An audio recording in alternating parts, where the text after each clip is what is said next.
Alright, alright.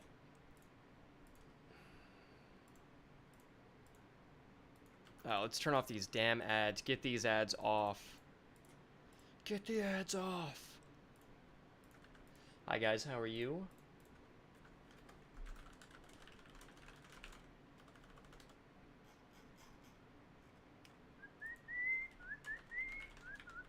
Yes, I did see Apollo's video about the game.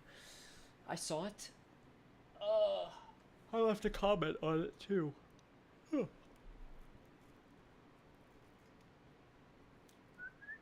First time catching the stream. That's pretty cool, man. Hello, Glue Eater. Teach me guitar. Michael. Well, let's see how you pronounce this with the L. It's Polish, right? It's a Polish L, and the L in Polish is like a V or something, isn't it? Or a W? It's like a Michał. Michał? Michał. I nailed that. Okay, that was a cool guess. I do not know any Polish. I think I got that pronunciation pretty damn good. The first guess was horrible, right? But right before the Google Translate, I knew what it was going to say, and I got it. All right, we've got our project up. And I'm going to rebuild core data. And I think I'm good to go. Unless there's a problem, we'll see. Let's pop out our chat. What campaign are we trying today? Fry core. I don't know what we're gonna do today.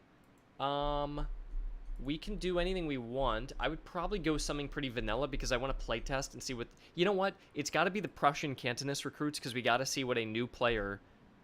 What it's going to be like for a new player who's like playing the demo.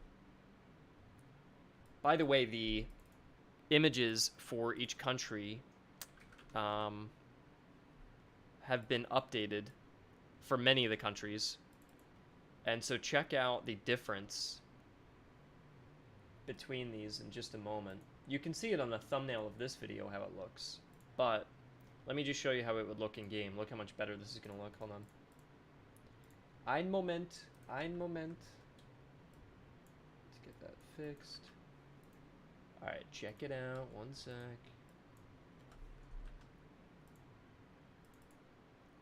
Look at that. Look how much better that looks. And I'll show you before and after.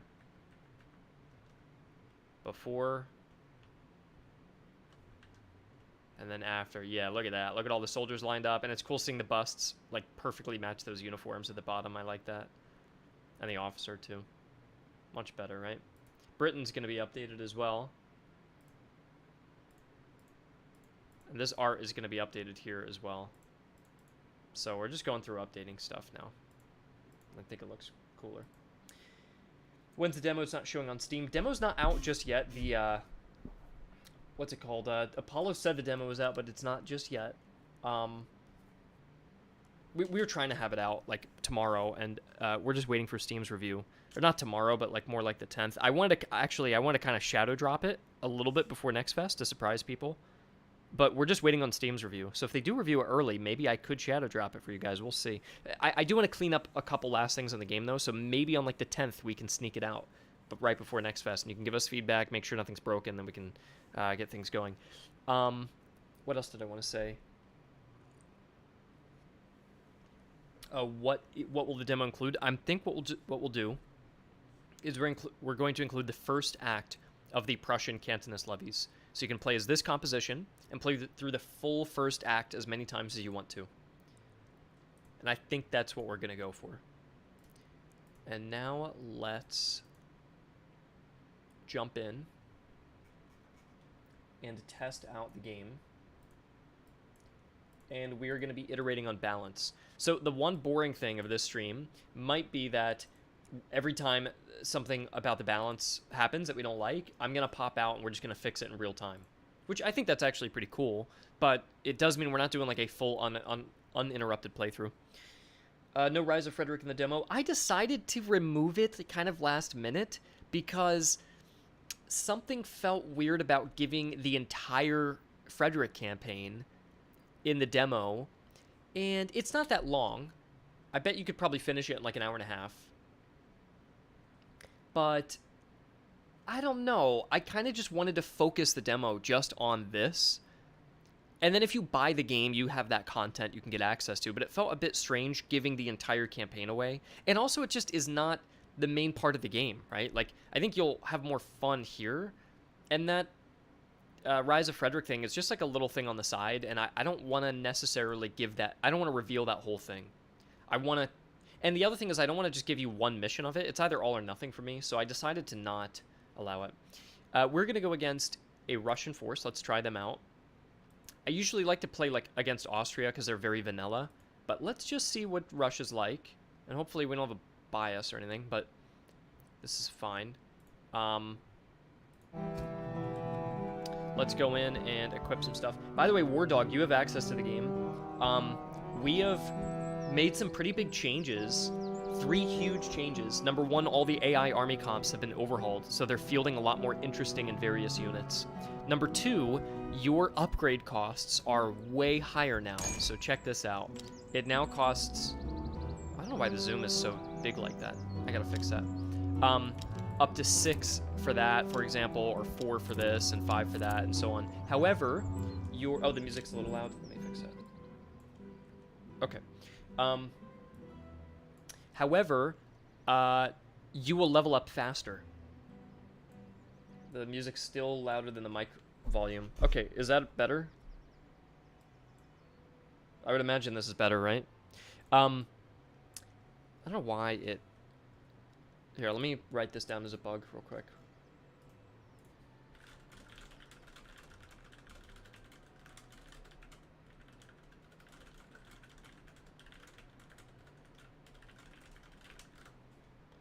Okay. What was I saying? Oh, you're going to level up faster, so the upgrades cost a little bit more, but you upgrade, you'll level up a little more rapidly. And then the final thing is all the unit sizes. A lot of them got changed. So, Prussia used to be 1,200. Now they're 1,400 men. Austria is also 1,400. Britain, who used to be 1,000, is now 1,200. And so all of these smaller nations kind of got brought up. And the reason I did that... Let me open up docs. 1 second. The reason I did that is check out the old disparity in unit sizes. Look how small Britain is. And the issue is they have 1,000 men per regiment, right? Their grenadiers are even smaller. They're at 800. So if you have an 800-sized grenadier against 1,600 French, the grenadier loses every time. But a British grenadier should be able to win. And so the only way for me to make him win was to give him outrageous stats. But that's also not fun because this is not a fantasy game. It's not like the British grenadiers are unstoppable. So instead, you can see here, I just brought all the small nations up. And look, you still have the size differences, right? Russia and France are still bigger. But look how everyone's just a little closer together. And so you still get the differentiation in unit sizes based on nation, but it's not like the British are just getting hit by one artillery piece and just dying now. So I think this is ultimately for the best. It also just makes the battles look a little larger because the numbers are inflated. And it kind of brings, like, the other issue here is France fielding 1,600 men, that's about 2 battalions. Britain fielding 1,000, that's about like a battalion and a half, or in most cases just 1 battalion. Now that everybody's up, now every unit is pretty much exactly 2 battalions. So the unit scale is a bit more unified under this idea of fielding like full regiments. And, yeah.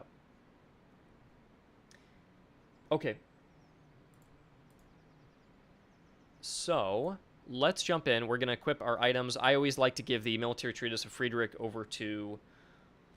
John's asking, what's the reason for France having larger regiments than Russia? France had the largest mainland army, or just largest army of Europe at the time, by far.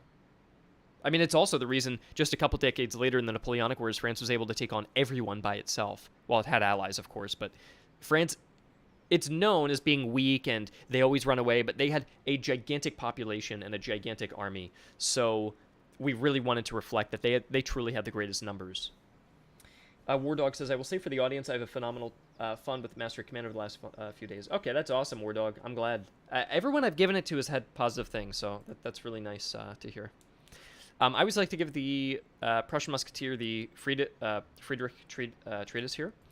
The Cavalry will get maybe the Morale, because they will run away sometimes, and that's a problem.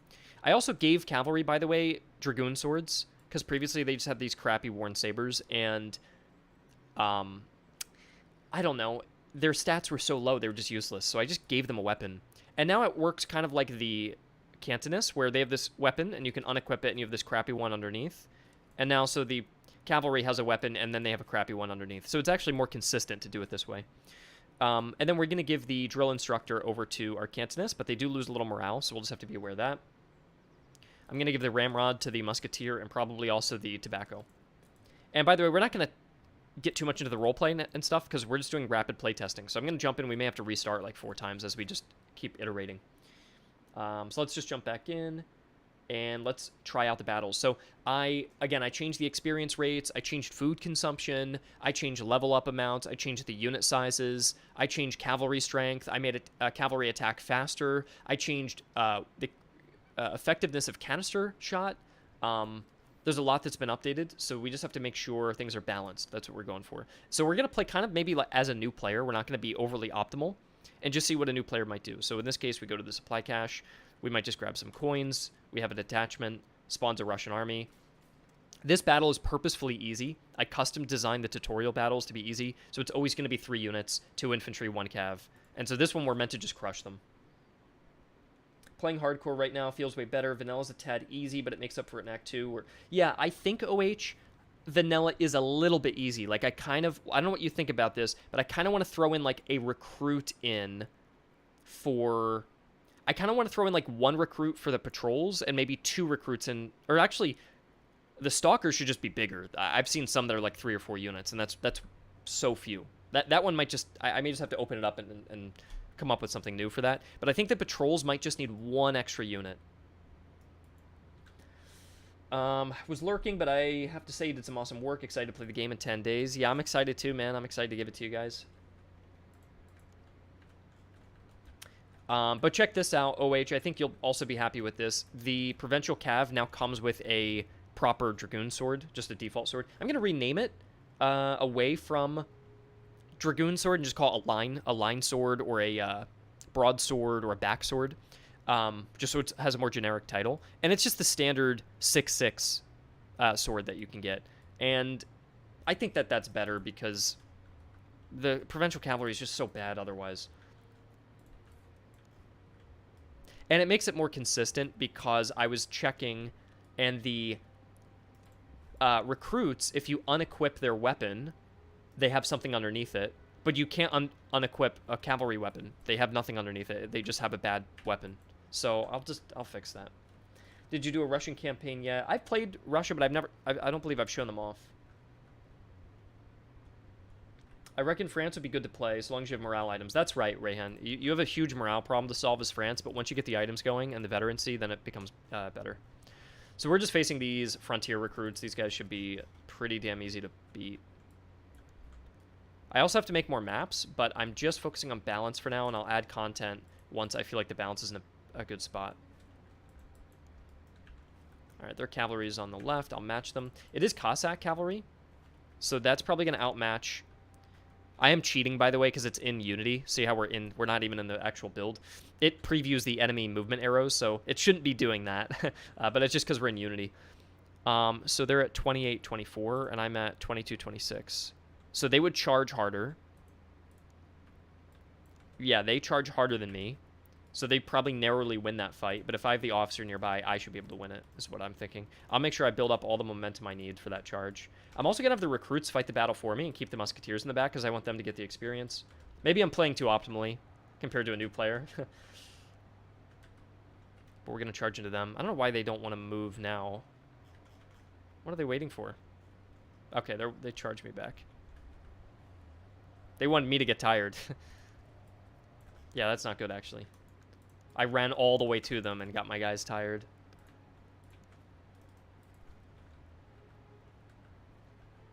Okay, they're going to fall back, but I'm going to be able to bring my...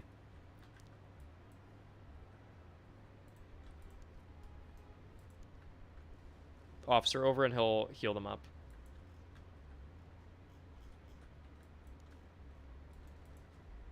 Okay, they're firing.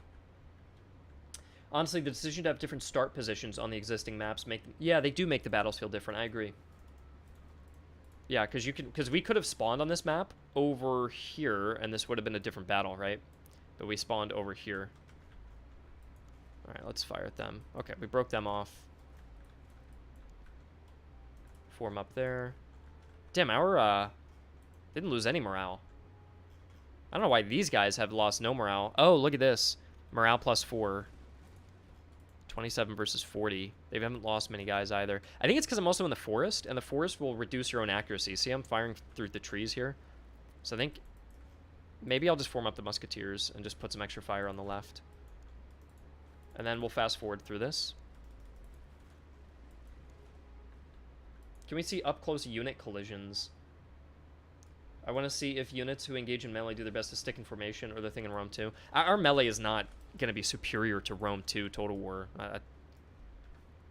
That game is like a dedicated melee game. I doubt if you looked at the unit collisions, you're going to think they're better than Rome 2. The unit collisions are very basic in this. I can do a charge, though. Let's see if we can charge these guys in. Yeah, we broke those guys, and we'll just charge in here. So they'll push in. Oh, they retreated immediately because the enemy was braced. Okay, well, that's why we don't charge into the frontier recruits. The frontier recruits are basically dismounted Cossacks, so they know how to fight in hand-to-hand, and that charge failed. They would have had collisions, though. Let's move the general over. I think we pushed our recruits a little too far. And then they're going to reload and fire at us in our back. Ah... I don't think we can get these guys back. Yeah. Yeah, they got scared. All right, well. Let's keep pushing up. Yeah, the Maison du Roi strat. Yeah, that Maison du Roi, that French army composition is quite good now because I buffed the cavalry. So that's my favorite one to play. Maybe if we balance everything nicely, I can go play as that later today. But my work today, I just want to mainly focus on playtesting, so.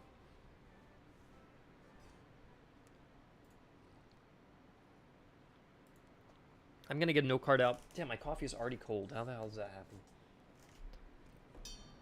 All right. $60 for the opening battle is good. I'm happy with that. 5 items is good. Half of it is crappy loot. That's fine. Got a good weapon. That's fine. Got another Dragoon Saber. That's okay. I wonder if... I do wonder if... Oh, God. I don't know why my zoom is all messed up. With these swords... Because I kind of feel bad now giving... Like, this sword is useless if everyone has it by default. I kind of wonder if, like, the... worn sabers and stuff could just be maybe a little bit better. Because the Dragoon sword is a 6/6, right? So what if we just made these 4/4s? Yeah, I think that's probably better. So we'll buff the worn weapons, but just not give them by default. Oh, they're the same now, aren't they? Oopsie. How do we fix that? I could make a worn saber like a 6, a 4/6, but you know what it could be? Is like a 2/6, so it's hyper specialized in charging. But then if you get the Hussar saber, it goes up, the 2 goes to a 4 and the 6 goes to an 8. That's perfect, right? And then the worn sword would maybe be a 6/2. And then you get like a Dragoon sword and you bring up that charge attack much better. I think that sounds... Or we go 4/4, actually. Yeah. Because look, this would go up by 2 and 2, and this goes up by 2 and 2. That's perfect. So we can just give them the worn... It doesn't feel right. We should give them the worn weapons, and then you unlock the better saber. I think that's probably the way to go. So we're going to make the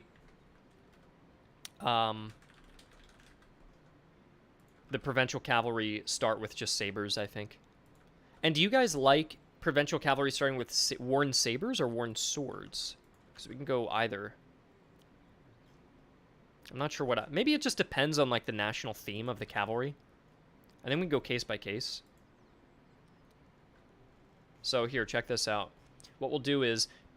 Prussians are mainly focused... I would say Prussian Hussar... When I think of Prussia, I think of, like, the Totenkopf Hussars and stuff, so I don't mind giving them a worn saber. In fact, actually, why don't we give them a worn sword, and then give the Freikorps, the more irregular one, the worn saber. right? Then for Austria, I want to give them the Worn Saber, because they have Chevaux Léger is their equivalent to the Provincials. Grenzer, Hussar, the Grenzer trio will get the Saber, the Worn Sabers by their default. The Russians, I feel like, are more swords. I feel like they're more brute force, you know? Not the Cossacks, but their basic cavalry. Yeah, I think that looks good. Their Cossack riders will do the Worn Sabers. I wonder if these Cossack riders should come with... They're a 20, 25 with 40 morale. Prussia is a 20, 15 with 40 morale. They run up to 95. I feel like the Cossack riders cost 500. What's a Prussian one cost? 450. Yeah, I feel like the Cossack riders are already good. They don't need to start with a free weapon, right? They can just start with the Worn Saber. I think that's good. So if you go with the main Russian cavalry, you get the Worn Sword. If you go with the irregular Russian cavalry, you get the Worn Saber, and then you work your way up. I think that's a cool way to do the progression. Now, the British are all about dragoons, right? So I feel like we got to give them the Worn Sword, because the Worn Sword is based off of the Dragoon Sword. I think that makes sense, right? Even the light dragoons, they're all based off of dragoon swords, right? And then the Germans, we could give them sabers just to make them different. For the French, I don't mind going sabers because they have so many sabers with the hussars and gendarmes. But then again, their specialty is in heavy cavalry, right? If they're geared toward heavy cavalry, we'll give them the Worn Sword. And then their voluntaries, irregular tree, will get the Worn Saber. And then I think that's better. So, yeah, we just did a little rebalancing there. Wouldn't that make more redundant than the bayonets? I'm not sure what you mean by that. What's the point of the chest with the thalers if the battle result screen displays your loot prominently as well? It's just for fun. I think the chest just shows you how much money you earn from the battle, and it's... I don't know. I like it. Okay. So we can get any of these resources. Let's say if I'm a new player, I would take money. Yeah, I think the chest is nice. I don't think it's too gamey. It's based off of a real 18th century coffer. So I thought that was a cool detail. Okay, and then we'll give the Charleville to our main guy, and then give a Potsdam to the secondary guy. I do want to fix... let me just check my notes. I do want to improve the canisters done. Cav sprint speed is done. Fix that. Fix that. It's muskets. Okay, cool, yeah. So I have written on my notes that I do want to write new descriptions for the guns. My concern is that I have to wait for an extra thing. Yeah, I guess so. I guess we'll write a note that if you click, you can skip the animation.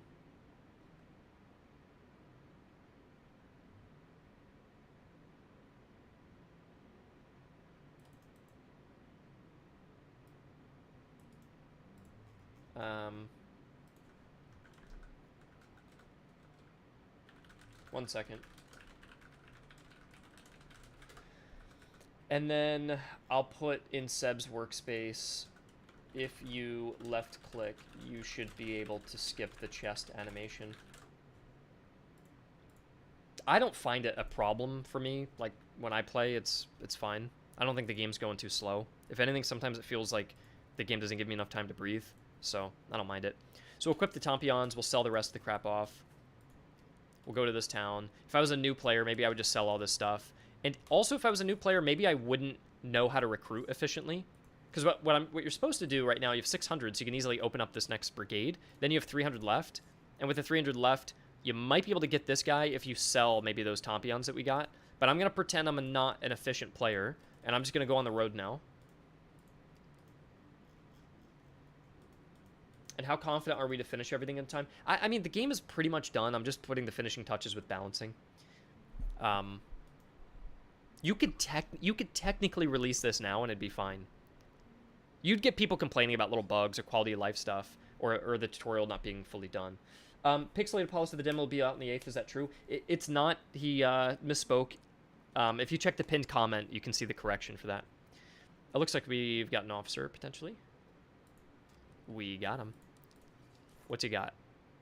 Morale damage received and infantry accuracy. That's kind of cool. But reload speed and move speed. So he's a little slow. He's like your Stonewall. Johann Wilhelm von Stonewall. So we'll keep him in reserve.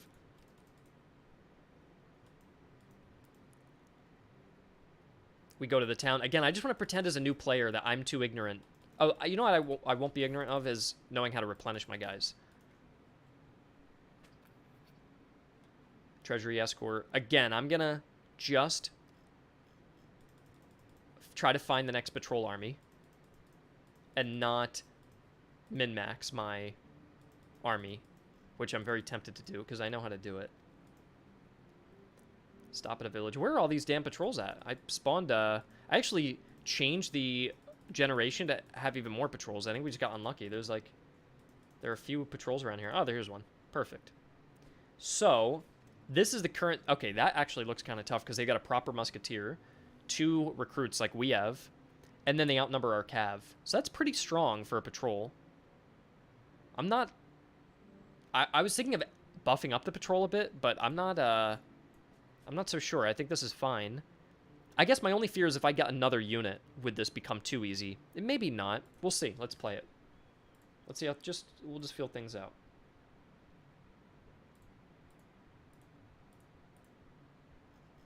Also, do you guys prefer if you turn all the difficulty modifiers on, every difficulty modifier, do you prefer that being called legendary or hardcore? Because hardcore is a more gamey term, but all the playtesters are all calling it that. They're like, oh, are you playing on hardcore mode? But we call it legendary currently in game, but no one's calling it that. So I'm like, should we just call it what they've been calling it? Or do we still like the thematic name of legendary? And, yeah, I don't know. All right, what do we have here? We've got Russian musketeers with accuracy and reload and morale. These guys are going to be real tough. And then we've got the regular guys and some Cossacks in the rear. Battle hardened. I don't want to go with 2 words because each difficulty is just one word. It's challenging, difficult, and battle hardened. I don't know. Or hardened. Challenging, difficult, or hard. That's the toughest difficulty, is just hard.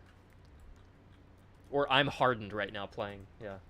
No, I'm not going to call it that. Not to make fun of it. Sorry. Frederick. Yeah, Frederican mode. Frederica's Rex.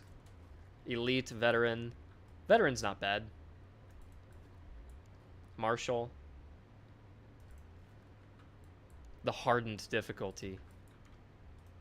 The little too excited difficulty.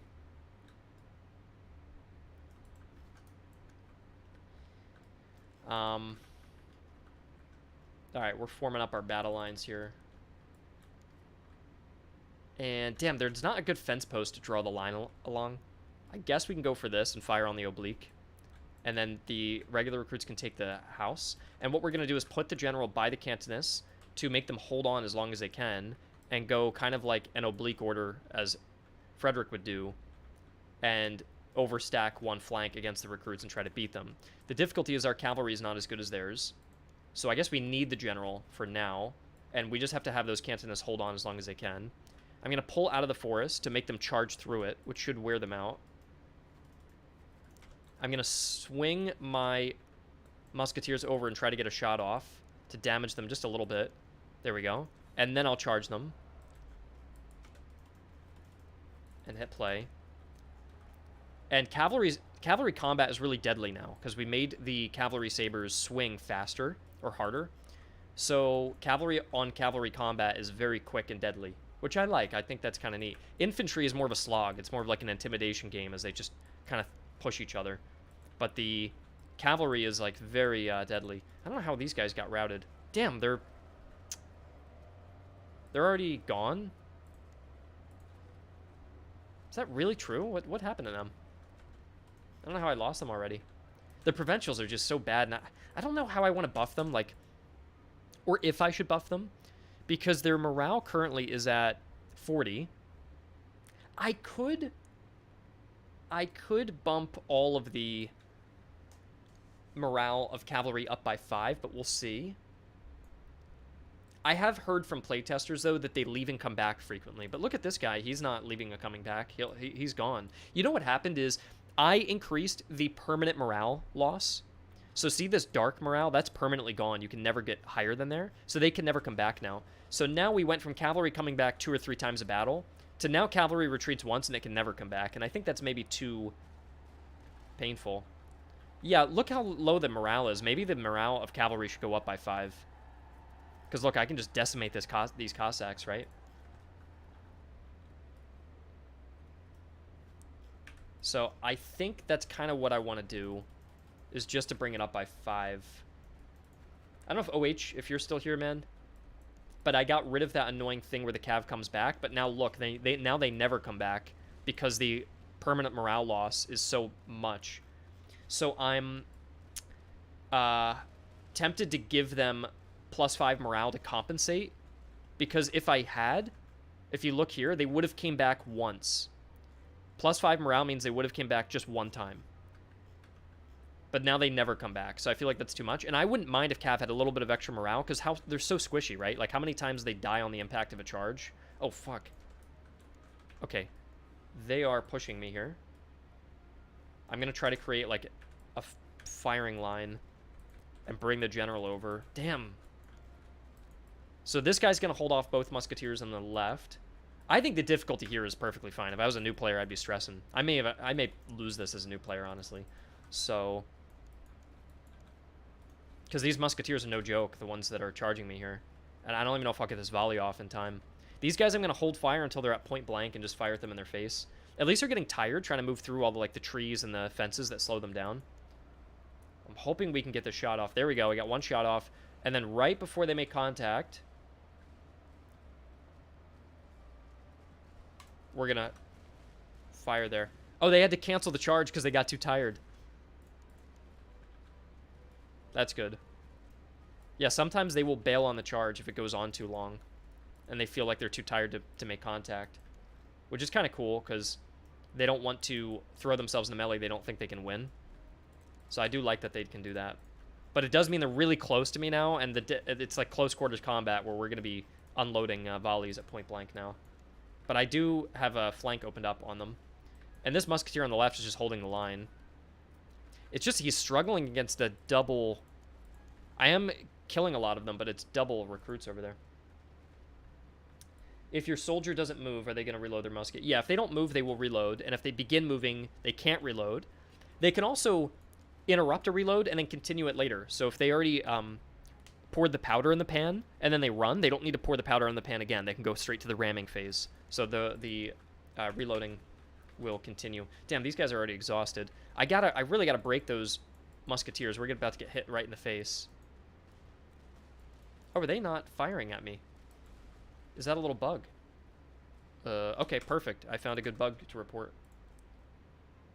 I've not seen this. What happens is, if the AI charges you and cancels their charge due to charging too long, they then stand in front of you and can't fire. And then I'll attach a picture. And we'll get this bug fixed. So I'm glad we found this. We'll decrease the darkness so I can point to them.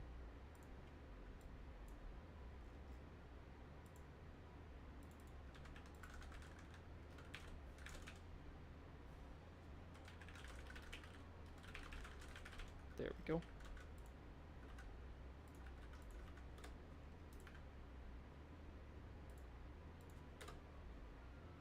Cool. I'll tell them to actually fire. There we go. Now they're working.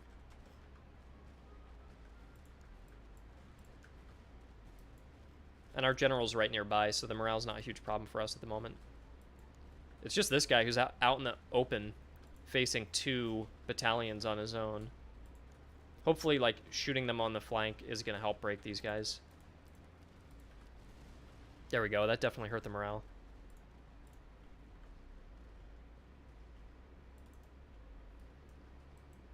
Shouldn't the quantity of returns be bound to the level of the general? Morale boost by the quality of officers. Yeah, you do have that. So check this out. Actually, that's a great question. Alamsky Polanski is a level 1, so he gives a plus 4% in his morale radius, but if he was a higher level, he would have a higher morale radius, and he has the trait of being firm, and they can get more traits the higher level they are. By the way, OH, did you notice now that the permanent morale loss is higher that no one is returning ever, including like infantry? Or is it primarily a cavalry thing due to low morale and taking high casualties? This guy, like, me increasing the permanent morale actually helps this guy not... Like, this guy's already so stubborn to fight against right now. If he was any less stubborn, that would be annoying. So... Infantry does not come back, you're saying? I don't know what... I told you what happened. What happened is, you said that people were coming back too frequently, so I tried to make a change, and increase the amount of permanent morale loss. So, look, now their permanent morale loss is so high, they can never regain that morale. But I can undo that change if we feel like it's too extreme. This was a tough fight here. I'll check the morale document. It looks like I changed it to 1.5. It used to be 1. So maybe 1.5 is too strong, and we go 1.25. I told you just increase the morale needed for cavalry. You don't really have a stat for that. Just a morale recovery rate for the cavalry unit classification. We can't really custom define. I mean, we could do that, but I don't really want to do that. That cavalry plays by different rules when it comes to recovering morale. I don't really like that. And we don't have any mechanics that support that currently. But yeah, I would do this. I would make this a little less extreme. And then I would also bump all the cavalry morale up just by 5, because they're just... I think they're a little too easy to beat. This might be too extreme, we'll see. Could you make it so everyone comes back at 25 morale instead of 20? I could do that instead. Do we want to try that instead? Here, why don't we try this? What if I move this back to 1 and make the recovery up to 25? And then what we'll do is we'll refight this exact same battle with our autosave. And do I also want to bump up the morale? I'll bump up the morale just a little bit.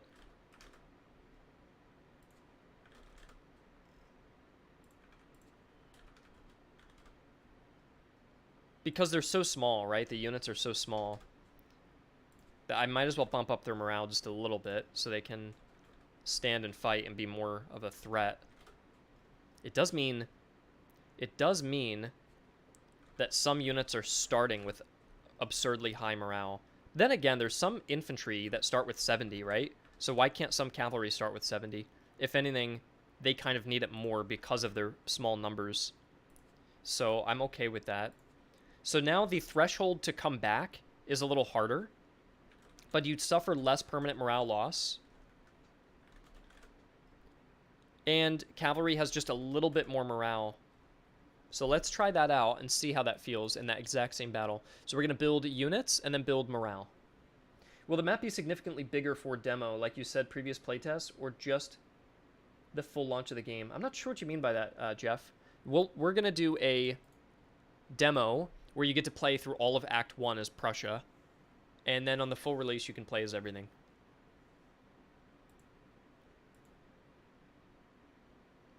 A bugle spam fix, artillery canister fix. That's good. I'll take those changes.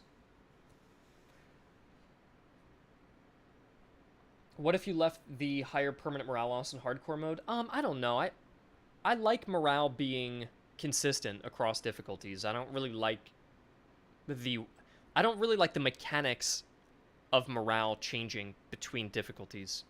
Something we do have for the hardcore mode is that anytime a unit shatters, which is to say it loses all of its morale down to 0, it gets deleted. It like dies. Not deleted, but the unit is dead. And that's really tough as it is. But I wouldn't increase like morale loss or something based on hardcore. I'm pretty happy with where the difficulty modifiers are currently, so I don't think we need to change any of that. Yeah, the hardcore mode is pretty tough.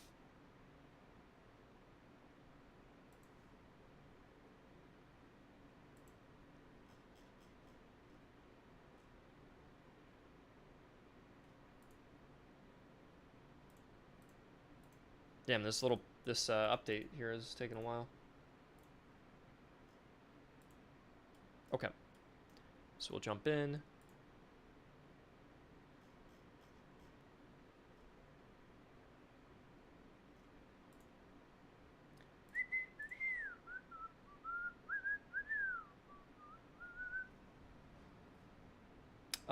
Okay.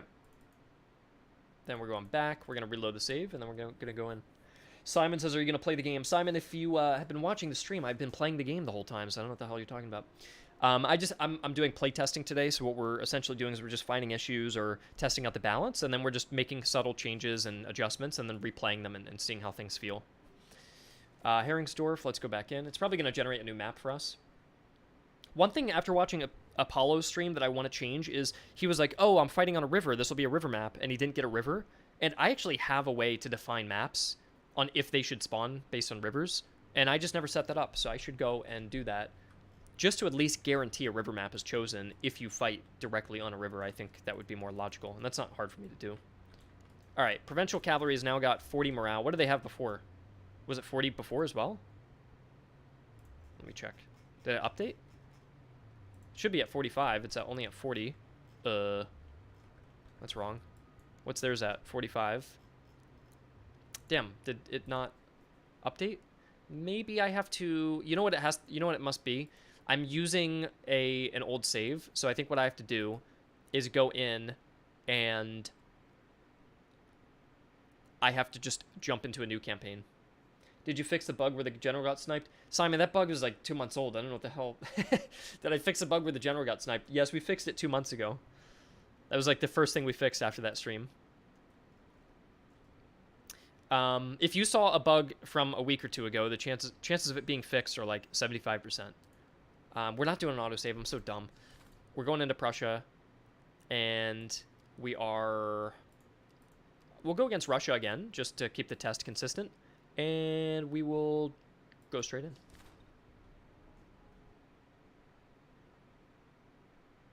When is the demo coming? The demo will be on... The demo is confirmed to be, just for everybody here, and if anyone can help me answer these questions, because I keep getting the same question, the demo officially is going to be on October 13th. That's the guaranteed date. I would like to try for the 10th, if I can, to do like a non-NextFest demo, but definitively the date that I would... If there's one date to write down, it's the 13th. That's the guaranteed date. Anything before that would be a bonus if we can manage to get the demo up just a little bit early for some testing.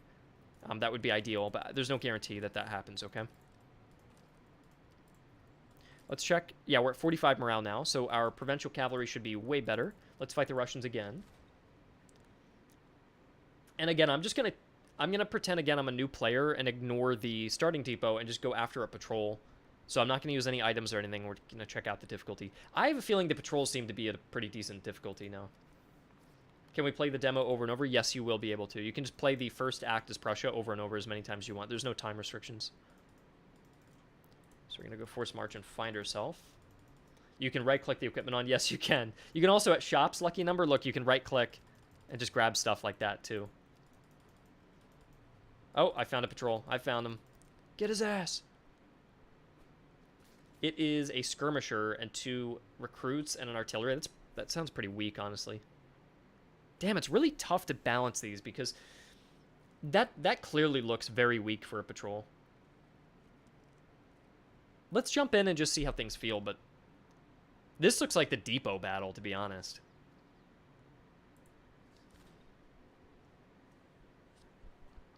I don't know. It's been really tough to balance these initial patrols, and I'm really unsure how I want to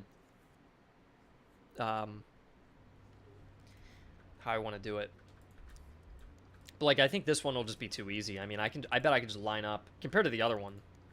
I can just line up and shoot. Will the progress carry over? No, there won't be progress that carries over. You won't really be able to make progress because you can only play through one act, and also Also, the game is going to get so many updates between next fest and release that all your saves are going to be outdated regardless. Because we're patching like every 3 to 4 days or just fixing things constantly, so. Like I said, Act 1 is quite easy. Yeah, I don't know. I don't want it to be too easy, because if it's a player's first impression, I don't want them to become bored or anything. You know, that being said, like, there are difficulty modifiers, and this is purely vanilla. It's not even on the, like, basic hard difficulty. So if someone was like, yeah, it's just a little too easy for me, if you just bump the difficulty up just a little bit, you know? So I don't know, it's... But yeah, I have a feeling Act 2 and Act 3 are going to be pretty decent, but Act 1, I think, just has a bit of an issue there. I don't want to charge just yet. Oh, let's take these guys out. How long does it take to beat the whole game? War Dog and OH, how long does it take to do a full run nowadays, now that things got slowed down a little bit? Well, War Dog, you haven't played it when it was sped up. There used to be a case where you could just fast forward through almost every battle, and it was fine. But now it's a little harder to do that. I think for me, it takes me about 7 hours to do one playthrough. OH takes 5 to 6 hours because he's a little faster than I am. And you have 15 compositions. So if you go up my speed at 7 hours at 15 compositions, that's 105 hours to beat the game with each army composition. Yeah, 8 or 9 hours. Yeah, I suppose it just depends. I think 7's the average. 6 if you're fast. 8 if you're a little slower at it. 7 maybe right in the middle. Yeah, this patrol is so damn easy. If I just recruited one unit, I feel like I would...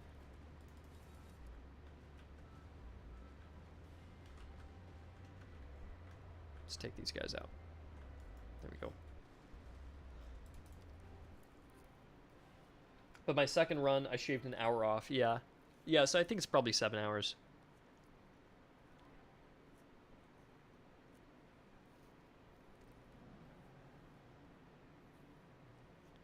So that's Hawker. I think, that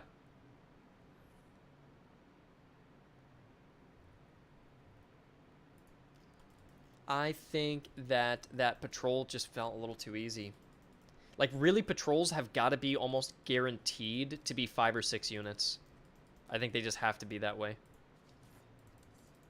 Otherwise, it's not interesting to me. Spermberg.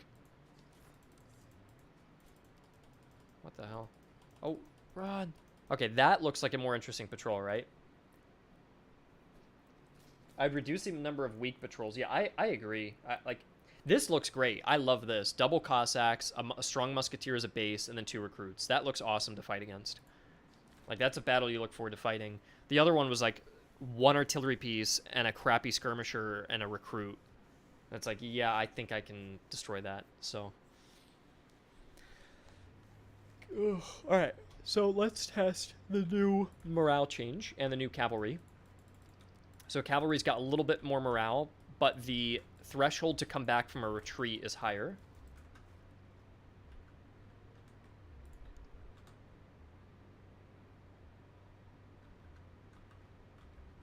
And Cossack is moving on our flanks. Uh-oh, what are they doing? Let's get the general over. I gotta try to snipe that one Cossack and then get these guys to hit the other one. But he's trying to go all the way around my right flank. How's the music gonna work? I mean, it plays the music. That's... I don't know what you mean by that. How's the whole music thing work? I'm not sure what you mean. Why do they want to stop there?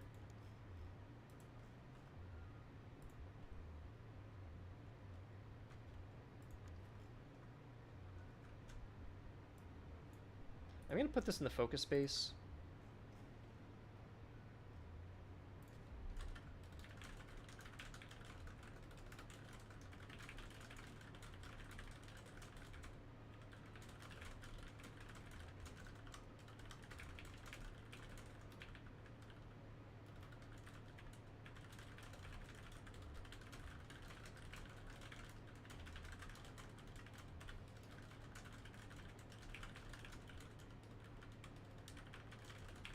Okay. There we go. If they get shot, they should react. Let's see. Yeah, now they react if they get shot. So they aggroed to that. Their morale doesn't seem absurdly high. Like, they've already lost half of it. They're probably going to lose most of it on the charge. And now look, they can come back one single time because you can see the recoverable morale is higher than that threshold. So yeah, that seems better to me. What doesn't seem good is that the cavalry let me shoot them, so I wrote a note about that because they should have aggroed probably sooner. Like once they came into my range, they should have tried to push me, but I was able to get a shot off of them. These guys are being smarter. You can see they got out of range, let the infantry go forward, and they're going to go around. So I think that one cav was just being a little dumb. All right, I got to move up. Let's swing my cavalry around with my general.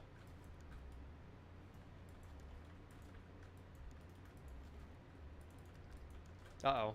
Okay, yeah, see, that's actually scary. Try to take them out. They actually are probably going to break those recruits, so I got to bring my general over.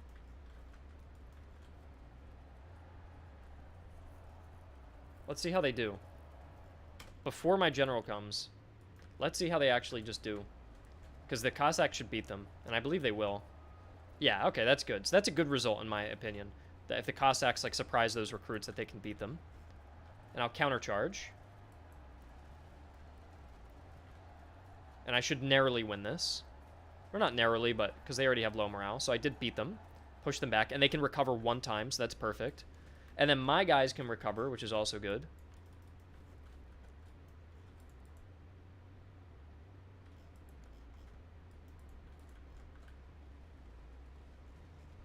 The unrecoverable morale still looks decent to me. Yeah, this feels better, I think. OH, I don't know if you're still here, but this morale seems more sensible to me. And now look, the cav here recovered, but they can probably only come one time. So I think that is better.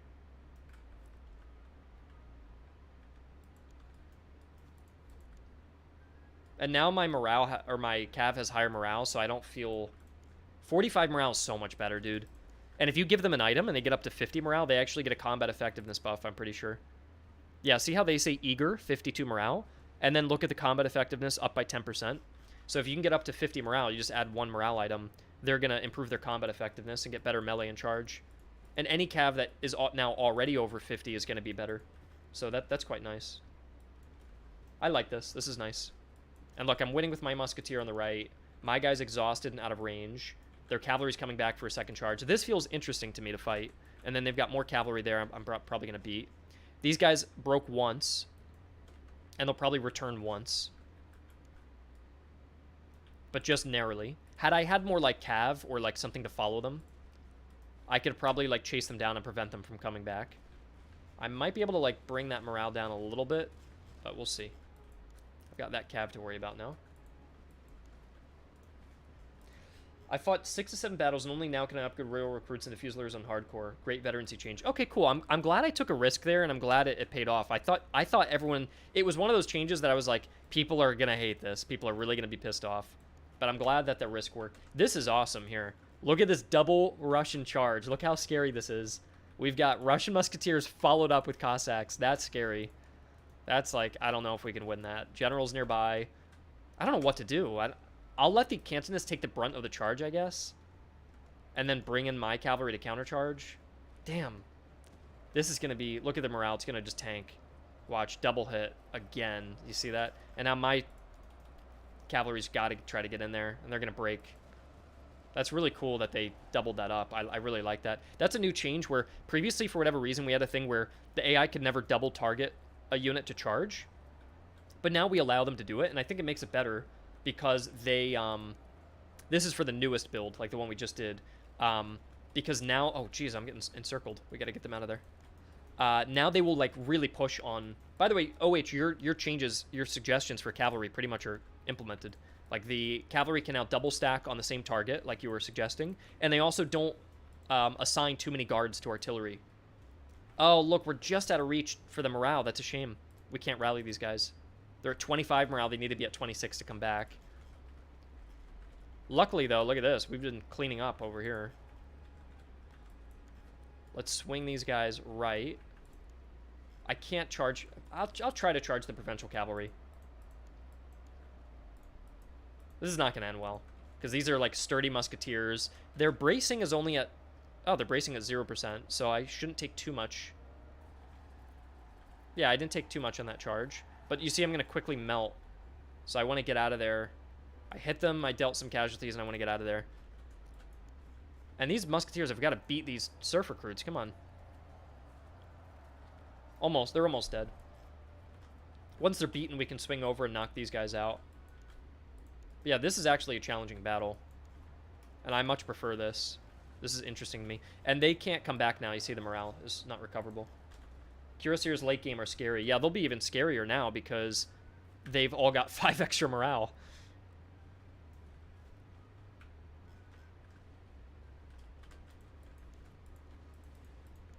Oh, damn. Dude, I don't know. I don't mind that this was a tough fight, and I don't mind if the player, like, loses a battle and has to try again. And, you know, I didn't equip any items. I didn't do the depot battle. I didn't get any money, and I just rushed into this. And it's pretty challenging. I should still be able to win it, but I prefer to have a challenge like this because if you just fast forward through all your battles, like, this feels more tactical. So I'm happy with this one. We're firing on the flank, so... Oh, I gotta go on volley fire because we're not doing any morale damage. No, no, no, no. I'm gonna fall back to the hill. Whoa, why are they running that fast? Oh, I'm in fast forward mode. I don't know if you noticed this as well, OH. I think Thomas built the game when I made this change, but I made all the cavalry sprint +5 faster as well. Are you using the nutcase compromise for this playtest? Yeah, I am. For those without context, I came up with these dumb names for different unit scale sizes I want to change the game to, and I called one the nutcase, where we just make all the units way larger, and then I had the nutcase compromise, which was make the units just a little bit larger, but not too large, and that's what I went with.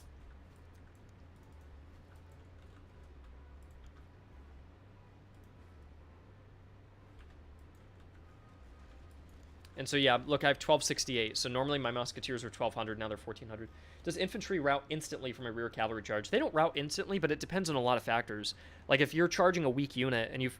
The quality of units really, really matters in this game. If you took the worst cavalry with a worn saber, no veterancy, and you charge them into the rear of a grenadier, you're just going to, like, run into him and then fall backward.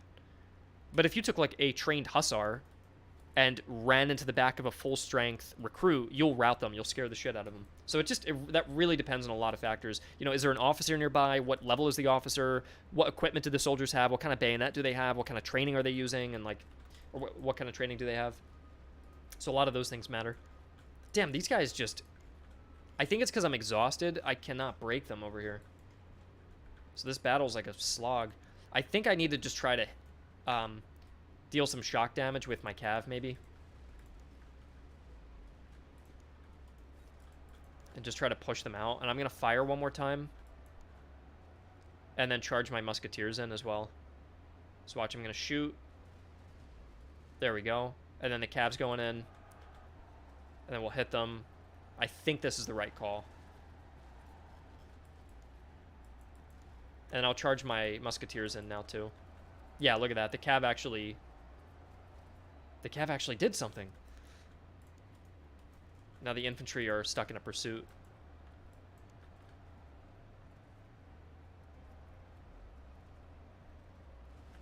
There we go. And then we've shattered them. That's good.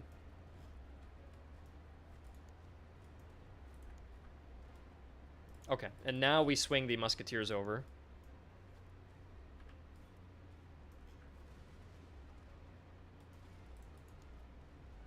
I'm going to get even closer, honestly. I'm surprised my Cantonists are going toe-to-toe with these Russian musketeers. They have good kills, though.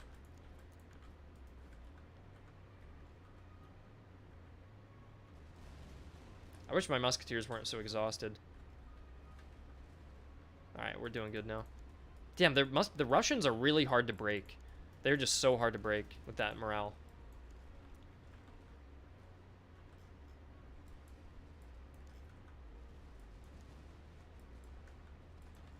Yeah, this patrol battle ended up being way harder. Is there a way to permanently shatter a unit's morale within the first engagement without them coming back? Yeah, there is, Jeff. If you can get... So you see this morale here. If you get these guys down... So the dark blue is the unrecoverable morale. Let me use a better example here. The dark blue is the unrecoverable morale. The regular blue is your current morale, and this light blue is the recoverable morale. If you can get even the temporary morale loss down to 0, if it ever hits 0, they shatter, the UI explodes, and they can never come back. So you just need to get them down to 0, and they can't come back. Even if they had full strength men, right? If you can shock them and scare them that bad and get them to 0, they'll shatter. And you'll get a pop-up, and they can't come back. Alright, we'll charge in. I think we can beat them now. Okay, Provincial Cavalry actually does something. That's quite nice. That battle seemed good to me. I guess my note would be, like, some patrols in Act 1 are way easier than others. I guess my question is, OH, like, we, and anybody else as well, with this composition, was this... I guess, like, it should have been the case that we fight this, or we fight something that looks like that, which is tough to say. Like, maybe you get, like, a small quality force that's 2 divisions of solid units like this, or you could fight up to 3 divisions, but they're really weak. And maybe that would add a bit more variety, I'm not sure. But some of these patrols seem far easier than others, and I've got to try to find a way to improve that.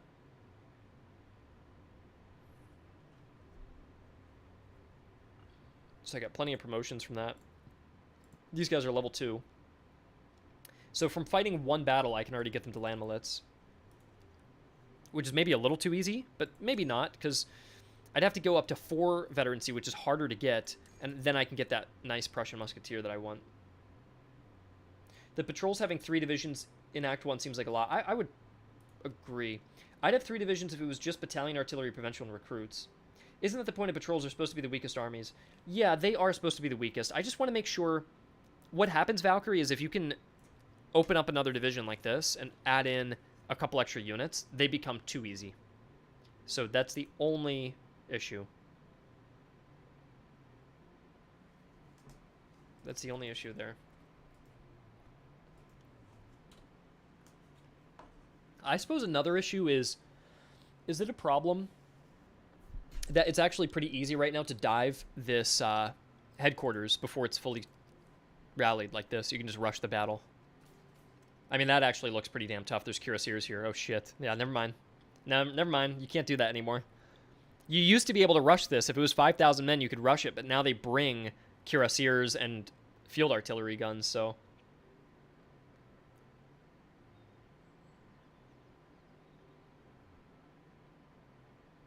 So this is good. Lucky, the veterancy costs are higher, but you get way more experience now.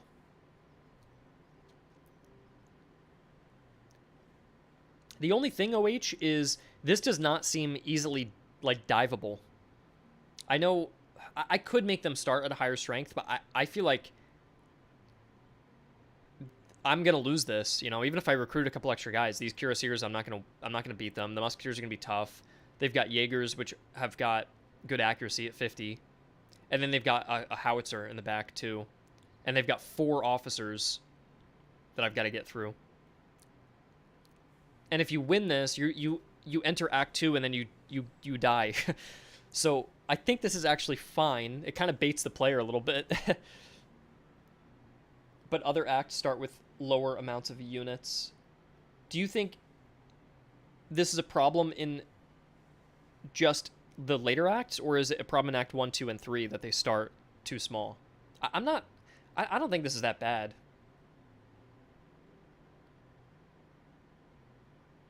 I could make them at least 1 unit larger from the start. So here's what we can do. Let's see. Because we don't want to tempt the player to rush in there too much. So we can go to the headquarters and take this spawn size. I don't think you should be able to rush them, to be honest. Yeah. Yeah, that's true. Recruits in the headquarters. Are there there's only 1 recruit in the headquarters. The rest are all pretty good, including the cuirassiers. Um,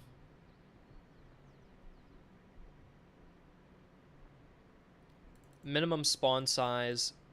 Maybe we start with 4, 8, and 14. So they all start a little larger. Okay. But we're adding an extra 2 units, which they grow every week. So then we take the delay, and we've got to add about 2 weeks to it. Now, let me just double check that that's true, that it's every 7 days, not every 5 days. But yeah, I didn't like how in Apollo's video he just rushed the HQ and it was a really easy fight. Now, he's not fighting the new headquarters, which are harder, but it's still... I still don't like to encourage that because it feels like you could probably exploit it a little bit. All right, so let's see when they grow.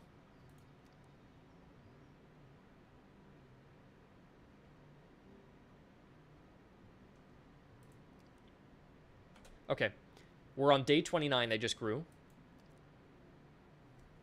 30. 31. 32.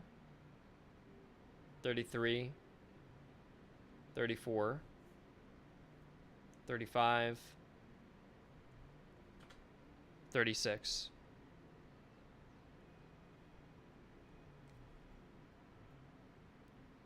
So it is every 7 days. So by adding an extra 2 regiments, we gave them a 14-day advantage. Yeah, so we're going to increase this to 74. Increase this to 54.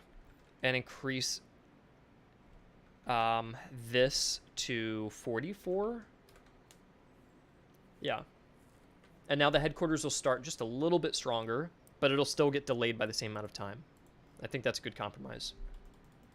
Let's look for some more patrols. Oh, I just beat it by accident.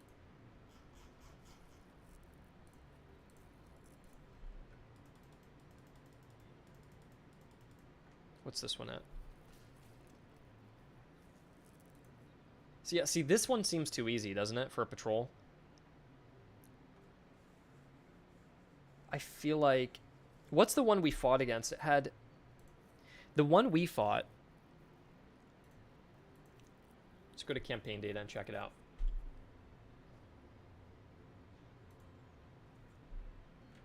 So they can either get... Here are the different types of patrols that you can fight.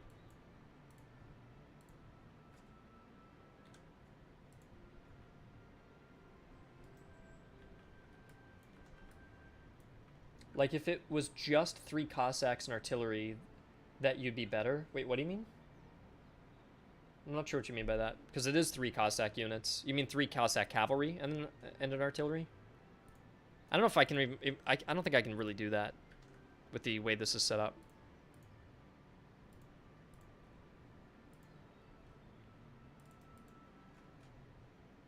But let's see what's going on here. Oh, this is a... Let's grab the Russians. So here are the different armies they can field. So what they're doing with this one is they pulled a Cossack rider with 2 frontier recruits. So they pulled 1 infantry division, like that. And then they added in an artillery, which is basically... What is this? Observation field. That. And that's probably a little too easy. Something I could do is I could add like an extra recruit onto the artillery, like this. So if they choose artillery, it's got an artillery piece with an extra body. So at least I'd be facing more guys. That's an option. Now let me look at the one I liked fighting. The one I liked fighting had a proper musketeer. Right? It had a proper musketeer. And what else did it have? Does anyone remember what that composition looked like? Oh, it's this one. It was a musketeer and 2 volunteer recruits. Do other countries get that? Interesting.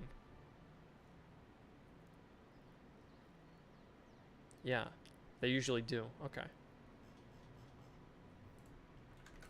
So they got this, and then they got 2 of the Cossack riders. That's what they had there. So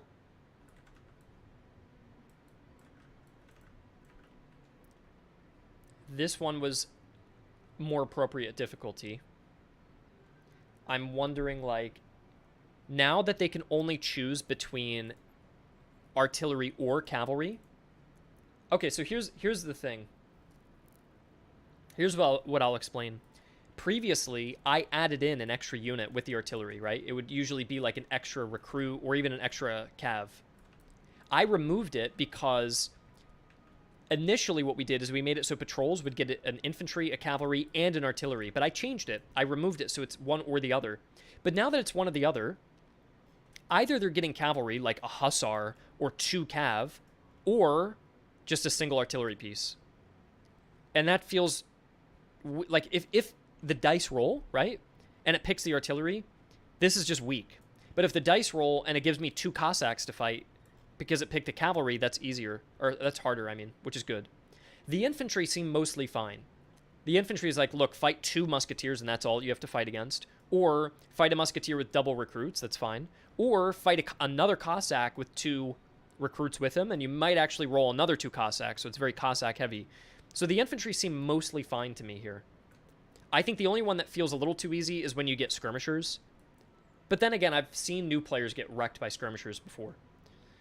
So I think what I would do is I'd buff the support divisions, because they're only allowed to get 1 now. It was a problem when I had buffed these and they would get 1 of each. Alternatively, here's the alternative. We go 2 directions with this. Either buff the support divisions, so add like a recruit here, or even maybe also add an extra unit there. Or let the patrols spawn with both again, where they get a cavalry and an artillery and an infantry. And the reason that that's back on the table is because I did remove the extra unit they were getting. They used to get an extra unit with the artillery. So it used to look pretty scary because it would be the amount of units they would get was like this from the infantry, then they'd get 2 cavalry, and then they'd get an artillery with a free unit. So it used to look like that for a patrol. Yeah, adding 1 unit to every patrol would be fine. I think you're probably right, OH. So why don't you think I should just buff the support division that they bring? Because if I did that, what that would look like is they would bring like something like this. So now they'd have 3 recruits, a Cossack, and an artillery. You could even do a musketeer with the artillery, because the early game artillery is pretty weak. Like a single lone 3-pounder is not that scary, especially now that Cav is buffed. So you could go like musketeer here, and now that's actually fine. Yeah, I don't think this would hurt hardcore either. I think buffing the support would be better.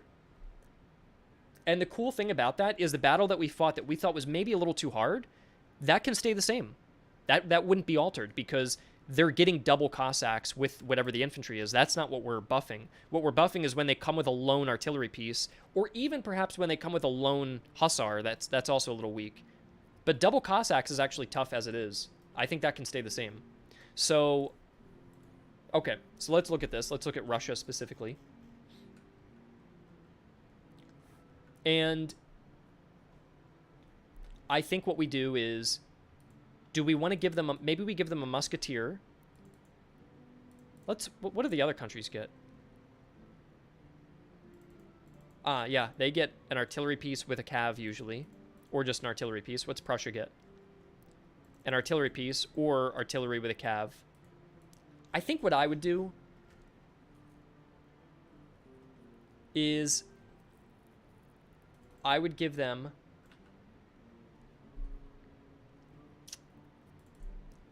let me see, one sec. The crappy gun, and you have to face another musketeer.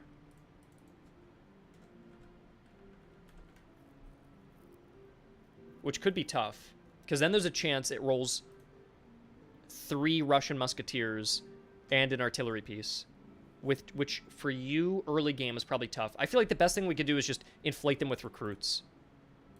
Having to fight too many musketeers is going to be overwhelming early game. So you have to fight an extra volunteer. And if it's a field artillery piece, you also have to fight an extra volunteer. I wonder...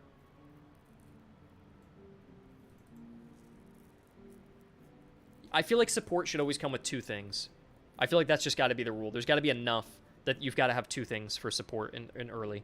A single hussar is kind of lame. Like, I can probably one-shot a single hussar. So I would pad the hussar out probably with recruits as well. Where's my observation recruits? What are they called? There we go, surf recruits. Are we even using them?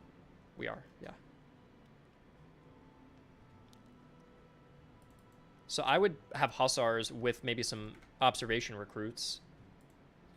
Or double provincials. Or double Cossack riders. That's tough. That is a tougher one. What do other countries get? They would get like either double German or double British. Okay, that's fine. What's the French get? They get a single voluntaries or double provincial. Okay. Hussar and a recruit. Yeah, that's what I'm thinking.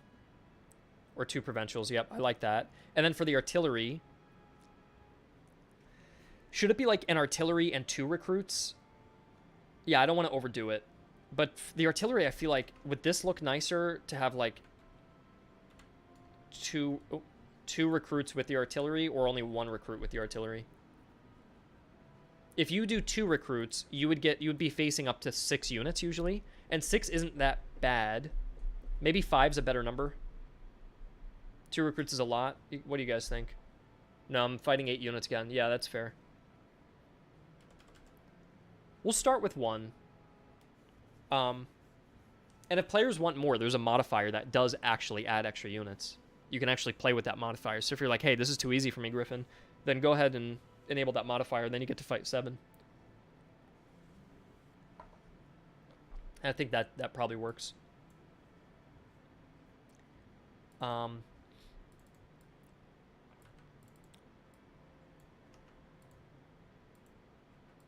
do the field artillery with the surf recruit. Surf recruits I feel like are less annoying to fight against. Yeah, that's good.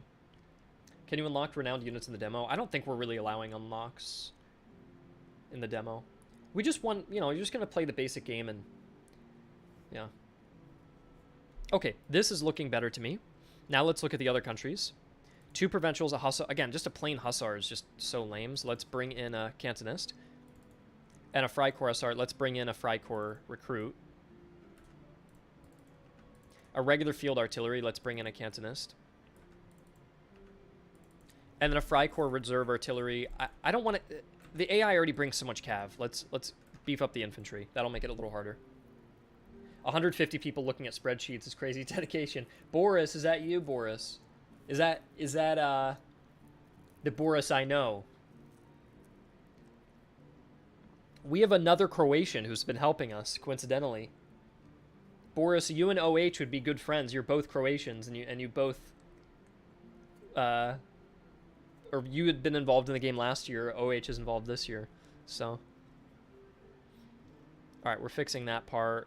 It is funny, 150 people looking at spreadsheets. To be fair, we are going back into the game and testing out different army compositions. We'll go back in pretty soon.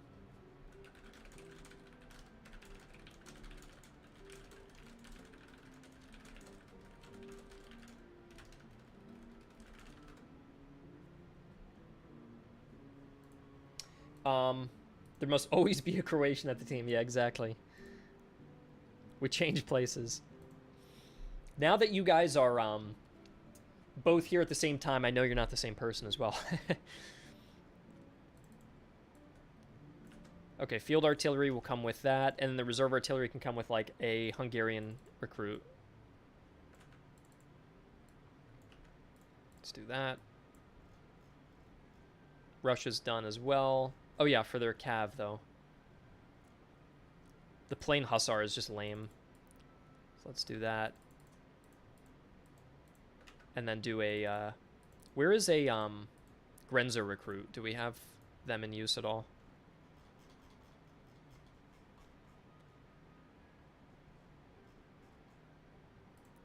Grenzer recruits here. Do we use them? We do. Okay, good. And we'll give them to the Grenz Hussar as well. There we go. Now we're making the patrols just feel a little bit better. I'm happy with this direction. Let's give the British recruit with the British Dragoon. I like the idea of the double German provincials. I think that's fine. Maybe we'd go... Yeah, no, I think that's fine. And then... I feel like a Brunswick Musketeer is a little extreme, dude. I feel like we demote that down to a German recruit. And then the British artillery, let's go to a British recruit. There. And then France, we'll update them. Royal recruits suck, so I don't mind adding an extra one to each of these. And French field artillery can go there. Again, do we feel like there's enough cavalry that we could replace? This one has an artillery that comes with a cav unit. I feel like just more infantry is going to be better right now because I've been seeing so much cavalry. I feel like we don't need more of it. So this should be better. And then we found that the Stalker armies kind of suck, right? Is that what you found, OH? One thing we can do to fix the Stalker armies, let's go see how they look.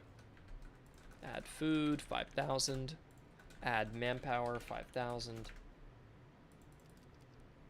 Give the artillery some Swiss. Dude, if you fight Swiss in the early game, you're, like, dead. The Swiss early game are just so impossible to beat. I removed them from Act 1 because I just cannot. You could fight them on if you fight the boss. That's the only case they'll ever appear. But they will fight to the death, and they're good shooters too, so. A stalking army should come around day 70. There it is. Day 60 in this case. 4,200 for a stalking army is hilariously small. It's almost like comical here. So we definitely need to beef this thing up. It picked 2 cav divisions. What could we do, OH, to buff this? I have one idea. Either we add an extra infantry, or I take the tutorial battle composition and throw in the tutorial battle as its final comp. And the tutorial is always... It's always... let's see. In most cases, it's 2 recruits and a cav. That's what the tutorial battle always is. So I could add in that, or I could just... Or I would add in an extra infantry division.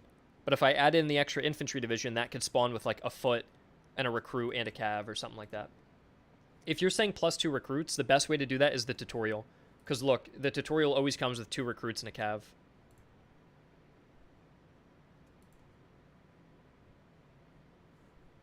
Yeah. Which I think is fine. Don't forget you buffed the support division. I did buff it. The only difference in the buff would be that the 2nd Brigade would have 1 extra recruit. Like this. But this is still easy to fight. Like, by the time of day 70, I would have my 2nd Brigade full. So I have 8 units.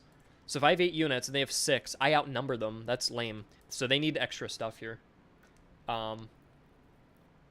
Geschichte Deserger. Saw the video from Apollo, enjoyed it. Thank you, man. Geschichte.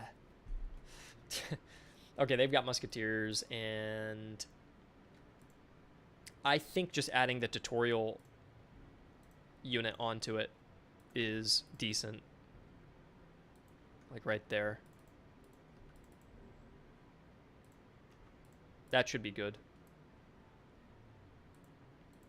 Okay, I think we're in a better spot now. I think we're in a better spot. So let's go build our data. We're going to build core data because we changed the headquarters. And then we got to build, what is it, campaign data? Because we changed the compositions.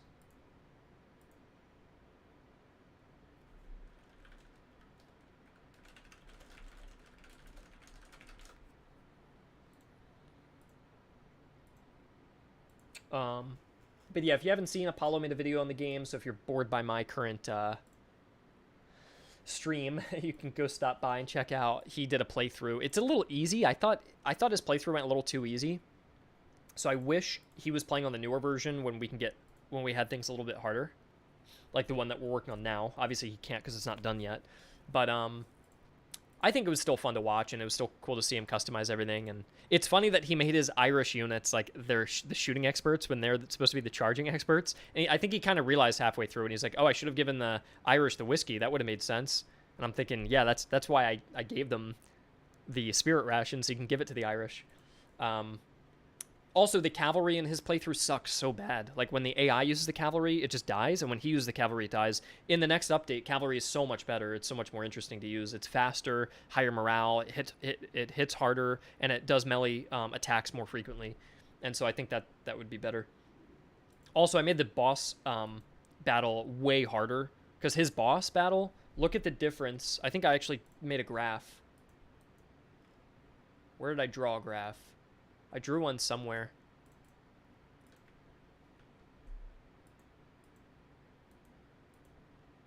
Gosh, where did I put it? Oh, yeah. So this is in his, this was from his playthrough, what the compositions look like. Which, by the way, we can compare these to our new compositions. Let's clear these out, because we're going to compare it. And that's the Stalker he faced here as well. And he was able to beat this pretty easily. So we're going to clear that out. The one thing I'm happy about, though, is this was his boss. It was a recruit and a couple skirmishers, a single cav, a couple skirmishers, a cav, a recruit, and an artillery. And the new one has got a professional line infantry, an artillery piece, 2 professional line infantries, a skirmisher, 2 recruits, 3 hussars with carbines, triple artillery, and another good infantry. So that boss is way harder in the new version, which I like. I like the idea that if this was Act 1, that the difficulty curve, so this is how hard it is, this is time, you know, you fight some, let's say this is like the optimal, like, mid-level challenge. If the recruits are down here, and the game's a little easy, but then the boss is like that, that's cool to build up to this, and so you're kicking ass, but then you might lose, and maybe you have to go back and replay, or maybe you just barely overcome it, and I think that's cool. You sent a headquarters battle to me? Okay, let me see. This says, HQ battle without the +1 patrol change. Yeah, this looks really strong, isn't it? If anything, it looks a little too strong, but I think it's okay. We could demote either the artillery or the cavalry, because it's actually pulling. If you guys look at this, in the boss battle of Act 1, it actually pulls from the medium Act 2 cavalry and Act 2 artillery. So I could change that. Let me know, OH, if you think either of those, maybe one of those should get demoted, or if you're happy with how it came out. It's not that hard. Okay, good. By the way, for anybody watching, this is the max modifiers. So he's playing with a difficulty modifier, and this one doubles a unit from all of, so that's why, look, X2, he's getting units that are doubled. So yeah, that's why it looks so big. Okay, anyways, where were we? Yeah, so let's take a look at our new patrols and stuff and see if they feel tougher.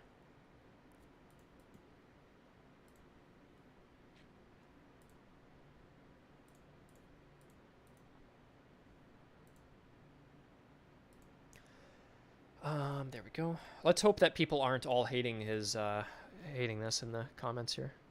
Okay, yeah, Kaiser, that's good to give Kaiser Waffles the top comment. That's nice. Copyright strike the game. Yeah. Oh, he knows the Battle Brothers reference. Hell yeah. He knows the Battle Brothers reference.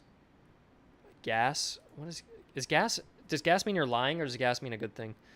I can't believe you guys made a good game. It's a miracle.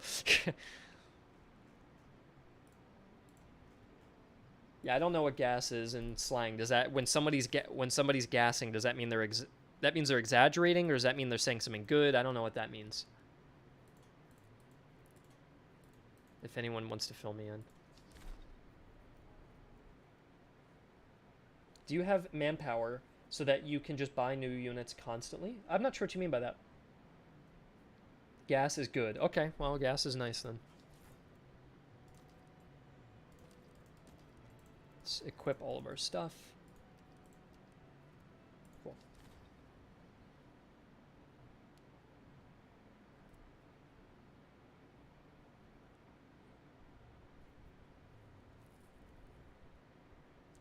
There's a guy who said you were blackwashing history. What does blackwashing mean?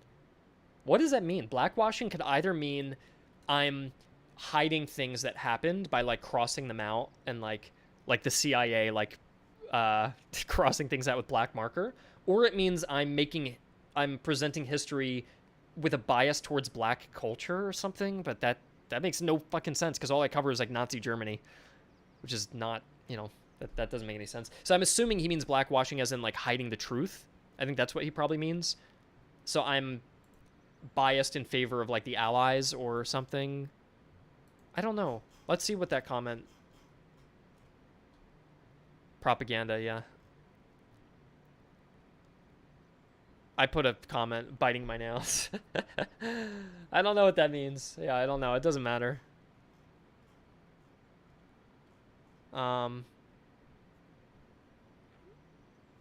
As long as the dev doesn't take people cheesing his game as a personal challenge, like the dev from Ultimate General, playing those missions became such a headache with inflated difficulty. Yeah, I don't like that. True that normal should be consistent.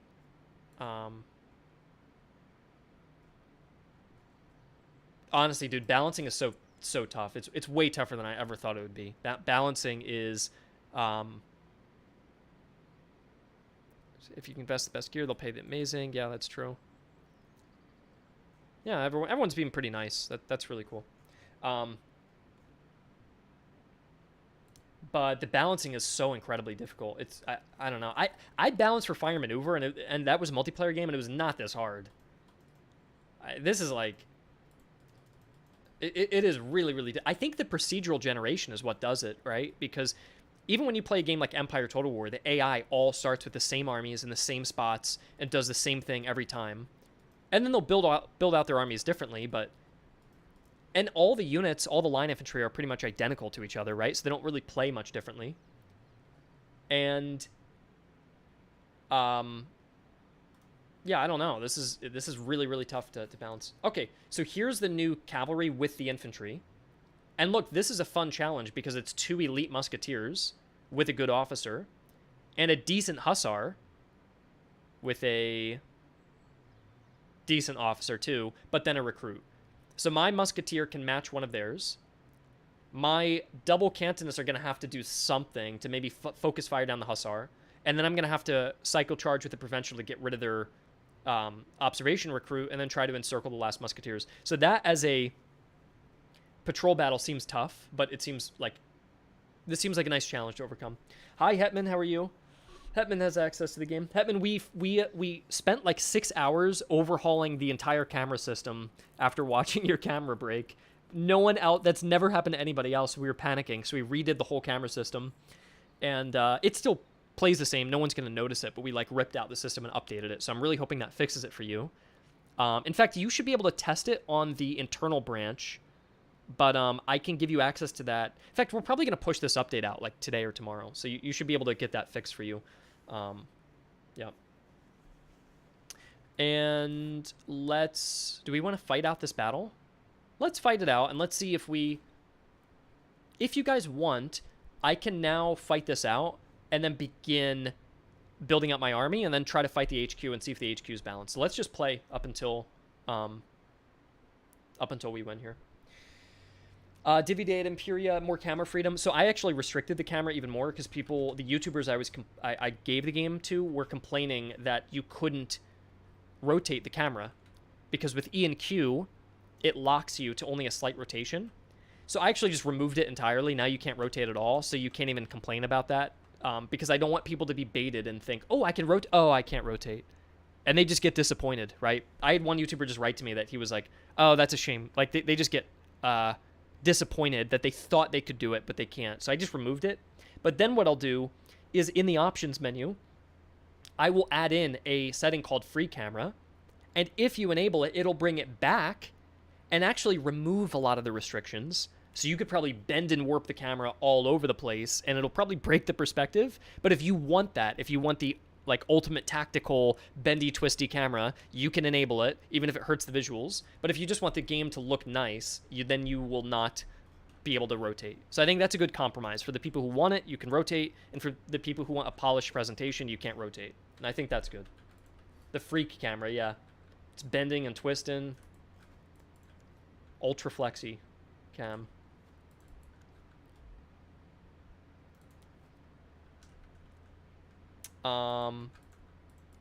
This is actually a really tough battle, so we'll see.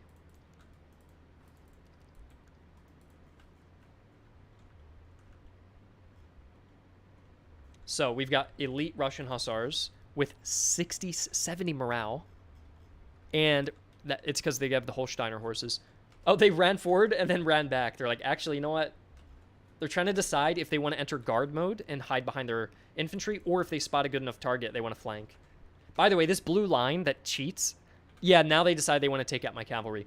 This blue line that cheats is not in the actual game. It's just because I'm in Unity. And in Unity, I can peek behind the scenes and, like, look, I can go into, like, scene view, and I can see what's going on. You know what I mean? So I can actually just cheat and look at things. That's why you can see that, so. War Dog, it'll be a setting that you can re-enable. So if you want that back, we're just going to hide it by default because I was getting so many complaints. And then we can bring it back for people who do like that camera. Damn, they're going for the deep flank over there. I need to go take those guys out because my cavalry's not going to win in that fight. They have such high morale. I've got to just try to engage them. And I'm really worried about these guys. I got to get them, like, formed up over there. Okay, yeah, this is not good. These Hussars are going to, like, kill me. Look at the morale impact. Oh, no. Okay, that wasn't too bad. That wasn't too bad. And I'm doubling up on them, and I got... Oh, it's because I have my officer, so I bolstered the morale of everybody. Okay, we're holding them back. If I didn't have my extra cavalry here, those Cansonists would be gone. We're killing a lot of them. They're down to half strength. So we're almost able to get rid of them there. Let me pause. OH sent me what the headquarters battle looked like for him.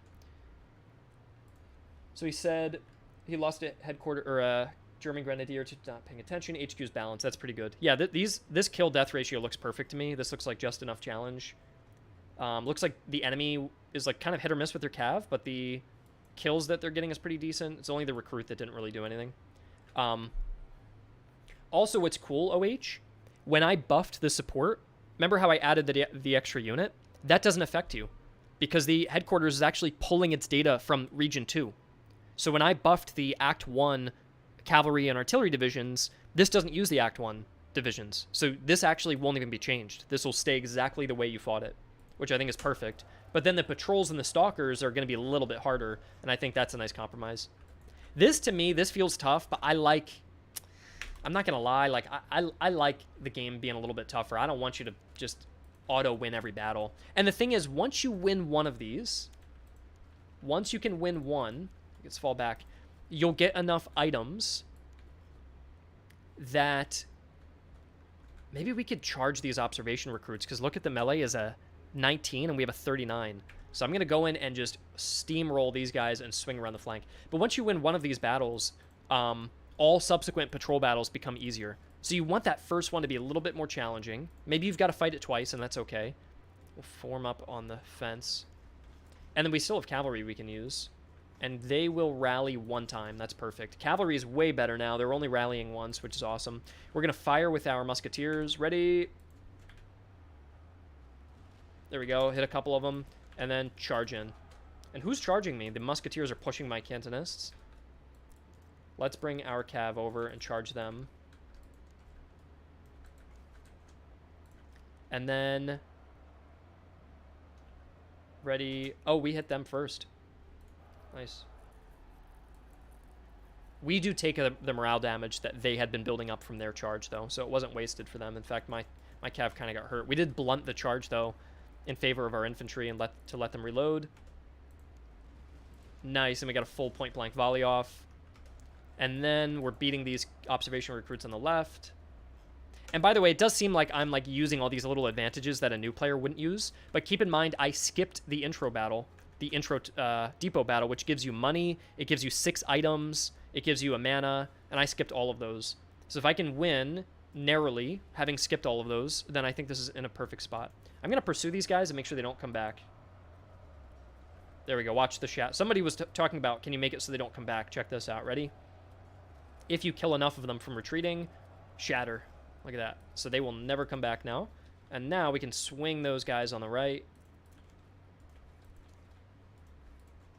Damn, we got this like point blank fight going on. And our cav is a little bit weak, but I'm going to keep it on reserve because I know their cavalry's crawling back over there. And I'm sprinting, but we probably shouldn't sprint. We should probably go into a deep column and walk. That's what I'm thinking. And then the general's got to be the linchpin of this force here. And we just have to hold the center until my musketeers can arrive and until the provincials can beat the hussars. My guys are worn out. They're tired. So hopefully we can regain. They're winded still. Regain that stamina. Get up, back up to maybe 30. I gotta charge them. I'm probably gonna lose that charge. Move the general over. Damn, yeah. Makes sense that they hurt my cav like that. At least it feels, though, like my cavalry did more this match. I think cavalry's in a better spot than it feels like it's... Oh, look at this. I'm right behind the enemy. Okay, I should be able to win this, I think. I'm actually going to be desperate enough to bring my general in and just try to shock them a little bit.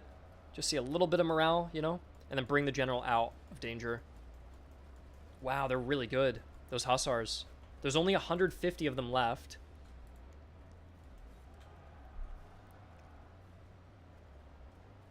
So I think I can break them. Yeah, just through sheer numbers. 91 against low morale. Yeah, I got them. And then we've got to go... Oh, I accidentally told them to pursue. Okay. If you tell a unit to pursue in a charge... Oh, nice. We shattered them. They will just keep going. You can't... They're out of control. You can't order them. So my general took off. And I'm going to go back on the road. And then swing over and help these guys out who are about to break. I may actually lose this, honestly. Okay, get over here, guys.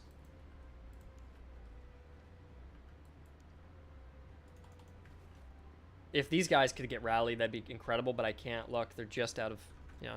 These guys, I rallied them. That's nice. I wonder how I could beat these Russian musketeers. I don't know if I can. Because I'm exhausted. My accuracy's a little better still, though. Oh, man, they're tired. Everyone's trying to run to the firing line and reorganize. Come on, guys. You gotta fucking get in line. Oh, everyone's scrambling. They're so exhausted. Oh, they're charging. They gave up on that, and they want to go charge the Cantonists and win over there, which is actually really bad for me. I have to charge them. But I'm exhausted. Oh, no. I may lose this. Oh, no, they came back. Okay. I'll probably lose because the Russians are really good in melee. Oh, man. This was a really tough fight. Come on, guys. Stop getting aggroed.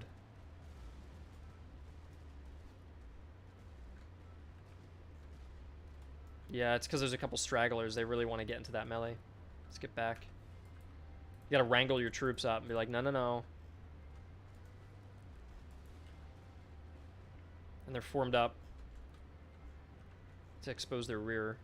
The reason they're doing that is because they're focusing on reloading first. Once they reload, I think I can predict they'll probably turn around. Oh, no, they're just... Now they're going to actually engage me, yeah. They didn't even bother with the finish reloading. They just updated and moved. I'm going to pull back because their line is just dangerously close to mine. Damn, this is a little too tough, but it's really... If I had one extra unit, I would be fine. And I think sometimes you get unlucky. If there's a patrol that has really high-quality musketeers, you're just not going to be able to win that sometimes.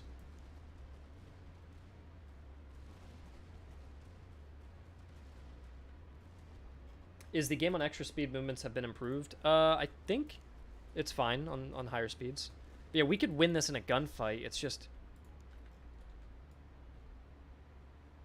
I'm going to fall back these guys into cover. Actually, I'm about to get shot, so let me not do that yet. But I want to fall these guys back onto a hedge once we exchange volleys. Damn, okay. Now we fall back.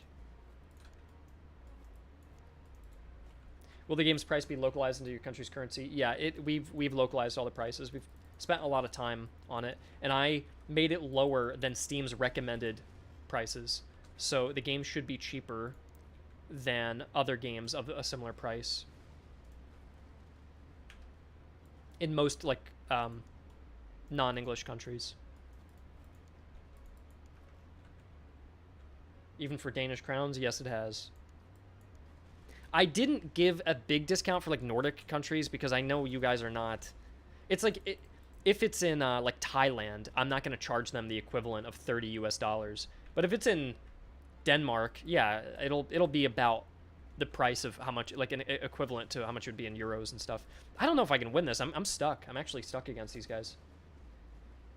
I don't know what to do tactically to win. I'm really not sure. Like, no, I can't do that. I can't leave the general. This is really tough. I'm just exchanging volleys, and I know I'm just going to slowly lose them. Yeah. I've got to move the general around. I'm going to hit them in the back once. Bang. My general's going to be gone. Yeah, I fucked up. Let's try to rout them now. If I can kill their officer... Come on, guys, win that. Okay, now follow them. And kill their officer. Before my officer retreats off the board. Once my officer retreats off the board, oh, I'm dead. Oh, damn.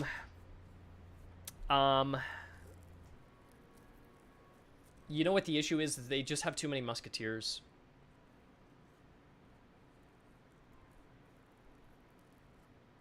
I think if I would to rebalance that a little bit...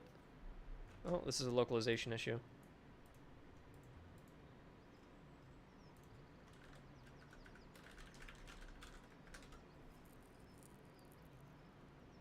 If I had to rebalance it, I would probably make it so they can't bring as many musketeers. In fact, I don't know what you guys think of this. Maybe... they shouldn't be allowed to bring the double musketeers, and maybe... I mean, I also skipped the depot battle. I skipped the depot. So... and that was really close. But I could make it so they got, like, 2 recruits and a musketeer instead, like that.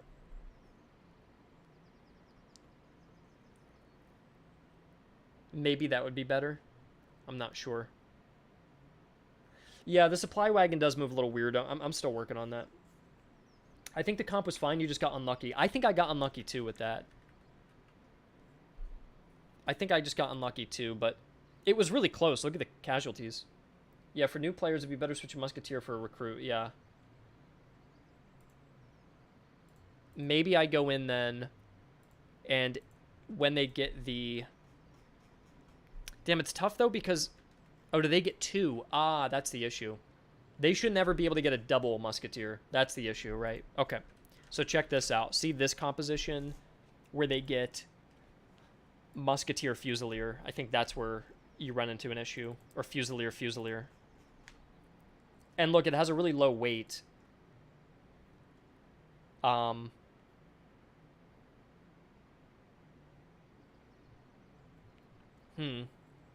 What should I do here, then? Should I just remove this one? Why are they called brigades instead of divisions? I renamed it because it'd be more accurate to call them a brigade based on the time period. That being said, brigades and divisions weren't even really standardized at the time. But I did notice in historical readings that commanders would just call groups of men brigades like that. Like if we look at Kronoskov, men in battle. Really? Come on, Kronoskov. They're so bad at... What, is it gone? Where's Kronoskov? Uh-oh. They're so bad with the search engine. They need better, like, SEO. But I think if you go to, like, battles, and you see how the way they're written about... Yeah, like each infantry brigade of the first line, 94 mentions of a brigade, Hessian artillery brigade, Picardy brigade, French brigades, and you look up division, and you only get like 22 mentions of these, and I feel like divisions are usually spoken about when you're talking about like huge sections of the army in a way that I think is maybe not as accurate. So I don't know, maybe we'll read, let's see a little bit more. First, they call them columns. See where brigade and division is not really standardized. They're calling them columns. Prince Anhalt Division. The Prince Anhalt Division contains 6 units of 1 battalion each. Well, I go back and forth on this. That's tough. Look at this brigade, though. This brigade has 1, 2, 3, 4, 5, 6, 7, 8 battalions. You know what I mean? So I feel like that's a tough one. I probably just need to do more research on this. But look at this, though. Look, this division has got a brigade of 4 battalions, another one of 4 battalions, another one of 4. This is basically your whole army, is this division.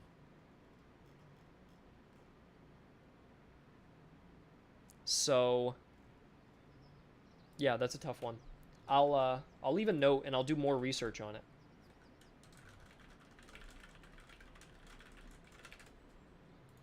I'll just leave a note, okay? And let's go back. And we're getting rid of the idea of the double musketeers. I don't like that idea. Let's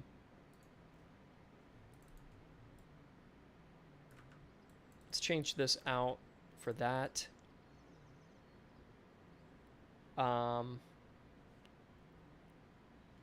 I might remove this division type. I might remove the division type. Because just bringing 2 units is a little bit lame, and I don't have a great way of balancing that. I think that was too tough. I guess the difficult thing is that, and OH, if you're listening, I'm curious what your thoughts on this. I'm curious what you think about this, which is, you know, I fought that battle against the double musketeer comp, but it's only 4 units. And had I had 1 extra unit from an encounter, or had done the depot and recruited 1 single unit, this is definitely winnable. Like, this almost looks a little weak in a way. So either I would keep it, or remove this type of division where it's just 2 lone musketeers entirely. But it's not on hardcore. You're right. Yeah, they would get 3. I mean, we don't want to balance around hardcore because that's for a very small subset of players, but I think I'm okay with just removing it for now. I think that's probably the right call. Because it doesn't feel that fun to fight against. Like, what else could I replace it with?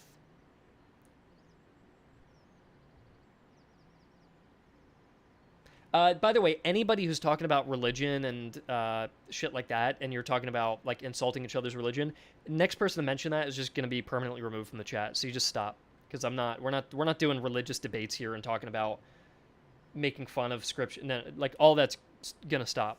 Anybody who wants to mention that stuff is gone. And I'm sorry to be rude or whatever about it, but that's not the purpose of this stream. And if you want to talk about that kind of stuff, you're going to go somewhere else. So.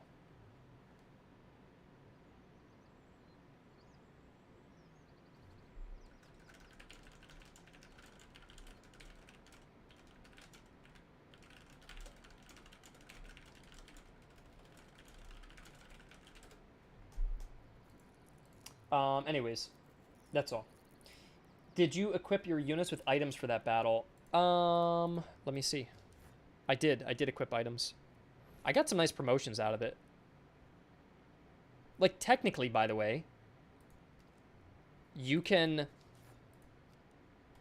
run over, grab a little manpower, refill, run back, encamp, replenish quickly,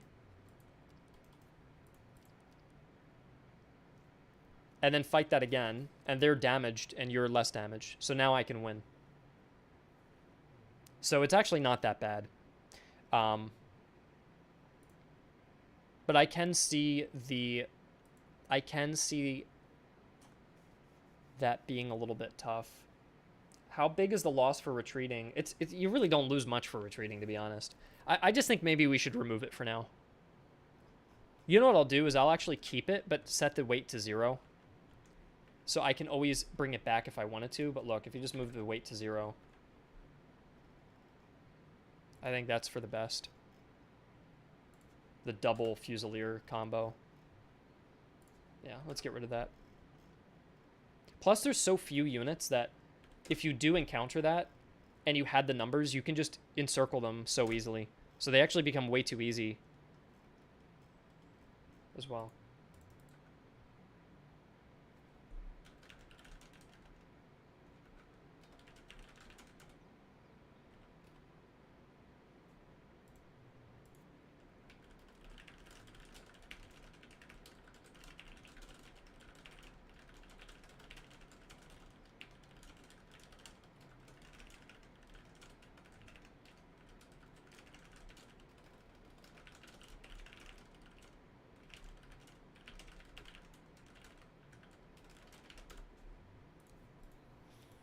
So yeah, we fixed that part. Let's go back, let's rebuild. And then let's change up the factions, guys. So here's my next question. Here's where things will become fun. Let's change the faction.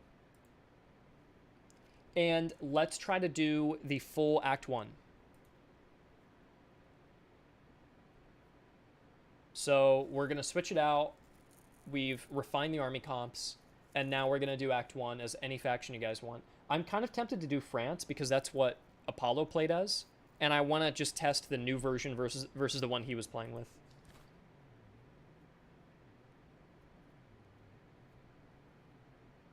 Ah, crap, I have to update my thing. UI fixes, tutorial fixes, good. My worry is that you're very good at the game and you know all the tricks. Yeah, I know, Chronic, that's exactly right, and that's why I made the weight for that type of battle 0. I just got rid of it. If anything, we could just change the starting comps a bit so every comp brings an extra unit if it's too tough, or increase the quality. I don't think so. I think the starting comps for the player is fine. I think it's okay. Like I think the balance right now is okay. Condition update. And then let's go and disable the demo, because I'm on the demo version that only has Prussia available.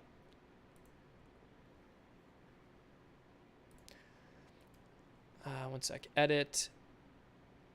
Shit, where do I go again for this? Project settings? Player. Next fest. Disabled. Okay.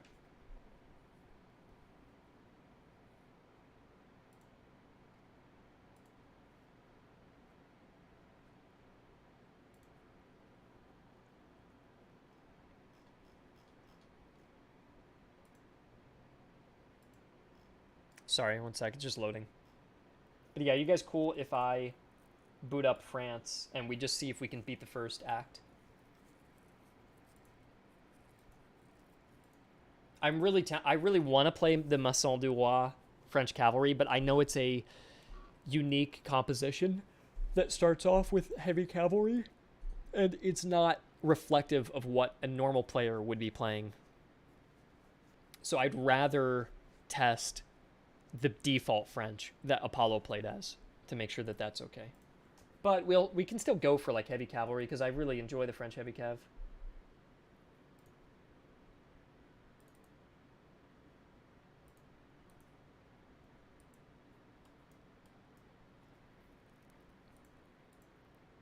By the way, for anybody here, don't forget to wishlist the game. I always forget to shout it out, but here's a link to the game. If you wishlist it, it helps a ton. It boosts its visibility on Steam, so it doesn't cost anything to wishlist. But if you do hit this add to wishlist button, it makes this number go up right there, and this gets you way more visibility on Steam. So anybody who wishlists and follows as well the follow button, if you haven't done that, that's another button you can do right there, following. So follow and wish list, that's like a huge boost. If you do that, it doesn't cost anything to do, but it will push your... It's like YouTube has subscribers, right? I have 2.4 million subscribers, and I don't get many views, even though I have all those subscribers, because subscribers don't count as much. But, 10 years ago they did on YouTube, but nowadays they don't. On Steam, I only have like 60,000 wish lists, not 2 million, subscribers, but 60,000 wish lists is huge. They'll push your game everywhere with that. And if you get up to 100,000 wish lists, you get to be like on the front page. So wish list matters so much on Steam, more than anything else. YouTube, I'll never even ask people to subscribe because it doesn't matter. There are channels with 100K subs who get more views than I do on 2.4 million, so it doesn't matter. All right, so let's equip haversacks. Let's grab the morale on these guys. They'll be called the morale. You know what? I kind of want it. Can I just name my units after historical stuff and make some cool flags? I want to get into this playthrough here because I haven't done a playthrough in a while, and let's see like what a normal proper playthrough would be. I'm gonna do all my little roleplay stuff, and I'm gonna name my regiments after real regiments, and I enjoy doing that. Let's do the Flanders one. Looks kind of cool. Ah, that's neat. So this one will be the Flanders infantry, and we're gonna give them the blue facings, and their flag is like, I have to add this pattern. This is a pattern I do want to add, but for now we'll just do light blue with a cross. So we'll do this one, and we'll do light blue. That's the flag, and no emblem. There. So that's the Flanders infantry. Does it have a number? It does.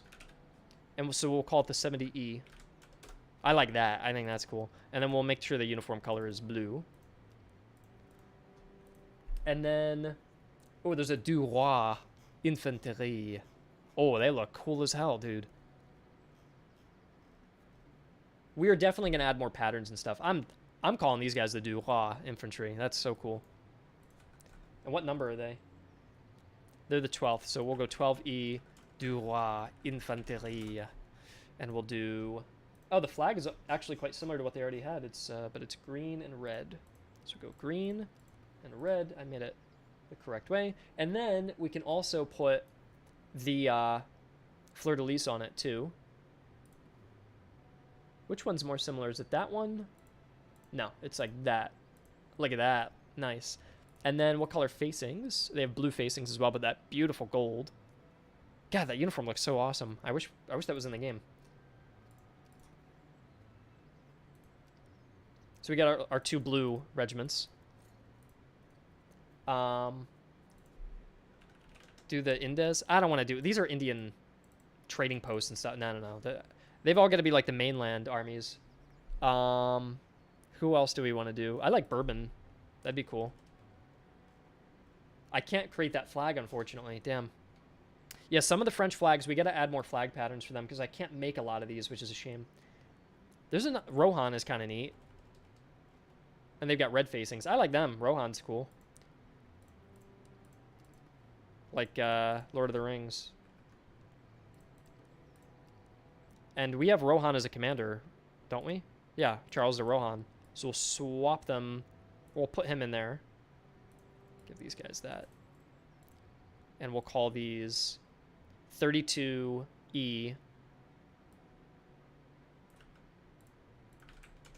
There we go. And we don't need the infantry. We can just do Du Roi and Flandre. And then for the Irish, what are we going to call them? We'll do Buckley's Irish. 92nd. Buckley's Irish. I like that. And then what flag do they have? The Irish flags you can make. The Irish ones are a lot easier to make. Do they actually have the Irish one already? They were very close. Look how close that is to randomly generating Buckley's flag already. So what color is it though? It's green. It's just inverted, right? We go green there, red there. Look at that. That's perfect, isn't it? That's pretty cool. And what's their uniform? Green and red. Nice. They already... Yeah, they have the exact uniform already. That's awesome. And then our provincial cavalry... what do I want to name my cavalry after? I just love the French fashion and stuff. I shouldn't be sitting here customizing everything, but I like them all to be similar to what the French had. And we could do Orleans. That'd be cool. Do they have anything unique, red and white? Do Orleans Cavalry.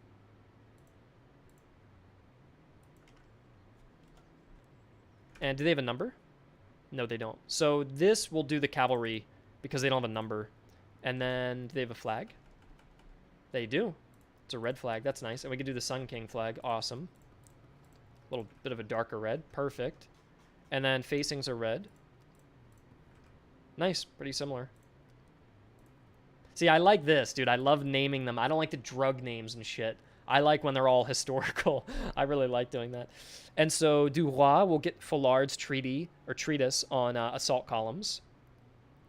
Actually, I'll give the Follard to the Irish because they're charging, right? And then Duroy, we're going to give him morale. A double morale buff, you see. But they're slow. So Duroy will move slowly but have really high morale and be dependable. And then Flanders will just be normal, and Rohan will be normal for now as well. And should we fight the English? I think that's a good matchup. We haven't seen the English in a while.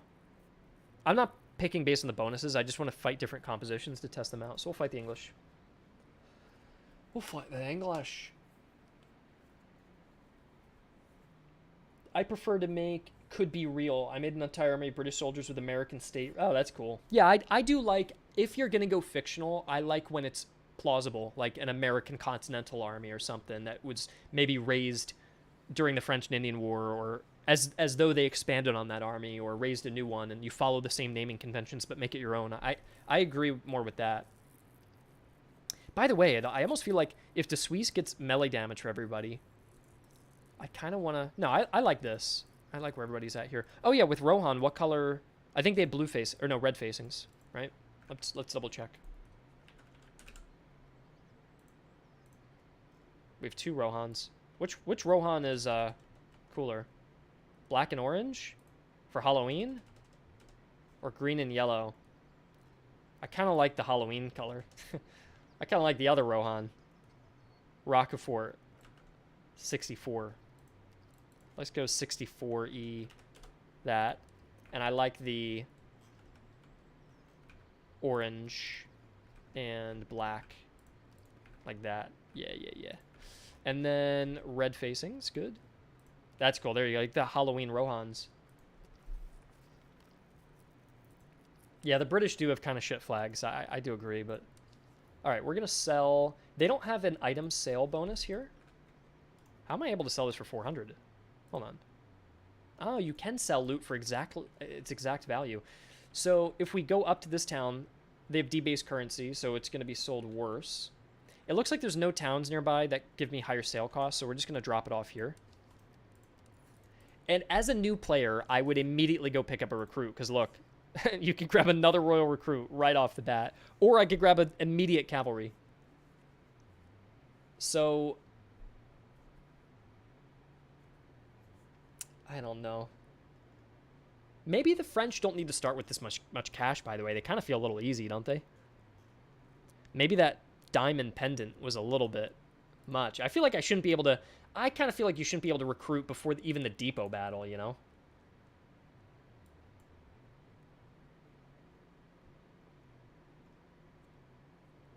I don't know. It feels overpowered. I feel like I'm going to crush right now with this army. And I'm unsure that they need the diamonds at the start, you know? Let's see. They currently get Follard's treatise, which I like. They get large haversacks. I like that. They get the diamonds, which I don't know about. Spirits I like. Cheese I like. I think it's fine because they bleed cash with the officers. You're right. They do bleed cash. Let's keep it the same then for now. Let's see if I snowball too much. Do you guys want me to play really try hard or play as a new player would? I would imagine play as a new player would, so we can get a real feel for the difficulty if you were an average player. I think that's probably the best way to go. So a new player wouldn't know to immediately recruit. They'd probably go for this little depot battle. Yeah. And do we want money? Probably don't need it. We need ammo because we're low on ammo. Do that. Spawn the detachment. Yeah, we'll play relax. We'll play role play. You know what I like to do too, dude? This is one of my favorite things. French fife and drum marching music. I like to do this, and then I go... Oh my gosh, the ads. Are you kidding me? Get rid of those ads.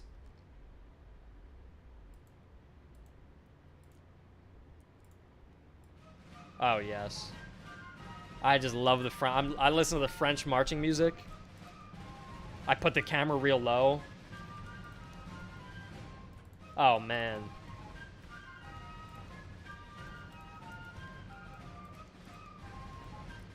You play as France, and then what you do is you turn off the UI, and then you see if you can win without the UI. That's what I like to do. And then what we do is we turn the in-game music off, which I love the music, but then we turn up the master volume.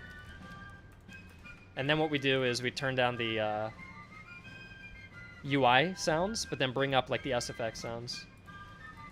Should have made a similar soundtrack in game. Maybe I should have in retrospect, but last time I did that, where I just did all like fife and drum marching sounds, it didn't really work out, but I feel like this isn't even very loud. Hold on.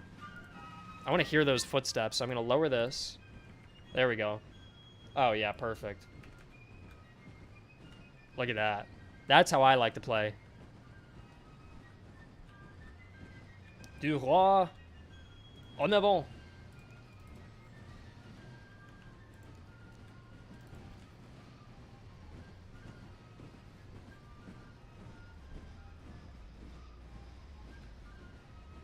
I love the French, dude. I just get hyped on the big French armies. I don't know. As a kid, I always loved England and Prussia, but there's something when I worked on this game that made me really fall in love with the French. I do really like them, which sounds kind of dumb because the French are like the most made fun of, but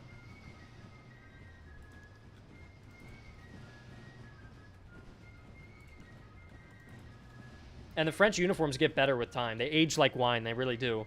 They do have style. They only wear white now, but when they get the waistcoats that turn blue and red and they get the nice buttons and everything, they start looking real good.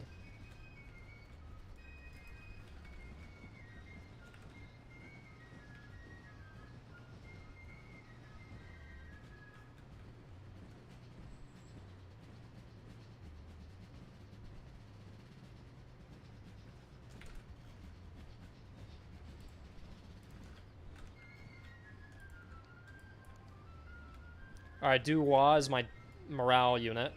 I'm gonna swing them a little left. Form up. Form up.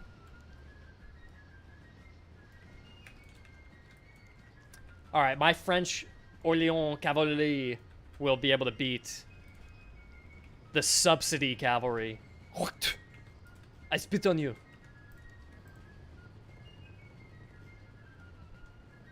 They are toggling. Okay.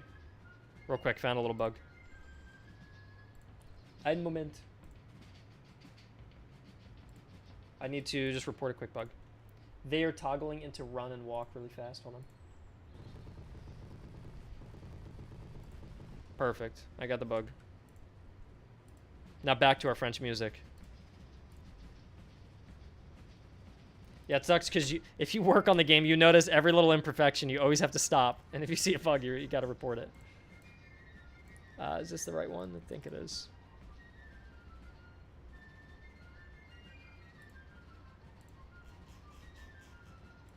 Or is it this one?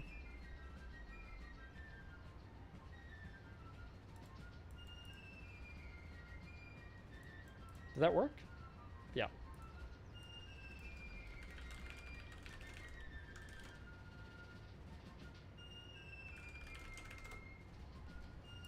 All right.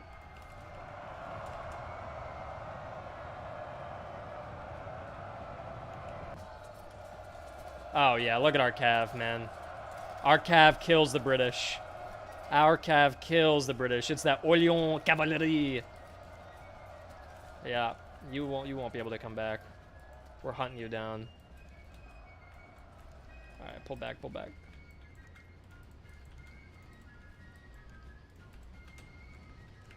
You know the French cavalry is going to win it. They're just too good.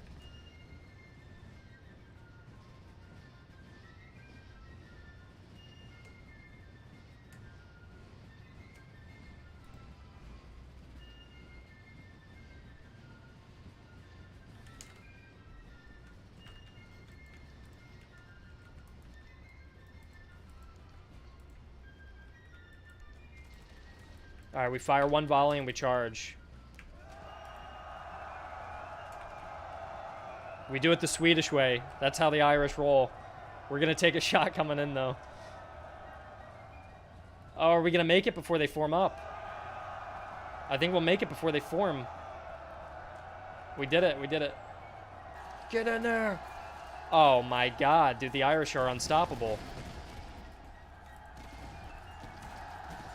The Irish are maybe a little too good. Jeez. Damn, my French are just killing it.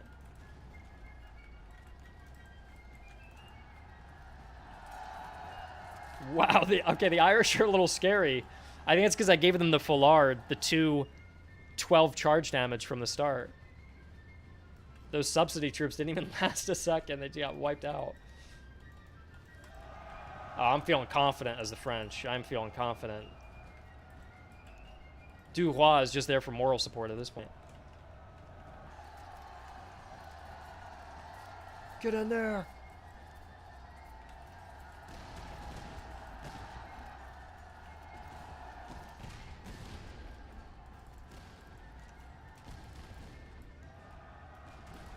All right, ready to fend them off. Fire. Nice hold. If they're trying to charge Buckley, I don't know what they're doing. You don't charge Buckley. Yeah, they broke. They broke. French victory, man. You do not charge Buckley. The Irish are drinking way too much alcohol. They're pushing way too hard. I think they're a little overpowered, honestly. Are they a bit overpowered? We'll see. Empanadas. I'm just calling you empanadas. I'm sorry, man. I don't know what else to call you. Do you think the Irish are a little too powerful at the moment? Because you were mentioning they were good, but I got 325 kills. I didn't even break a sweat with them. The only reason I'm so willing to jump on potentially nerfing them is because I just bumped them up by 200 manpower. And that's in the update that you guys have not been playing on yet. Like, look, they now have 1,200 guys. So I bumped them up in the latest update. And I didn't really rebalance them. So they're just really good regardless. So either the charge is too high or the morale is too high. And I don't know which one I would lower. Look at their goddamn charge. Yeah, it's 50, which is higher than the Royal French Cavalry. Yeah, I think that's a little ridiculous. I bet it could come down by maybe 10. I think it's ridiculous if the Irish have higher charge than the Royal Cavalry, right? The morale, I like that they have high morale, because I like the idea that the Irish, you can depend on them. Because they're like good solid fighters and they're like dependable and loyal. I like that stereotype for them. But I feel like the charge is maybe too high here. Especially because they got the manpower buff. The reason they had really high charge damage is because they used to have way smaller numbers. So they would get destroyed in gunfights. And now they're actually pretty good. Are the Royal Cavalry melee not charge specialists? Yeah, that's correct. But either way, it's just like they're the best cavalry in the game. So they shouldn't be outclassed by some Irishmen. So if I go 25, 45, I think that's a good step. And then maybe we bring the melee down just a tad and go 15, 25. I think that looks better to me. Oh, I've been signed out. That's not good. 1 second. Let me ask you guys, should I go 5 and 5 for lower melee, lower charge, or -10 on charge? I'd rather go 5 and 5 personally, so that their charge still stands out. Otherwise, if I... 1 second, I've been signed out, what the hell? It just does that sometimes. Otherwise, if I bring down it by 10, then their charge equals their melee. That doesn't seem right. So I'd rather go 25, 45, and then 15, 25. I like that. Yeah, -10 would make him way less unique. I agree. Yep. Okay, I think I'm happy with that. Either way, we're keeping the overpowered Irish for now. Look at the cash we're rolling in.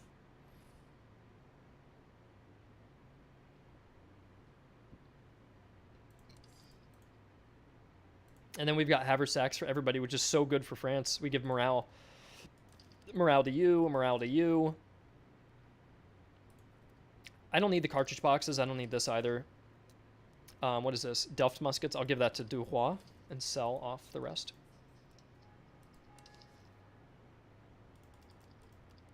Look how much cash we got. 660. I'm tempted. I am tempted with 660 to get the French provincial cav, which is a 2026. Yeah, volunteers aren't as good. Should I get infantry or a cav? What do you guys think? I kind of want to get another cavalry and get my cav ball rolling. Those cavalry do not have swords. That's a visual glitch. I'll write that down. They do have swords. It just doesn't show up until you buy them. Because it's a backup weapon, basically. I'm going cav.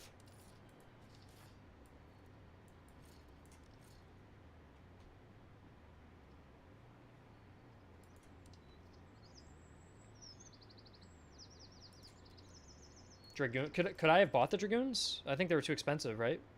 Yeah, they're 1,000. You gotta abuse the French cavalry. Yeah, exactly. And then we gotta name our regiment, of course. Where do the unlocked units show up? You can't buy them. You unlock them for like condition awards, or you get them as rewards for the side objectives. But there isn't a list of all your unlocked elite units, so we have to add that in before release, so we can try. Because it would be nice to see like your little Hall of Fame. I like Berry. Berry Cavalry. That's nice. Berry Cavalry.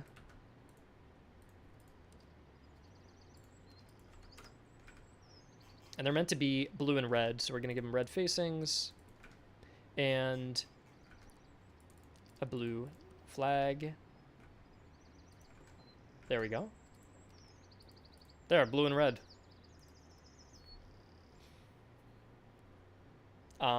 By the way, I do want to see if we can, in time for release, add recolorable jackets, or like coats. So we could have given them a blue coat. Now, that being said, it's very easy when you upgrade them. I can just get them the blue coats. Like, I can get them to be French Hussars, or I can get them blue coats with the Royal Cavalry. You can pick colors through the units you get. But I do think I want to add that as a final customization feature. But we'll see. I need more time, so we'll just see if we have time to do it. And we want to add more emblems and patterns and stuff. Okay, convoys. 2 convoys down there. I'm going to force march. Ah, look, I'm losing the money. So that's because of the doctrine issue. Why are my tooltips on a delay like that? It's annoying. Fight a small field army. And 4 items. Or delay the HQ. I feel like it's kind of meta right now to delay the HQ, so we'll just do that because I feel like new players like doing that. And then we will... Yeah, look at the cash bleed. So I do forget about that as France. You're bleeding cash. I will do a passive search. No contraband. That's fine.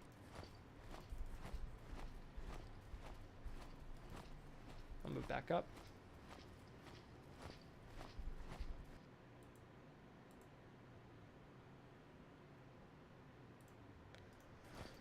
Let's go to the outpost. A supply surplus. Okay, this is cool. Just free. I think we need the coins because... Oh, we have to garrison. It should say minus. Let me fix the localization. Draw ammunition.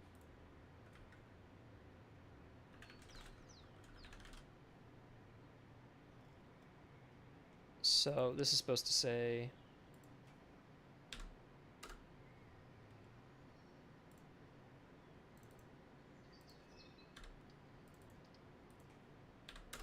And I have to update, I have to let all the localizers know that I added a minus there. So, hold on. Because we're translating the game into like 9 languages. So every time you make one change, it's this huge thing.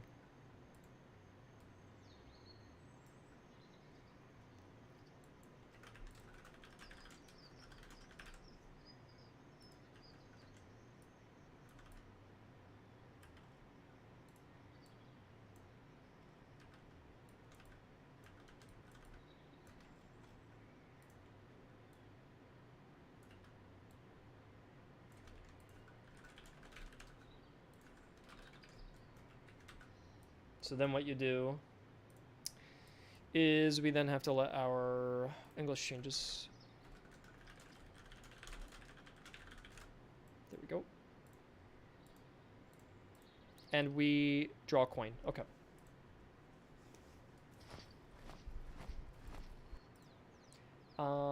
Where are my tabs?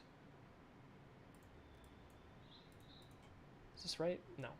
Close that out. I got way too many tabs open. This one's good. I want to keep this. I'll move my live stream on the right, and then we'll get back to it. We have Arnsberg, which we don't need anything from. We're still bleeding cash. Unguarded campsite. We'll take some supplies and leave. I won't mind the weapons, actually. Ah, bayonet and a sword. Interesting. So we get the Hussar sword to the Orléans. Nice. And then we get this heavy socket bayonet. Give that to the damn Irish. You got to give the heavy bayonet to the Irish. And then Du Roi, a royal. You know what? Do you guys feel like Du Roi needs more French colors, you know? I kind of feel like they should get that. I feel like that's more of a Du Roi, you know what I mean? Not that.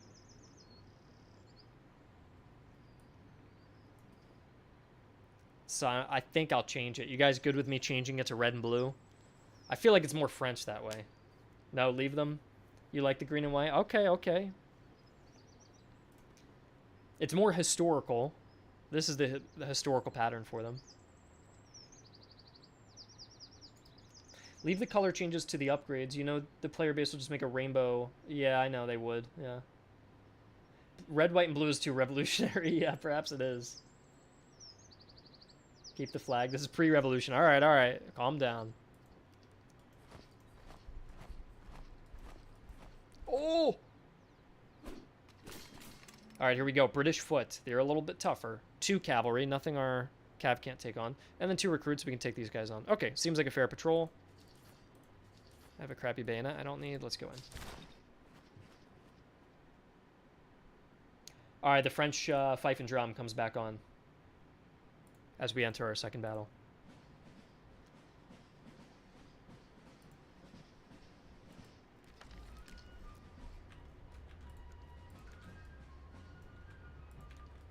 God, I love seeing the names and the numbers. Is there something that you guys have too that's... I don't know if there's like some... I don't know, something in my brain when I see the little numbers and names and they're all neatly organized. I just really like that. And I get all the flags the right color and the numbers the right way, and I do like it.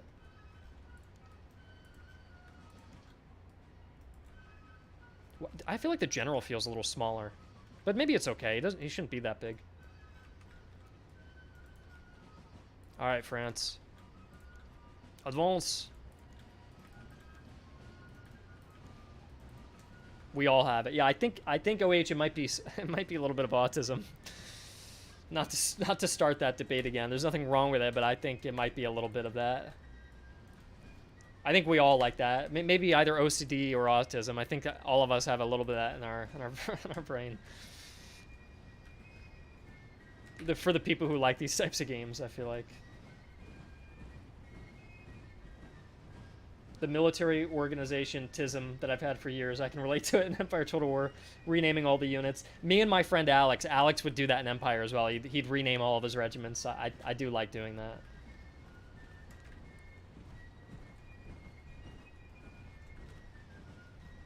Especially if they have nicknames like the Black Hats for Michigan. Yeah, or the Bucktails for the Pennsylvania Regiment.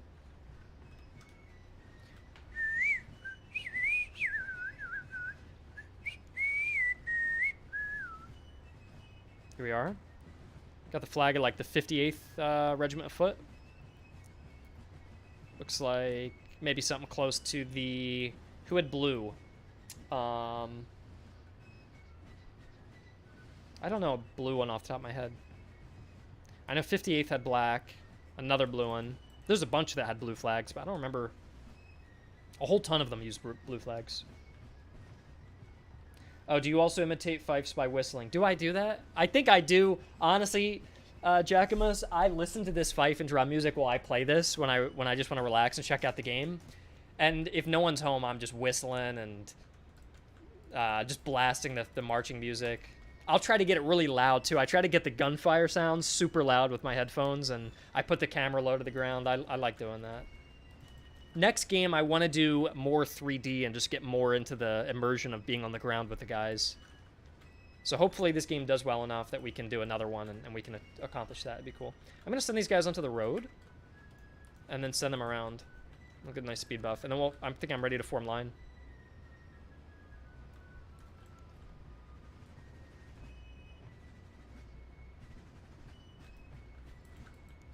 And Dubois holds the center. Buckley's Irish is on the left, which is good because all their cavalry is on the left, so we want to form up and help out the Orléans.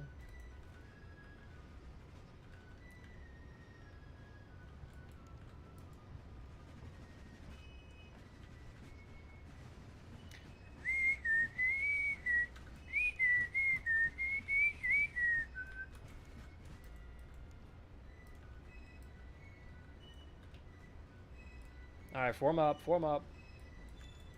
Let's run these guys into position. Form up.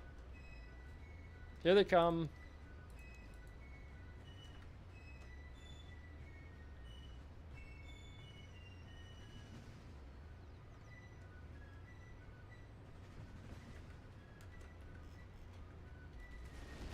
Oh, yes. Here we go.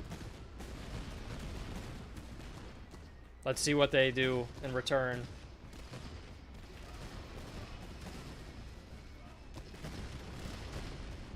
By the way, if you hear the death sounds, that's me. I don't. It's so cheesy when you know when you know it's your own voice in it, but I think it's fine. What's my morale? My morale's okay. We're going toe to toe. We lost way more guys, but we're doing okay.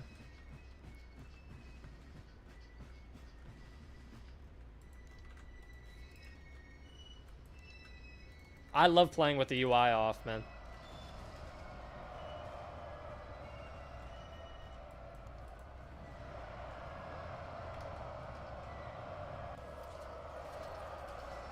Oh, yeah. I think we can win. I think we can beat both. Can we? I don't know if we can beat both. That's a little much. We need the Irish. Irish, get over here. Fall back, fall back. Oh, no. Oh. I may have to retreat them. Yeah, I'll retreat them. If you retreat, you get a little speed buff, so it helps get your guys out of there. Oh, no. Oh, man. That's not good. They're, like, slaughtering them. Oh, we need revenge. Damn, they really want to just wipe out my cav. No! Get away. Oh, my God. They're grinding them down. I'm going to be so sad if they all die. I think they're all dead. That's so rough, dude. No. No. Damn, I bit off more than I could chew. Holy fuck. That sucks. Alright, we're charging you.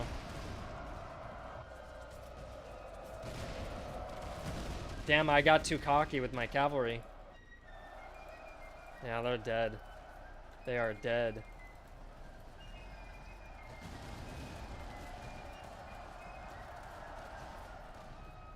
Damn, the British are, they fend off the cavalry, don't they? They fully wipe that guy. They killed the officer, too. Damn. My officer's dead. I feel like I should replay in this battle, you know what I mean? I feel like I should give that round 2. I had too much faith in the French cavalry.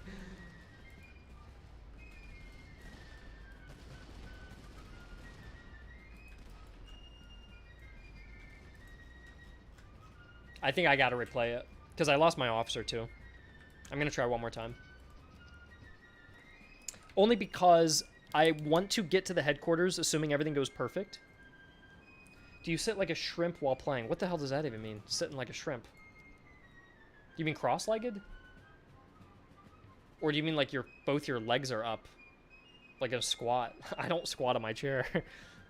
I do sit cross-legged sometimes. I don't know what the shrimp sit looks like, though. I don't know what that is.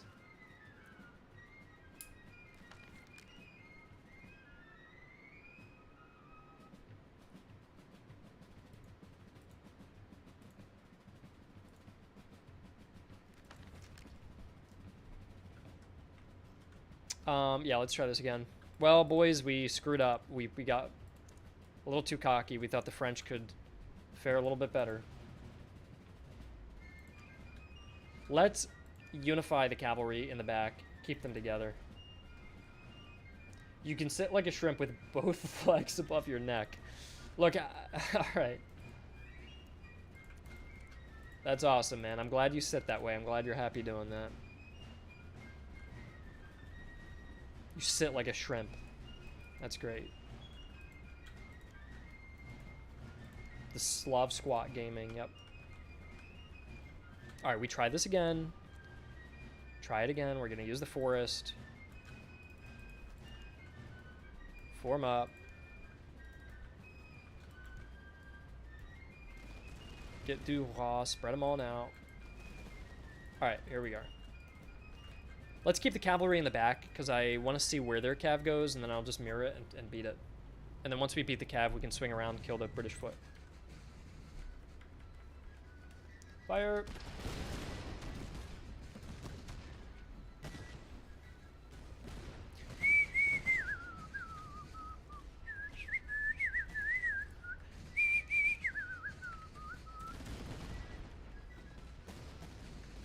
In French, isn't fire just foo? Foo! It's not very intimidating to yell foo. But, you know. Alright, their cavalry split up this time, so we'll see if we can take advantage of that. I'm going to send the Irish in for a good old Irish charge. I want them to fire one more time, though. I want to get both these volleys off, then Buckley's is going to charge forward. I think it's Foo. I don't think it's Feuer. I think Feuer is German. Pretty sure they just yell Foo. Foo! Changez-vous, bayonettes! Oh! Ouchie!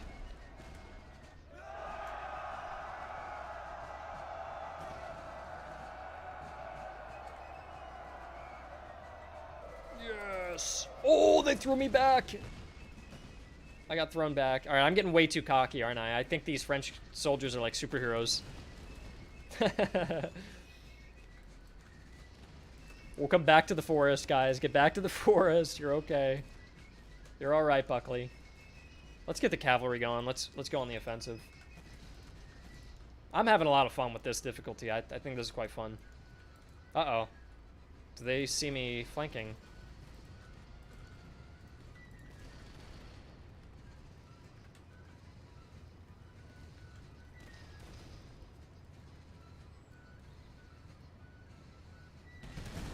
Nice shot. Let's see what you can do, Englishman. Let's see what you do. Uh-oh, uh-oh. Ouch. Who's charging? We have 2 cavalry battles. We'll win this. We'll win this.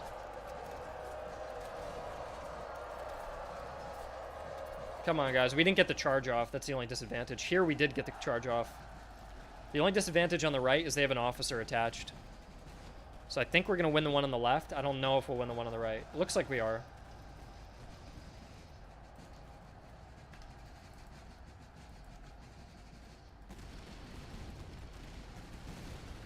There we go, boys. I'll follow them. I'm going to do what they did to me. I'm going to follow them down.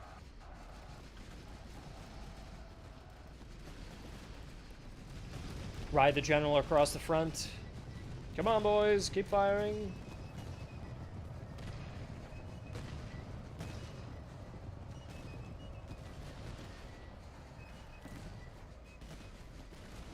I'm just grinding these guys down. Fuck them up.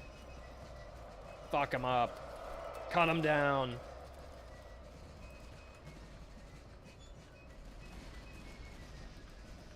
Where's your cavalry now, Englishman?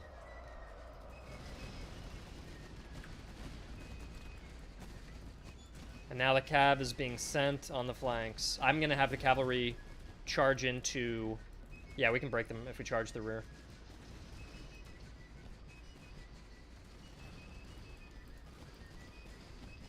Oh, jeez. They're using buckshot rounds. That's why they got so close. I was like, why did they advance their line? They switched to buckshot to go fire at me at point blank, but it's too late because I should be able to charge them. That's really cool they switched ammo types. I like that a lot. Damn buckshotters. Let's see how many losses we take. 12-15 goes down to what with buckshot? Let's see. Oh my gosh. Yeah, the buckshot's nuts.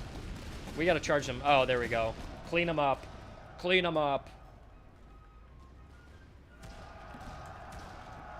Clean them up. Vive la roi. Oh, we're slicing and dicing. Follow them. Cut them down. Cut them down. Cut the Englishman down.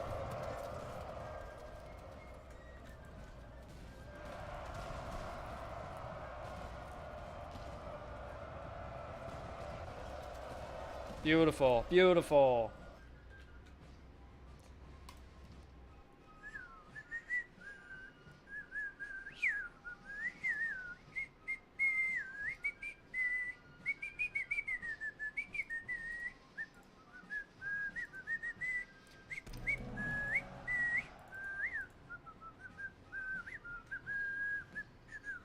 Yeah, the Irish definitely took a beating. Oh, we got 2 horses for our 2 cav. Isn't that perfect? Plus some medicine. That's awesome. I want the cash because we are bleeding money quite a lot. So we want to get that under control.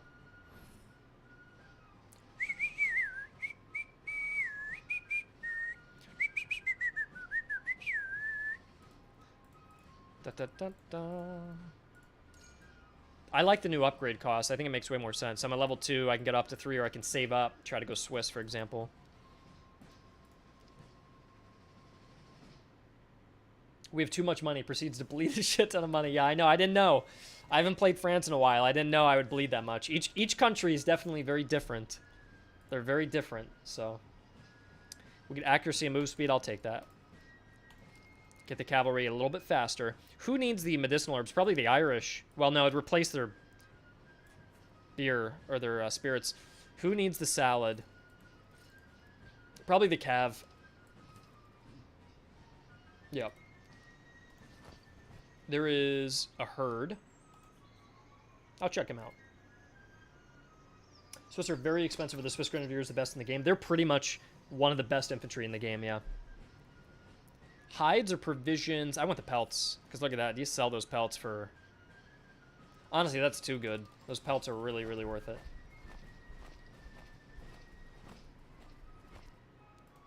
Look at this. They have a lower resale cost, so let's not sell these off just yet. Can we buy... Recruits are 300. We probably want to head over to the next town over. Oh, look at the officers. Probably want to head to the next town. How's their headquarters looking? 4,300. Only 8,250 is not bad. They must be really high quality then. So we can sell for a higher amount here. Got 488. They have lots of tea, don't they? Or coffee. Tons of coffee. I might get some new, fresh cavalry sabers. We might invest into that cav, man. 8k, that's nothing. Yeah, I know. I'm surprised it's only 8k.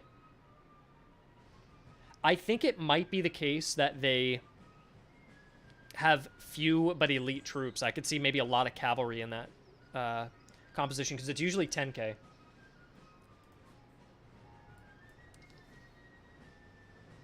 Should we get the cuirassier swords for 6 shock, 12 melee? Or do we give our cav breastplates?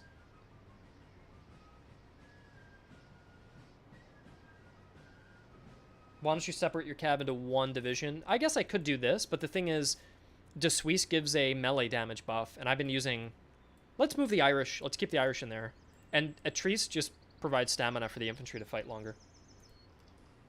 But I could get breastplates or swords. I don't know which one I want to get. I could get one of each. Like that.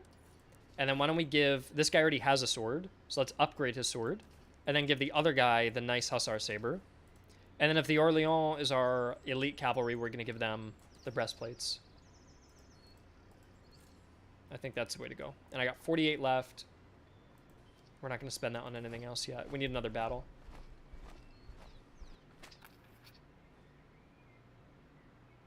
I always find breastplates not appealing, lose move speed for a cav unit. Honestly, with how deadly cavalry is now, they... Let's see. Ooh.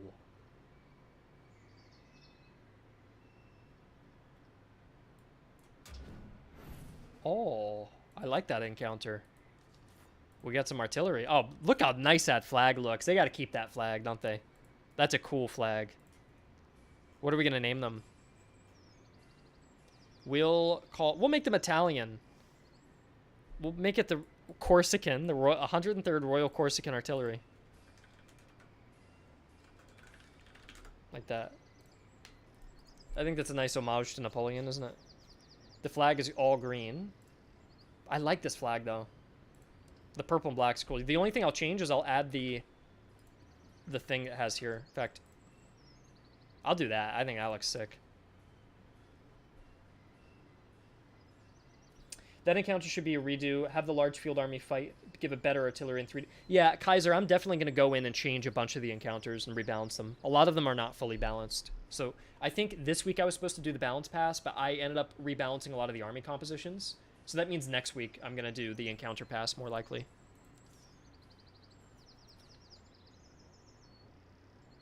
How about this Divi Day? Why don't we do Battery de Royal Course? How's that? And then we fight out this battle. Regular infantry, some artillery. We'll be able to kill these guys quick. Why not rename the unit with breastplates to cuirassiers? I could do that.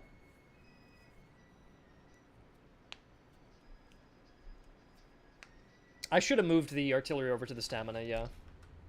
Because they do get tired if they fire a really long time, but it's okay. There we go. Look at the battery here. Beautiful French cav.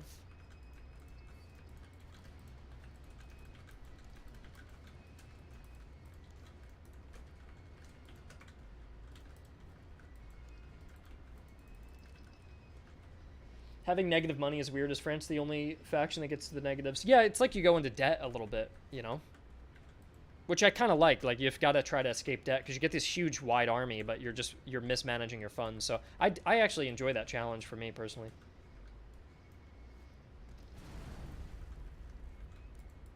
Okay, artillery's coming in. Where are they firing at? Royal Flanders.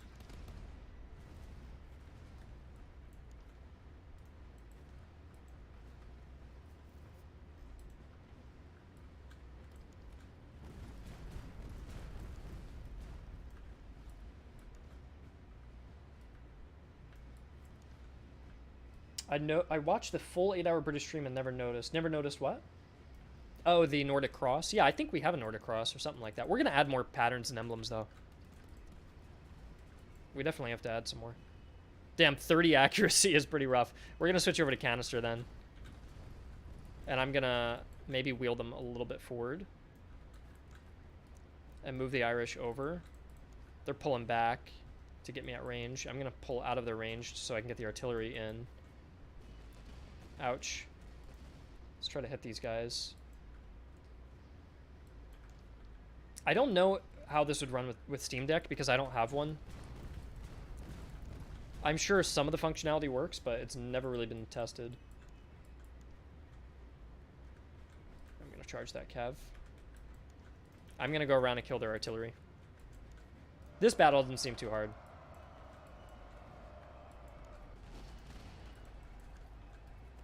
How's our cav doing? Yeah, our cav's killing them. Small little patrol. They do not like my cavalry going around.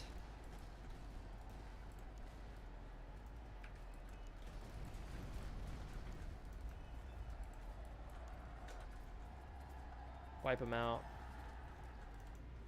Let's take these guys out. How's the canister shot doing? Okay, 47 kills is not bad with canister. It's low caliber artillery with a basic canister round, so it's not going to do as much. You can upgrade it and do double canister shot or a higher quality of canister. And wipe these guys out. Hit them from both sides. Here we go.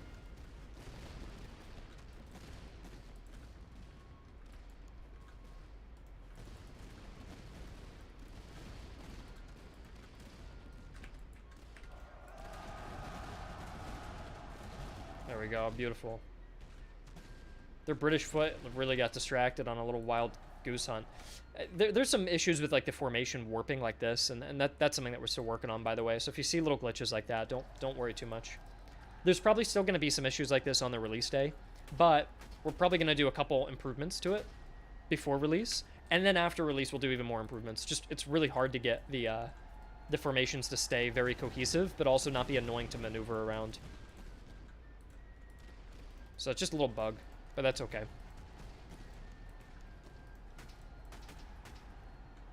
Thank you again for making artillery 4 and 6 instead of 3 and 5. Yeah, I think that was your idea, right? We listened to you. Yeah, they're on a goose chase to kill this cavalry. They do not like my Kev. If they want the melee, I'll give it to them. There we go.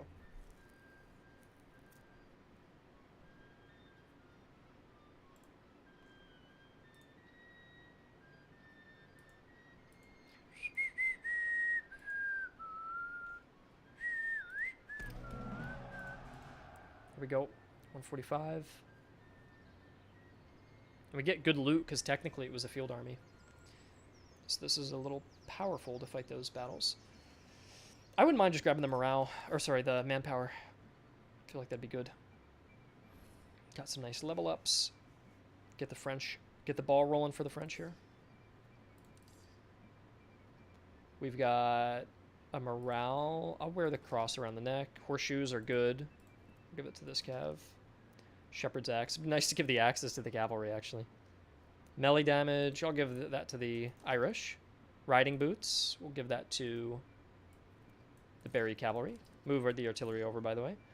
Damage received. I'll just throw that on them. Actually, you know what? I'll sell that. I don't really need this. Oh, another patrol. Let's sell that. Probably grab a little bit of this.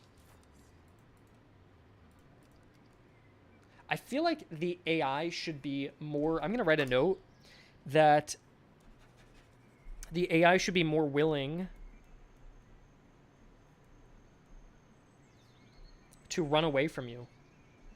Because I actually have a stat.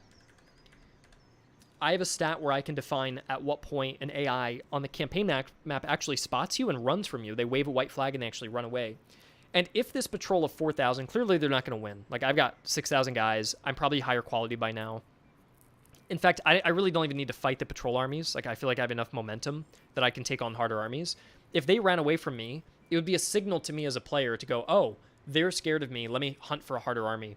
And there are little encamped armies around the map that are tougher. And so I feel like that would be maybe ideal. The other thing is, it's only day 30, but I feel like I could take on... merging with another force would be cool. Yeah, that would be neat. They're never going to be able to do that, but that is a cool idea. The other thing I can do is these stalking armies that come after you.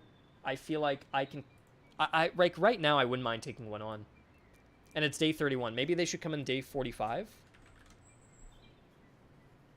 Because right now, the stalking army comes in... Do we have any playtesters in the chat? Do you guys see where I'm at now on day 30? I'm actually pretty far ahead for day 30 that I've got these two divisions outfitted. They are a lot of recruits, so I can still lose under pressure. But I wonder if the Stalker should come in. They come in on day 70. And it's day 30 now. I feel like I could take one on, but a new player may not. So maybe day 45 to day 60 is when they should spawn. Instead of day 70, because I feel like that a little bit of pressure earlier would be nicer, you know? Anyone have any thoughts on that? And this, what a stalk, just, it's a gamey term, a stalker. It really is just a field army, and it's like 2 times the size of a patrol. I feel like I could take on a patrol now, or a field army now. But I think maybe just raising this down to 60. We'd go 50 to 60. That could be nice.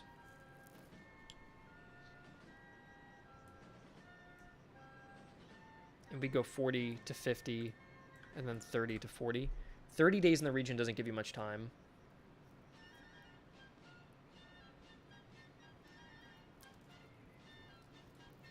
Maybe what we do is keep the range the same in regions 2 and 3. You know what? It can just be the same in each region, right? Like, you get about 2 months in before the field armies come after you. I feel like that's fair. That would feel nice, because now I know in 2 weeks they're going to come after me. And then I'm also curious to see if we can get them to run away from me. So, because I want them to kind of run if they feel like they can't win the battle. And we can actually adjust that. I forget what it's called. Maybe it has a word AI in it. We're going to have to look through. Battle AI. Campaign variables. AI movement speed. Encampments. It's none of these. Items. Weapons. Aha. AI stationary. Flee minimum range. Flee modifier. Flee threshold. This allows the AI when to figure out how valuable their army is compared to the player and decide to attack. Value. Army value experience level. Hopefully we get the auxiliary event. Yeah, that one is quite fun.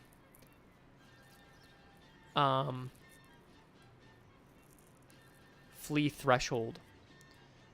This is the number we've got to play with. If I make the flee threshold 0, what happens? Let's see. We're going to go in and test. I'm just going to test the numbers. So we're going to go and do core data. Do you guys agree that I feel like if you outnumber the patrols a lot, they should start running from you, and it's a signal for the player to know, oh, my army's powerful, therefore let me look for a greater army, because there are tough armies encamped in the region that you can find, but I think signaling that to the player to let them know, hey, it's time, you've got the army, you can take those on, and encourage them. Especially because it's annoying when a patrol that you know you're going to beat runs itself into you, and you're like, you really want me to fight this battle? Like, I'm going to destroy you guys. Like, if anything, it's kind of annoying. I want to be able to just fight battles that always give me a challenge for me personally. Now, you could always follow the enemy armies that run from you. You can outrun them and catch up to them if you want to grind the loot. Okay, so if I made it... look at that. See how they flee? So if the threshold is 0, they flee, like, instantly. It's 2 currently. If I make it 1.5, let's see if we can get them to flee on 1.5.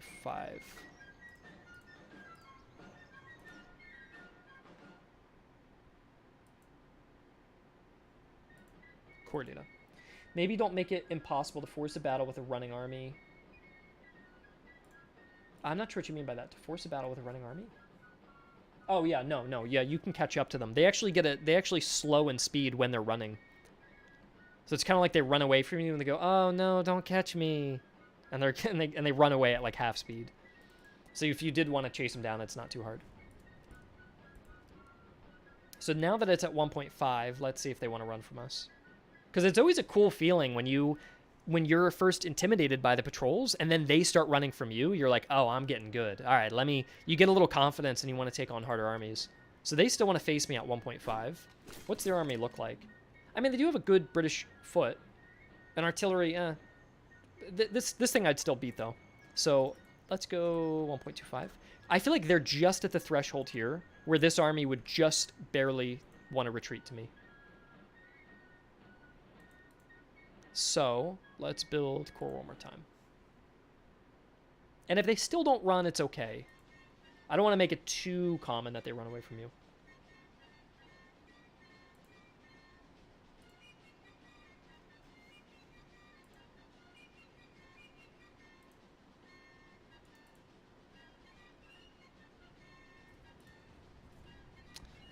Load game, save France. Yeah.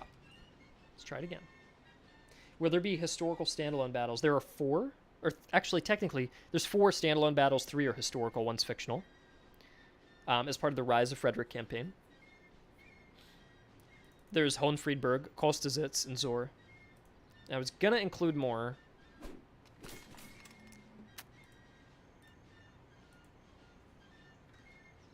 Oh. Let me check. Threshold's 1.15, speed range, min range, pursuit range. This allows the AI to figure out how valuable their army is. Experience level, that's fine. Stopping distance, encampment range. Gosh, do we dare go 1 and then just see? I think 1 pretty much means if they are 1-to-1, they will run from you. Oh, I didn't rebuild the data. Camille, I was going to add more historical battles, but I just ran out of time. Like, you can see how tough this is to balance. And I didn't want to also have to simultaneously balance 5 more historical battles on top of this. And I feel like players are not really going to play the historical battles very much. I think the fun of the game is the customization.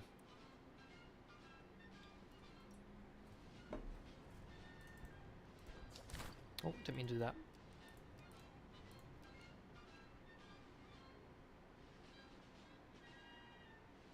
What drove us out? The invisible hand of hunger.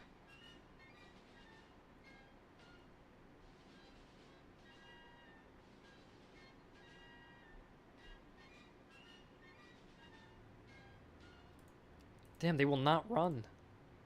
Alright, let's put this down to 0.5. Sorry guys, this is taking a little while. I'm just trying to get the flee rate to be right. It also might be the case that my army is not at full HP. That's why they're confident. So we'll try this. Is there an ambush function in the game or guerrilla tactics? Kind of. Like, it is possible that you're flying on a road with force march and your visibility goes down and an army runs into you that you did not intend on fighting. It's also there are encamped armies, and if you had low visibility, you could accidentally run into an encamped army and then get stuck in a battle you didn't want to fight. You also could hide on the side of a road and wait for a patrol and then jump onto it and attack it. And the patrol is just kind of like doing its route. So you're kind of ambushing it as well. But there isn't like a Total War style ambush stance that loads you into an ambush style battle necessarily. There we go. Now they're running. And I can follow. I think this is fair. Let's play with this for a little while now. So they're running from me and I'll ignore them. I like the idea that when they run away, they drop items. Yeah, to go faster. That would be cool. Okay, so they're running. They're like, yep, we're getting out of there. Now let's wait for a field army to spawn. And when a field army spawns, let's see if they run from me. And they shouldn't, because... do we want 2 good horses? I want the good horses, yeah. Frisian and Hungarian. Aha. So we don't need a Hanoverian horse because they're good at accuracy, but we're not doing accuracy. This one's good at charging. And this one's good at melee. So this is a heavy horse that's slow at melee. And this one's fast and charging. I feel like red is more of a charging one. But then again, he's got the breastplates.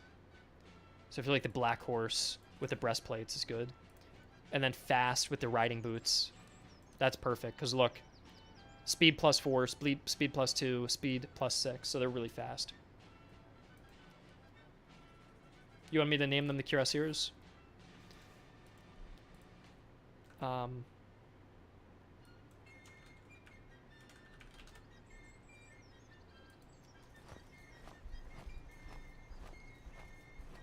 Let's keep moving on. Bielefeld.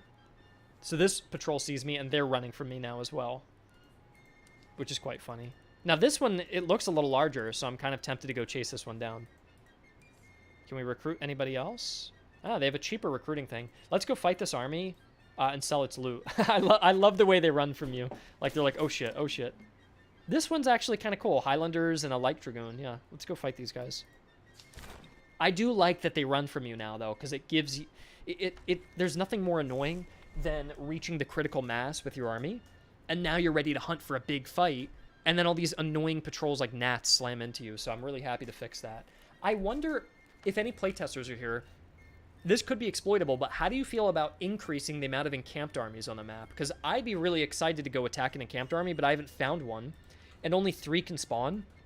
So if you don't find them, If you don't find them, you're screwed. So there's only 3. Maybe we should increase it up to 5. So there's a higher chance of finding those encamped armies. By the way, History Cow, yes, the horse color does change based on the item you get. Check it out. That's one of my favorite little features that we have. Look at that. So you can see the more orange color for the Hungarian horse, and look at the black Frisian horses. Isn't that cool? That's pretty neat. Stratagems will stack a lot then. Yeah, I feel like people could grind the stratagems maybe too much.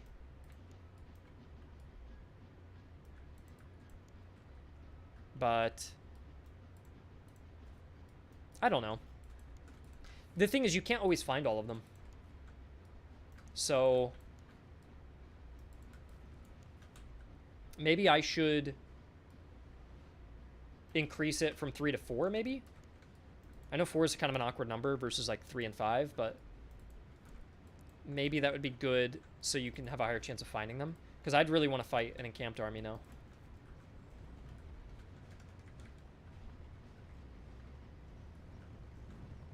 The berry cavalry is fast. Let's get them out of the forest and let's do a running test with them. Let's do a little sprint.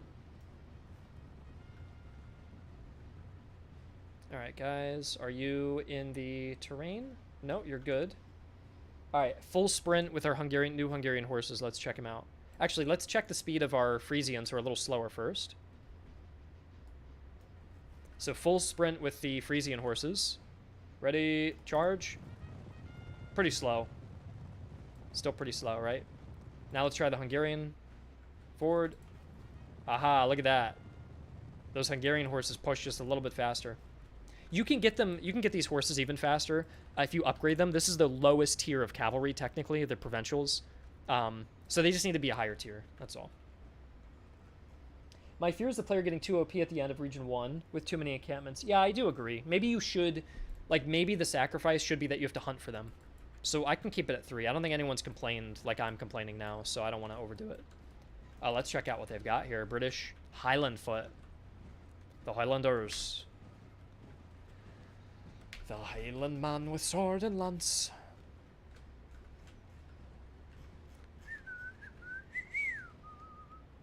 I would love to do a Highland run where we play England and only recruit Highlanders and name them after like different Jacobite leaders. That would be pretty cool.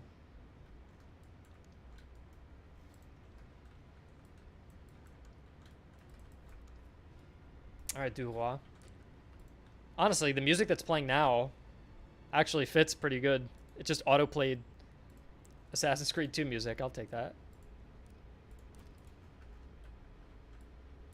Maybe the fleeing patrols can combine. I don't think we can combine any armies, so I don't think that would be possible. But it could be cool at some point to update it, so if a patrol flees from you, they can do something like grab an encamped army to come chase you, or alert the HQ to make it grow faster, or like something. But for now, we're so close to release, I wouldn't change anything with a new mechanic. You don't hear any music? I think you should be able to hear it. Here. Should be a little louder now. But yeah, this is just a little weak patrol, so this is just to get us a little more cash to beat these guys.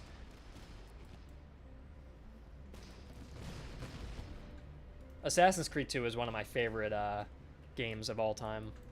I love the soundtrack. I have so much nostalgia for that game. I really I really love that game. All right, canister shot. We have an open field for the canister. Uh-oh. Light Dragoons are actually pretty decent. I might lose that battle, but I do have the good Hungarian horses, so that impact should be pretty good. But they've got Frisian, so they're going to do more melee. So let's see. It's going to be a close one, isn't it? Damn, I lost it. Let's get out of there. Get out of there, guys. Oh, the Highlanders are trying to clean me up. I better not lose that cav, dude. Oh, I'm going to be so upset if I lose that cavalry. Get the general. Get Buckley's Irish. I feel like history's repeating itself. Okay, they're retreating and they stopped. Oh, thank God. Oh, thank God.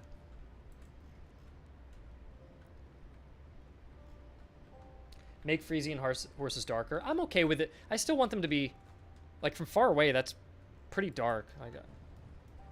I'm happy with that. Because the mane is black, and so is the All the horsehair is black, so I think it's okay. Is this build with the updated canister? Yes, it is, yeah. So canister will get better with the higher tier ordnance, but I also debuffed canister on howitzers. I didn't display that information yet, but that is in the game. Now, let's see if the Orleans can just break the redcoat recruits. Because they're disorganized. I think we can just break them.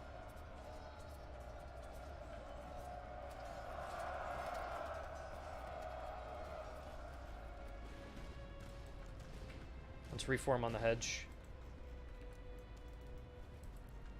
And I'll try to have my general rally.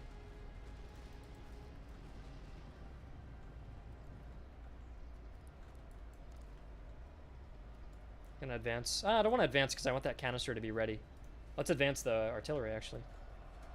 How are we doing over? Oh my god. They're doing so good. Dude, they're grinding them out. Oh my gosh. There we go. Barry's back. So Barry will just hold in reserve now. Canister ready. Fire. Oh my gosh. Oh man. We're hitting them with everything. We'll kill these guys. Oh, they tried to charge me. Let's get back. Reform the line. Infantry helmets would be cool. I don't know if infantry should be wearing helmets in the 7 Years' War. No one really wore helmets. You did have, what cavalry would sometimes do is in their tricorn, they would have like a steel lining inside the tricorn, which is pretty cool. So any cavalry blows to the head, or saber blows to the head would actually like bounce off. So steel-lined caps or steel-lined tricorns would be a cool item. You could probably give that to infantry as well, technically. It'd be really expensive, but that'd be kind of funny to be able to do.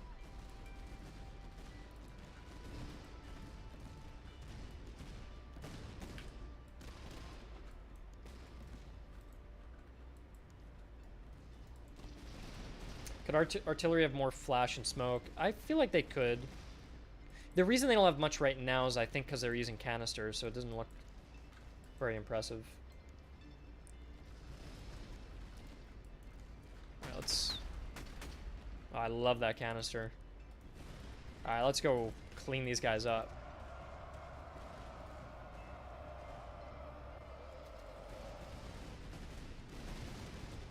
Yeah, you can actually equip greatcoats, and that'll reduce the melee damage. The same thing with blanket rolls, because they would roll that up, and that would protect against saber cuts. And you can do that in this game too. If you equip the blanket rolls, it'll make your guys reduce attrition from the cold weather when it turns winter, and it also reduces the melee damage taken.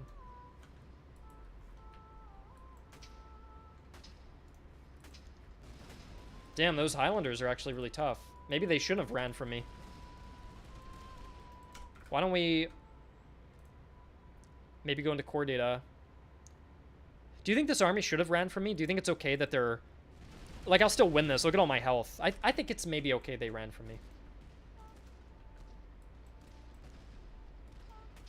How will I balance light infantry? Well, light infantry is getting a huge nerf for this patch.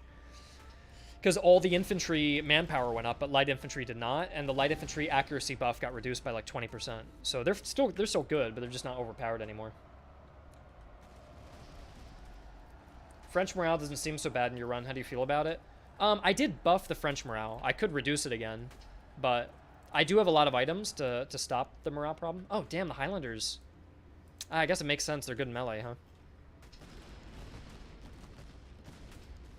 I could reduce the French morale again, because I'm not really having a problem with it. I think it's actually 5 higher than the current build. I just don't want the AI to then be really bad because their morale is so low. Because as a player, you can easily manage your morale.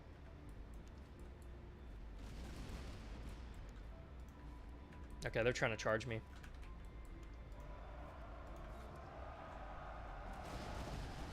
There we go, I got him. Open order formation, getting like a 75% melee debuff. They do get that as well already.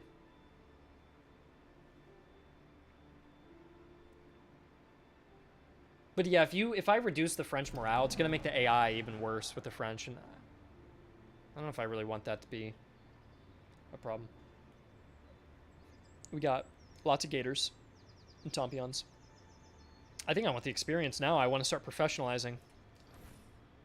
I want to start getting the main infantry going if we have to fight that headquarters battle. I'm enjoying the pacing, though. I think the pacing feels pretty good right now. Like, I'm starting to feel powerful and starting to snowball, but I also understand that headquarters is going to be tough. I think the Du Roi regiment should go down the veteran line.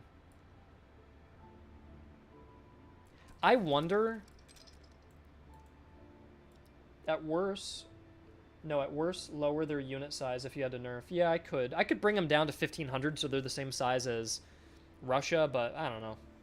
Du Roi Regiment. With these guys here, look at the Du Roi here. Look at the jackets. I wonder if I should change it so veteran Fusiliers get those kind of jackets, because I can do it. But would it make the end game look like all your guys would look like this, and maybe that's too... Then again, all the British veterans have flowers in their hats, right? So maybe it'd be cool if the French veterans looked a little cooler. Does any other regiment have that design, though? If no other regiment has that design, then maybe we shouldn't. I don't know. What do you guys think? It seems like only one... You said Dauphine has it? I don't think so. They have a couple extra buttons, but... It doesn't look like anybody else has the ornate coats besides the Du Roi. Let's check Royal.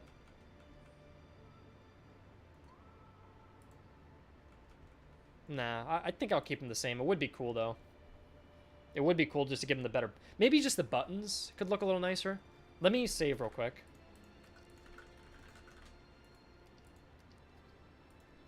And let me just go check on it.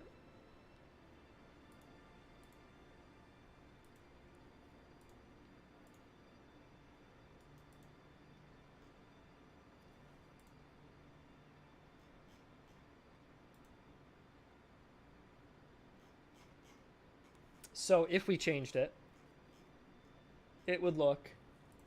Look at this guy. This is my test infantry. This is my tool to build units.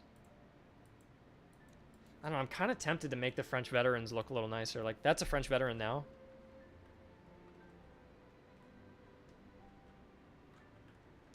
And I could change the shirt out. First, I could go gold as well. That could look nicer. But the other guy, the actual lapel that the Du Roi had,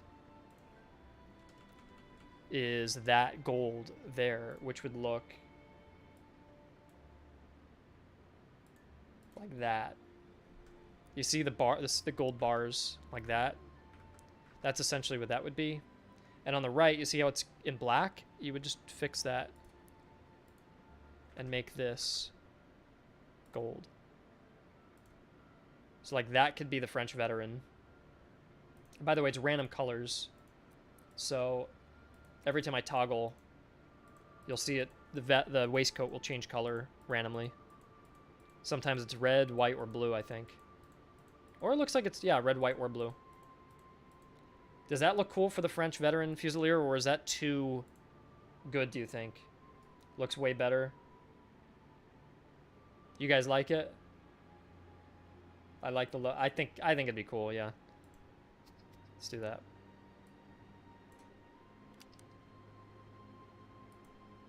And the British have already pretty cool veterans as well. How about the Prussians? The Prussian ones get the pom-poms on the hats and the double crossbelt. I really like that. Versus just regular, where it's a single... Yeah. This looks like a continental soldier, doesn't it? And then from the American Revolution, this guy looks like... By the way, the neon blue means it's recolorable. It's like a keyed out color that the player gets to customize. That's why it's neon blue. So look, you can change it to be, yeah. What about veteran grenadiers? Yeah, let's take a look at the... Who are the veteran grenadiers? The Prussian veteran grenadiers? They look cool. They look like this. They get the double crossbelt as well, the silver. I think they look fine. I could give them gold buttons, but I'd have to see an example, a real uniform, because the French one's at least based on something.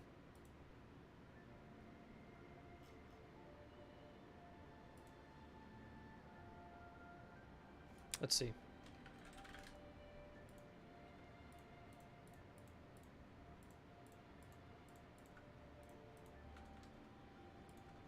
The converged won't show uniforms because they're combined.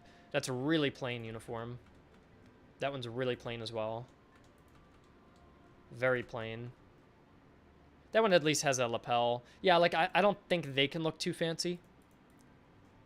Because I just don't have a good example of that in real life. I have the Grenadier Guard, who looks like this. See how they have the gold thing, but with no lapel? So we could give them, like, a non-lapel gold bar, which would look more like that.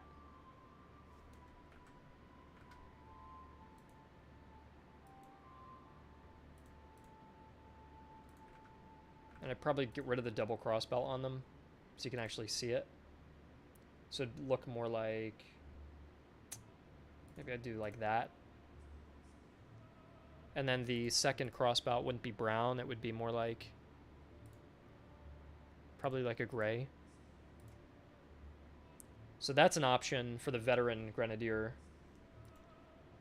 If we want to give him that.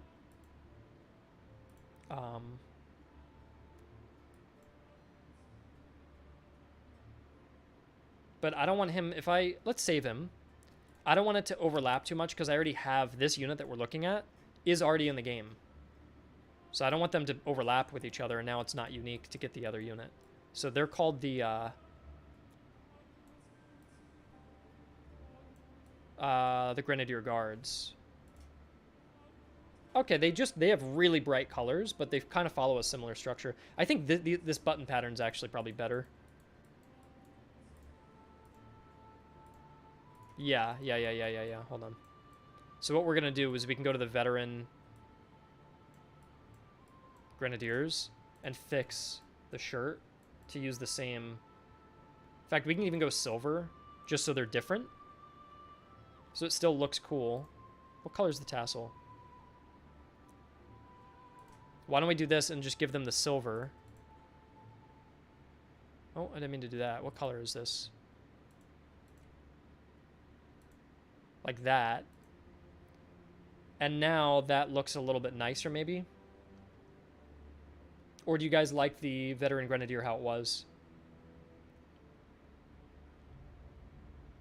I personally think he was fine. I think this look is just different. I don't think it's necessarily better. We also have the Russian veteran. He looks fine. French, British, Austrian veteran looks fine too. I don't know. Let me take a screenshot of this.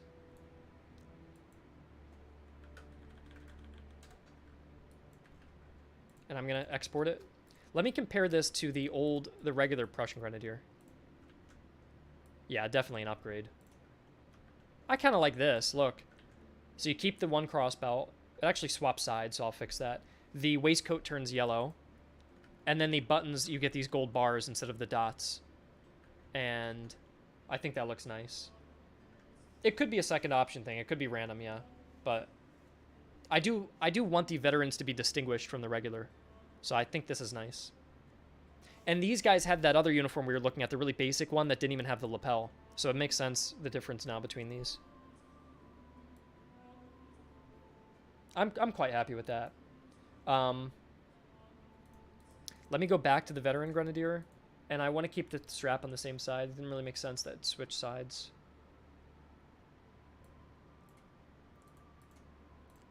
Maybe like that. Veterans peed their pants, yeah. I think this looks nice. I usually like a good double crossbelt, actually. Because look, on the battlefield, they get the double cross. I always really like seeing that. So I think I'd do that.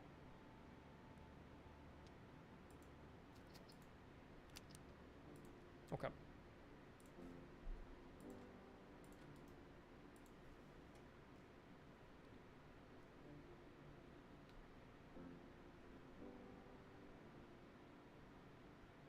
Hopefully we didn't make things too historically inaccurate with those changes, but I think it's okay. They don't look out of place, you know? It doesn't look like we're ruining the uniform or anything.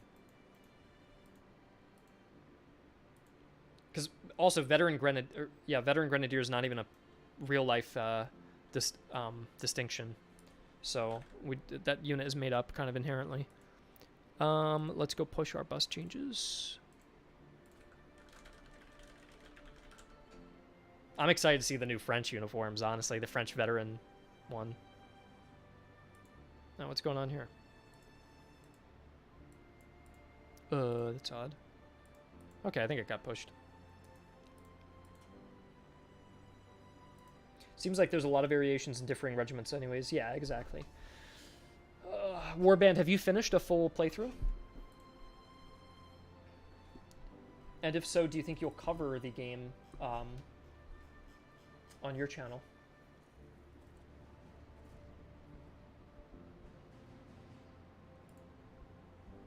Act 2, okay. Let's do the French save. Yeah, I already got a video already. Okay, that's awesome. That's cool. What's the thing you like the most so far, and what's your biggest criticism? It'd be sick if we had the option to change the jackets or whatnot ourselves. Yeah, it would be cool, Kaiser. I don't know, man. It's really tough. I just don't think it's possible. Oh, look at that new dude. Look at the new veteran uniform. It almost outclasses the Grenadier now, which I feel bad about. Let me see something real quick. Game's a little too easy, but I've been able to mod. Yeah, I think exactly. I'm glad you said that because I found it too easy too. So I changed a lot of the veteran costs and stuff. Like, look how much it costs now. It costs 3 to get the French Fusilier. Now it's 4 or 5 to get the Grenadiers. So it should be a little bit harder to get the ball rolling now. It honestly, with this playthrough I'm doing now, it feels a little easy. But that's what the difficulty modifiers are for. So French Grenadiers, 7 years war. Let's make sure that we have the correct uniform for the... Yeah, it looks like a French Grenadier just wears the basic... I have an Osprey book. I can actually look myself. It actually looks like they have lapels in the middle. Maybe we could add the lapel. If that's common enough. I may have to grab my book. A lot of these are Austrian. That's the issue. That's Austrian as well. So these are wrong. Let me grab my actual book so I'm not just bullshitting this. One sec.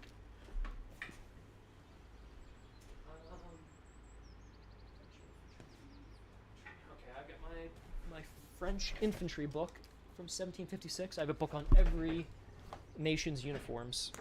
So I'm going to flip through. Let's find ourselves a Grenadier. And see if they had anything a little cooler. You know what's cool? I just flipped to a random page and it's showing the Duroy regiment with the cool uniform that we just customized. So I'm glad that we changed it to that because I already just saw it. Okay, yeah, this is actually wrong. French... It looks like the French Grenadiers had lapels. Some of them did at least, not all of them. But it'd be cool to maybe give them... Yeah.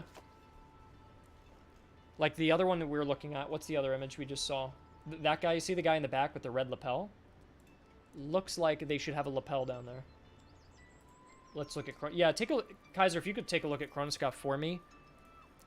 They don't show Grenadiers on there, that's the only thing. They only just show the standard line regiment uniform. I mean, I'll take a glance at it and see if we can find, but they don't have any standing Grenadier regiments in France. You have the Grenadiers of France. So we can take a look at them. Yeah, look, they have lapels too. It seems like, and these are the militia. These are militia Royaux Grenadiers, though. Yeah, look at that. These dudes are based off of the Volontaries Grenadiers. who I lied and gave them a bearskin hat and turned them blue. But that's fine, because otherwise these guys look so lame. Some French regiments got lapels late in the war. Yeah. So I wouldn't mind giving the Grenadiers a lapel just to make them a little nicer. Why does only Prussia have horse artillery? Yeah, they were the only ones who actually deployed horse artillery battalions or batteries and experimented with it. But I'm seeing many examples of the French using a lapel on the Grenadier, and I think it's totally fine to have it. Like, actually, the German Grenadiers don't have it. That's fine. How about the Swiss Grenadiers? They don't have them either. They look so goofy zoomed in like this. I promise from far away it looks normal. The Volunteers, yeah, the Volunteers look really nice. But here are the French Grenadiers, and if we give them the waistcoat, as you can see on the right there, they do have the correct hat. But we can give them... Or not the waistcoat, the lapel, I mean. I'm thinking...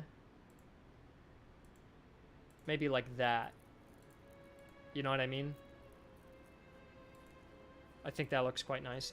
We could randomize it between silver and gold, because I don't really think there was... I think it just depended on the regiment.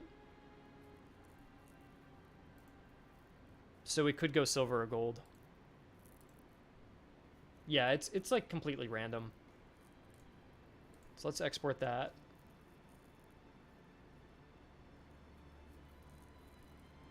I think that's good. And then how about what's the regular French Fusilier? Can he go silver or gold? I wouldn't mind if he was just locked to silver, just so they look less elite. They're just silver. I could allow the French Fusilier to go gold as well, but I don't know. I think I'm cool with keeping that for now.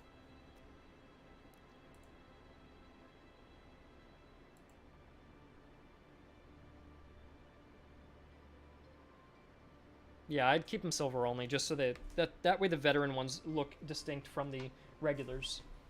Because the regulars have a white tricorn brim as well. And the veterans have a gold tricorn brim with the gold buttons.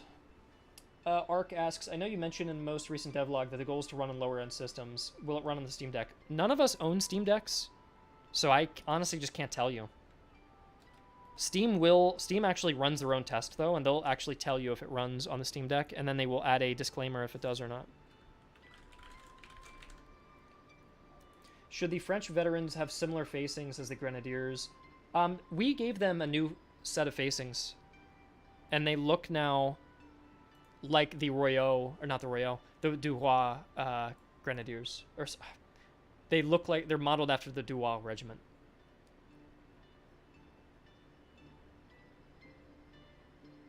But I wouldn't add, I don't know if I would add lapels, because it does not seem that common for the French infantry to use lapels. I very rarely see it. Like, if you look at any of these, no one's got a lapel there. They do have, like, the gold tricorn with some gold buttons, but it just doesn't seem common enough.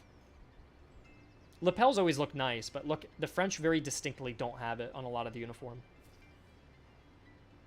So I think the way we have it now is good.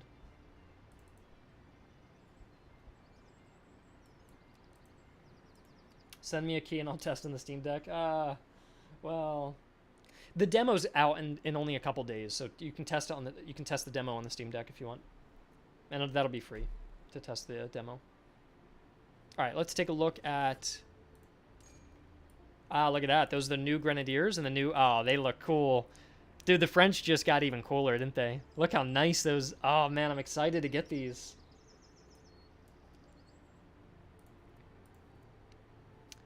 And Rohan can also get an upgrade. Do we want to make Rohan any different?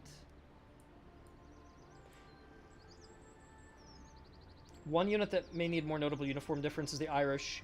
Yeah, the Irish didn't actually have any different uniforms compared to the Fusilier. If you guys want to, we can revise the history a little bit and give them a bearskin. I already did that, if I'm being honest. The Voluntaries Grenadiers did not wear a bearskin. They wore a tricorn, and they had no lapel. But I wanted to make them look like the regulars, but look like a Grenadier version. So I gave them a basic bearskin, but it's not as ornate as a proper Grenadier. So the Irish could get a black bearskin hat.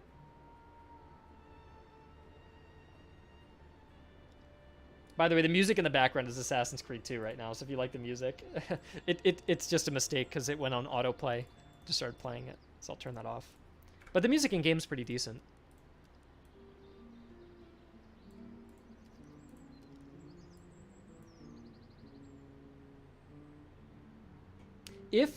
My only thing is, I know we're talking about making it historically accurate.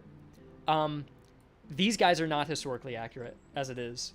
So if we want the historical accuracy, you got to get on me about that. But here's the issue. With the Voluntaries Grenadiers, could you imagine upgrading this into this and they look... I'll show you the real uniform. This is the real uniform of the Voluntaries Grenadier. No lapel, no buttons, no color, basic tricorn. That's what they should look like. But dude, it's like, that would be so disappointing to upgrade into that, so I didn't do it. Because all the Voluntaries are blue, so I just kept them blue like that. But yeah, the Irish Grenadiers didn't wear bearskins. So that's a tough one. Let's see what they'd look like with bearskins. I could show you what it looks like in a sec.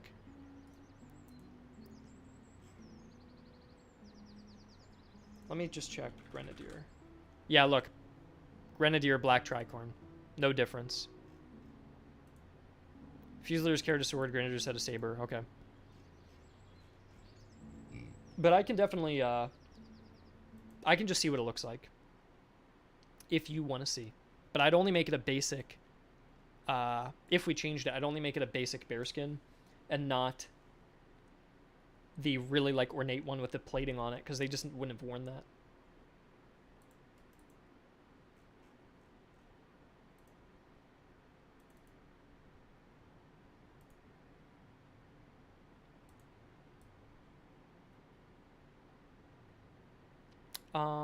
Who are we doing again? The Irish Grenadier?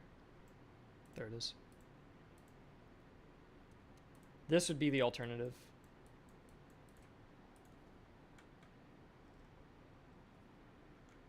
And then if you colored the facings, like yellow, it would be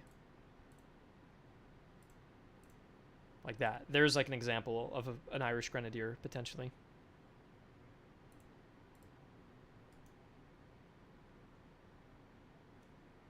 The Germans and Swiss get a peculiar color set and look. The Irish get the same uniform as the French, but red.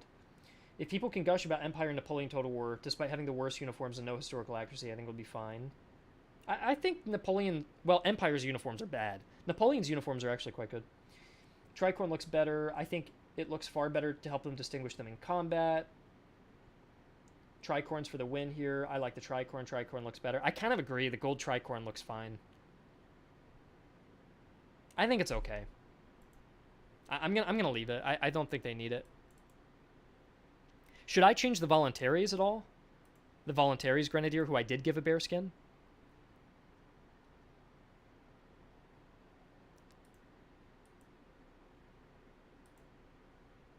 Or do you think the Voluntaries Grenadier are fine?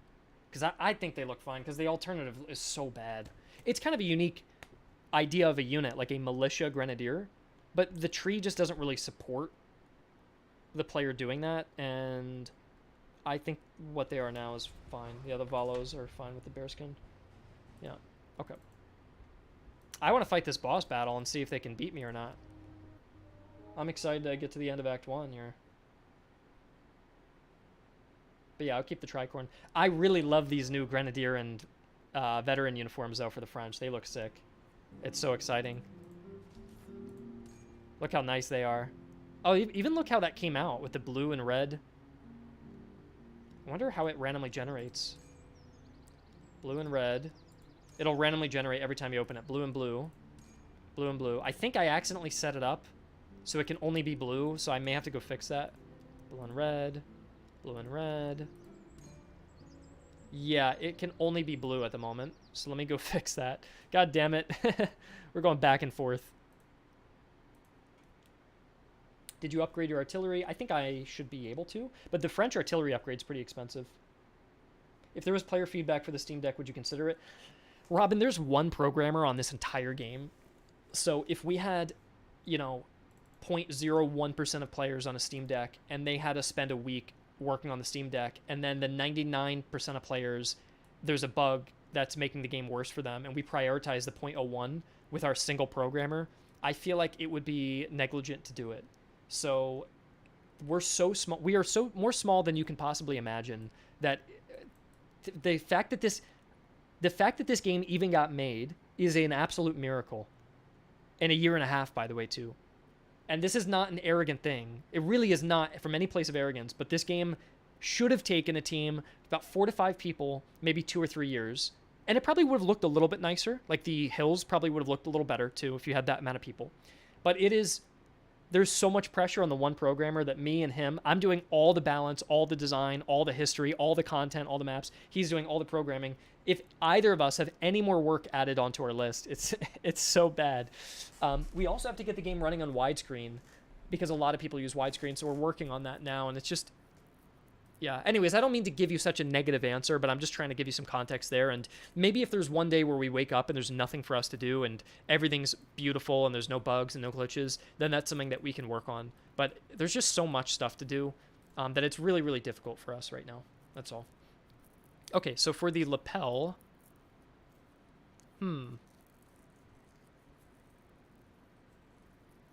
That's a tough one. I can't enforce it so that the lapel matches the waistcoat. Although...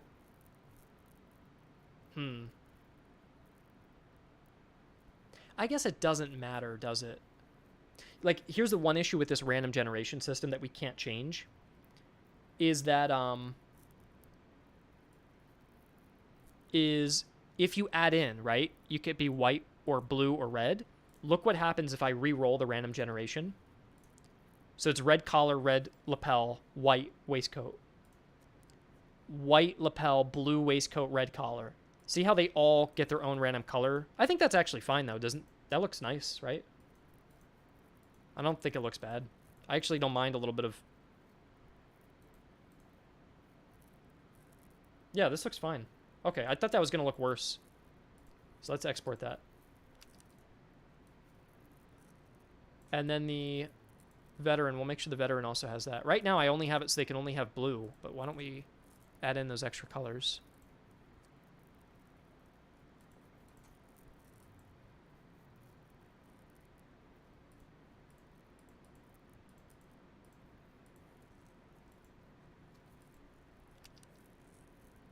I'd actually wish more units would get this randomness for their uniforms. Yeah, that's fair. According to Chronoscope, most voluntary, not militia grenadier had bearskin. Okay.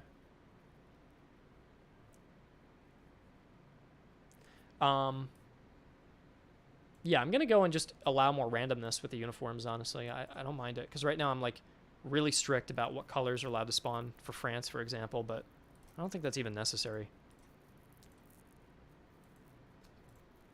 There, that's... Now they could have random waistcoats and collars and stuff and different combos, and I think that'll just make him look even more unique.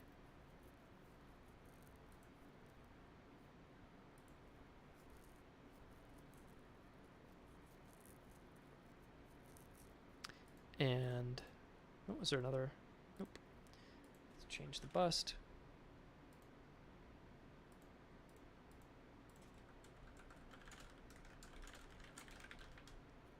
Yeah, Chronoscope is like our Bible for this game. Alright, I'm sorry if that was boring. We'll get back to it. But I think it's some cool improvements we made. That's why I love doing these streams.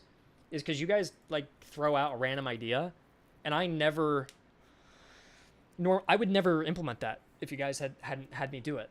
Like, I would have never made any of those changes. So it's cool that the streams allow for real... It's not a gimmick. Like, I think the streams actually lead to real noticeable changes in the game. And the other guy even mentioned the only reason we went from 4 to 6... Or 3 gun batteries and 5 to 4 and 6 is because someone suggested it and we just tried it out. So I like that we can add things like that. I think that's neat. Okay. Now we can get those nice French Grenadiers or veterans. That's awesome. Yeah, warband. Now let's just add in a faction. Yeah, let's add in a whole army. I don't think anybody can get an upgrade yet besides him. I don't mind Rohan going down the French Fusilier route and just getting a solid base of French Fusiliers. And look, now I get the waistcoats that are color-coded, which are really cool. I have some Gators, but I'm thinking of selling it to just focus on expanding the army. I want to get rid of all these. Build out another, how many? 242. Oh, that's a nice discount. Check this out. Can I fit? I'm picking up both of them. That one will sit in reserve. And then this one we have to give a new name.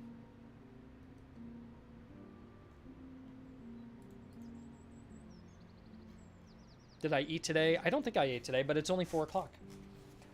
Kaiser, you're acting like a parent or something. Did you eat today, Griffin? No, I did not. I'm fine with my fasting diet though. Like it's more efficient to work to if you fast, and then you just have one big meal for the day, and then more of your work gets done with less interruptions. It's honestly quite efficient to do it this way, and it's healthy, right? Because I'm still getting one big meal in, but it's more work efficient to not interrupt yourself with breakfast, lunch, and dinner, and just do one meal. I see nothing wrong with it, honestly. Turns on the camera and looks like a Holocaust survivor. A lot of people would get offended at that, Geyser. I won't get offended at that. I think that is a funny joke, but that's something that I would never be able to say because I'd immediately get canceled for a joke like that. But all right, yellow and black. I like the yellow-black style for this guy. Yellow in the top left, black, and then. Oh, the Ile-de-France. Is there an Ile-de-France regiment, though?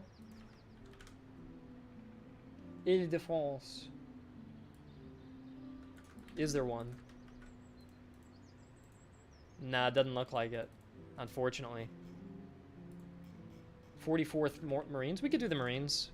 I have no preference, personally, so if you want a Marine regiment, we can do it. 44th Royal Marine. What's the French for that? Like Royal de la Marine. There it is.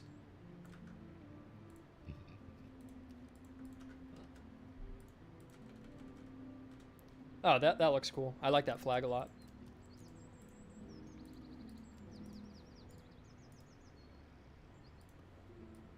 What color facings?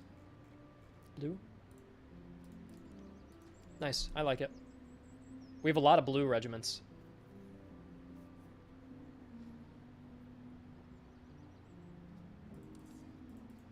And De Suisse, our melee guy, can get an upgrade. Let's see. What would be good for melee? Veterancy gain plus stamina. That seems, orderly seems pretty damn good instead of enduring. I'm going for the veterancy gain. Let's do it. I know stamina is good for the cav, but I think the veterancy gain is good because, look, we have a recruit in there as well. And we're getting both. I think that's worth getting both.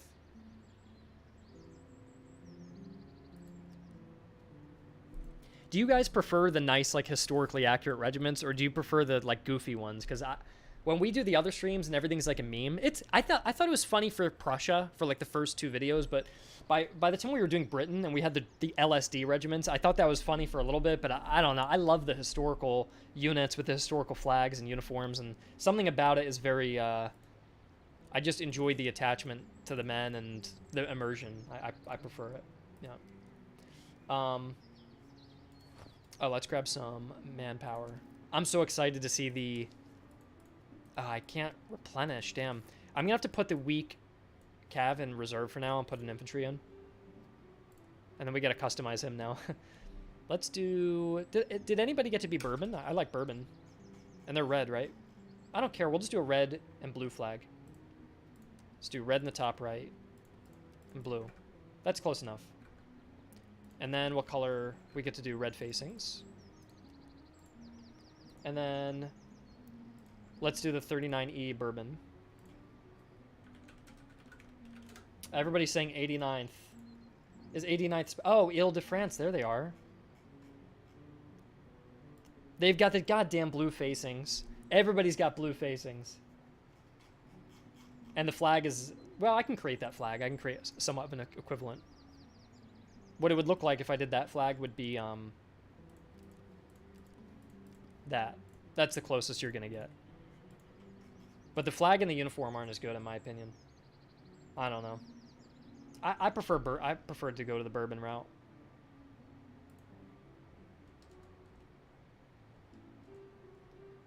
We should definitely add more flags though, or patterns, so you can create those regiments. I like this. This guy looks sick. I love that. And look, both recruits are now under this, getting extra stamina or veterancy gain. So we do want to go fight some kind of patrol army. There's an encamped one if we feel risky. I know I've been begging to fight an encamped army. Gosh, I did move the Stalker armies to... This is the longest act one. Kaiser, shut up, man. I'm taking my time. I'm taking my time. Train up first. I don't think I can train, but... oh, you mean grind like a patrol. Yeah, I'll fight a patrol first to get the recruits off the ground. I think I want the... Ooh, specialty ammunition. I want the regular weapons because I got 2 recruits. So now they got a Charlottesville.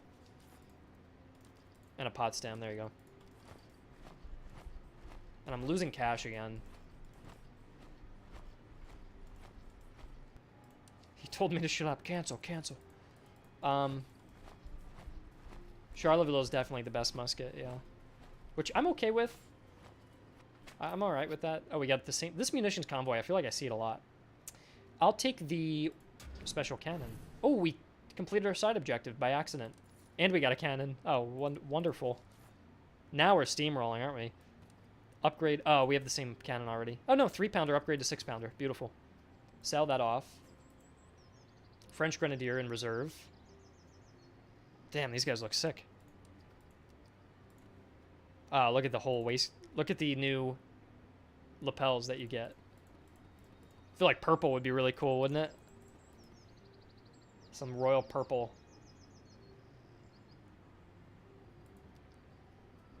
You don't write D in French. Okay, we'll just do royal course. I like the royal purple. I don't know. White and purple looks quite nice. Black would be... Black I never... I don't know. I like to bring some color. Purple Haze Regiment, yeah. Go back to the drug naming. Oh, look at that weak little Highlander. Get back here. I thought I set the weight of this happening, Highland foot, British foot, to 0.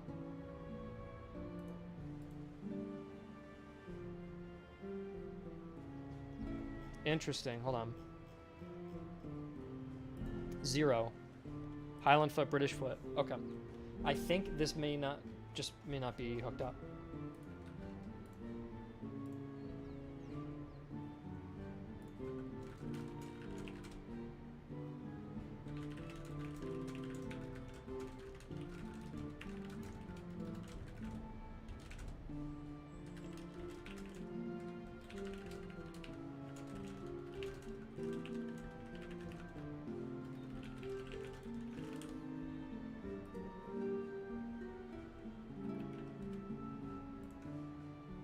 Either way, we can win this. Let's go train up our recruits.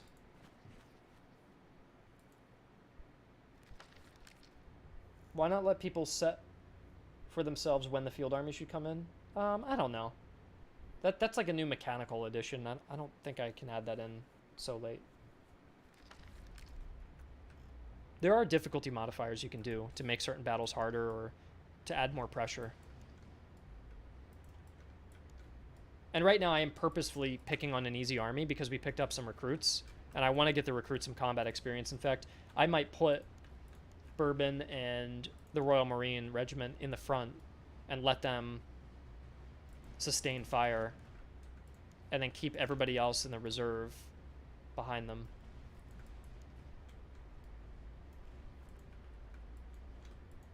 purely for experience purposes.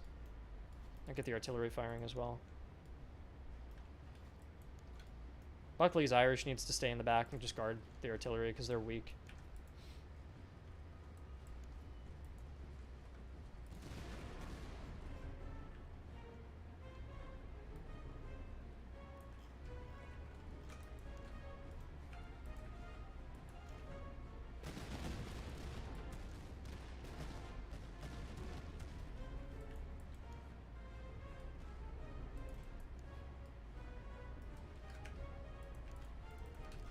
And I'm just going to let them grind it out and just try to train them up a little bit in combat. Didn't you have the ability to color the tartan pattern? Yeah, that should be working. That's in.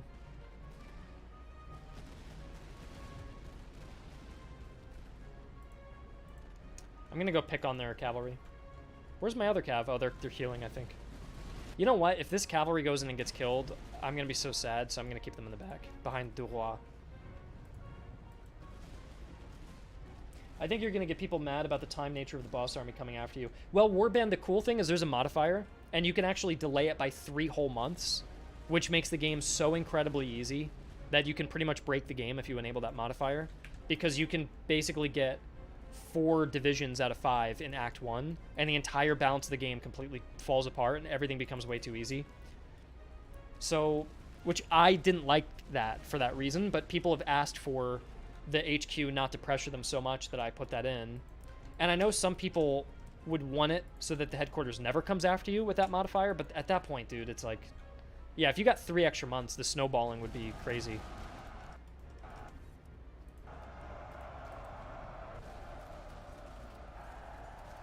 There we go. Fought him back. You know what? If...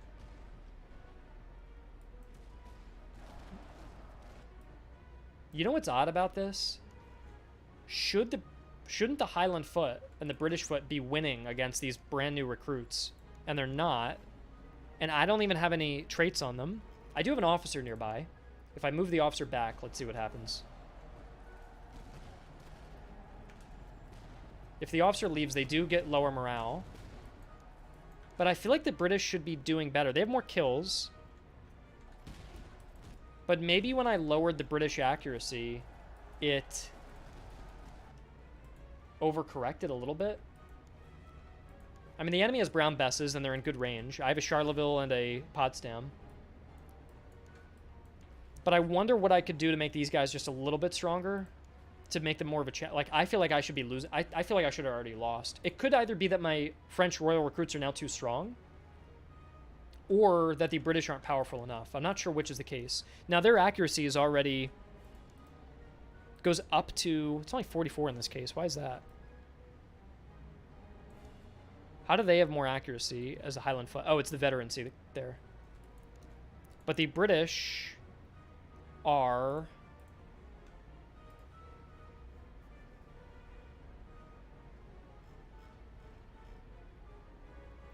at 35 accuracy, British Foot. They used to be higher. I bumped them down. 35 is equivalent to who? To whom? It would be like drilled Fusiliers of Austria. And they've got 45 morale, 35, 25, 15. So, sorry, 45 morale. I would get 50 morale. 35 accuracy. You know, they're at 35 as well, and the charge is worse. So they're kind of like slightly... They're kind of like as good as the German drilled Fusiliers, but I wonder... Is the morale problem fixed? Yeah, that got fixed 30 minutes after that stream ended. Yeah, the permanent morale loss bug was fixed that same night. I just wonder if the British need something here. Because I lowered their accuracy down. I don't know if I lowered it by 10 or by 5. If I lowered it by 10, I can bring it back up. If I only lowered it by 5, then I think it's okay. But, and again, it could also be that the French are perhaps a little too powerful now. Because I feel like I should be dealing with morale problems more. They used to have 40 accuracy. Now it's 35. So they only lost 5 accuracy. They only lost 5 accuracy. And the French used to be at 25, 15. Now the French are at 30, 15. So the French got slightly higher morale. Maybe what I could do is take the French royal recruits and bring them down to 25, but then keep their other units at the higher morale, just so the royal recruits are a little more painful to use. Maybe. French might have one too many starting units. I like that. They're supposed to have the biggest army, though, of all other nations that you could play as. So it could just be that they have... No, I don't know. I really like their exact composition. I like that they're large. I'm just wondering if their morale is a little too high. If they're so annoying, how's anyone ever going to get Swiss? Yeah, I know. But France feels pretty powerful. Like, I feel like I'm on easy mode when I'm France. You just have that annoying economic loss.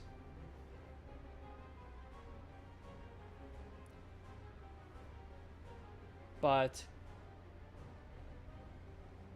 it just feels like Divvy Day, I am winning. My royal recruits beat Highlanders and British foot. Isn't that weird? Or they don't necessarily beat them, but I'm standing toe-to-toe and I'm inflicting tons of casualties. Doesn't it seem odd? I may actually win this against the British foot over there. Like, how are my recruits beating line infantry from Britain? Now, I outnumber them. That's the biggest thing.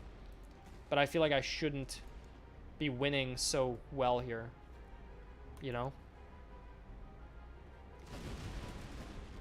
I wouldn't mind if maybe the morale is fine, because it'd be annoying if they ran away too much. But maybe the accuracy could come down, so they're more focused on eventually having to close in. Or the reload could be slower. Could be one or the other.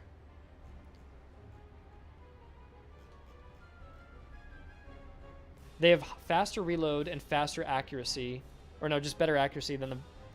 Let's check what the German recruits are a 10-20 with reload and accuracy. The French are a 15-15. So slightly worse accuracy, but better reload.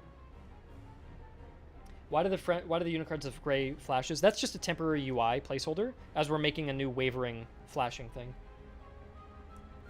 Are those recruits? Yes, Empanadas. These are 2 recruits with no skills, no items, facing British troops who have items with morale boosts and skills and veterancy, and I'm beating them. Well, this one I'm slightly losing that fight, but look, I'm like 1-1 almost here against the British foot. Lower the reload by 5 for the royal recruits. Yeah, I feel like take them down to 1,500. I don't know if I like... Do you guys like bringing down France to 1,500? Because that would put them at the same size as Russia. But it would also mean then that there's no unit anymore that's 1,600 men. But I do like that France has the big units. So I just feel like right now with this engagement, it's fine. There's just 5... Someone needs either a +5 or a -5 somewhere. Like leave them as they are. OH, why, I buffed the morale by +5. The morale's now 30. It used to be 25. French veteran Fusiliers have 40 morale, which is under Russia. It's about the same as Austrian. And it's a little bit it's definitely under the Prussians as well. But the thing is, I bumped up all the French morale by 5, and I dropped all the British accuracy by -5. So that's why I think they're now... Maybe it's because they have a hill. Well, the elevation bonus is only providing them a 15%. You can see the elevation's only 15. So I think either the English need just a little +5 buff, or the French need just a -5 nerf. I feel like if you were playing against the AI, though, the French are very bad currently. And the English are quite good against the AI. So making the French worse would probably not be too ideal. I don't know. I'm not sure. I mean, if I just fast forward, I will lose. My guys will eventually retreat. But if I move the general back up, look. Then I'll be fine. Ah, shit. I moved the general too late, so I gotta move up the reserves.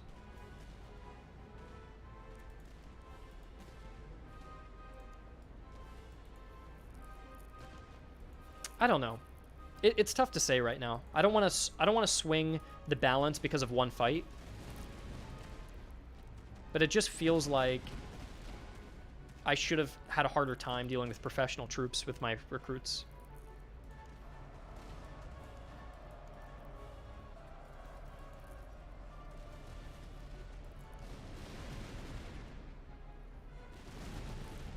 Look, Bourbon is like... I have more kills than the British do with Bourbon.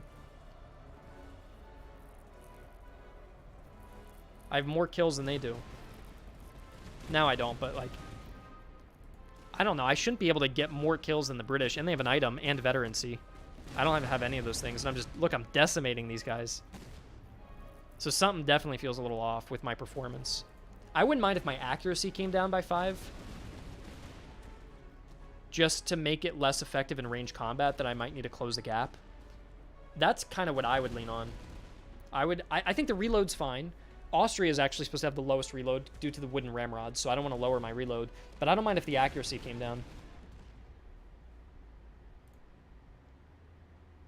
This way, the firefight I would be less efficient in. But if I lowered the morale, they would just run way too quickly. Divide, I don't want the numbers to come down to 1,500. I like the large numbers of the French. I enjoy that that's something that's unique about them. That's just removing something that's unique. I'm sure it would help the situation, but I'd rather find a more creative solution there. So I'm kind of tempted to bring the French accuracy down, but let me just double check something.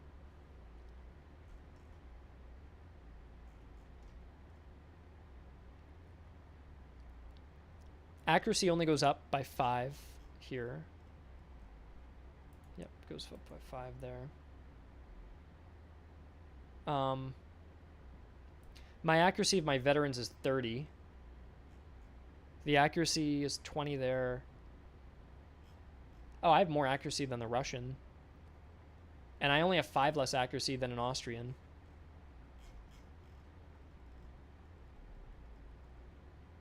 It's either reload or accuracy. One of those would have to go down with the French. Just one of them. I think they're also getting buffed because they get Charlevilles by default, especially the Fusiliers.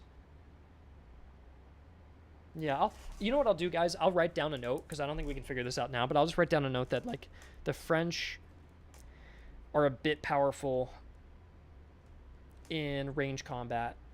And the other thing I'll note down is that I'll do tests where we 1v1 Fusiliers from different nationalities.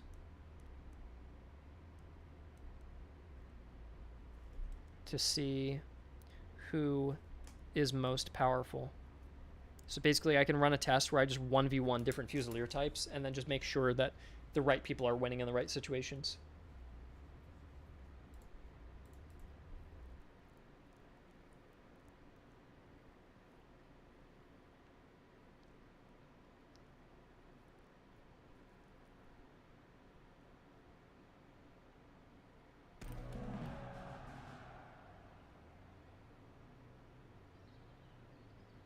Okay. So I won that. Let's grab the veterancy, get our promotions. Maybe I took that decision too quickly, but I want to get the recruits up. There they go. Look, double promotions from them for standing in combat so long.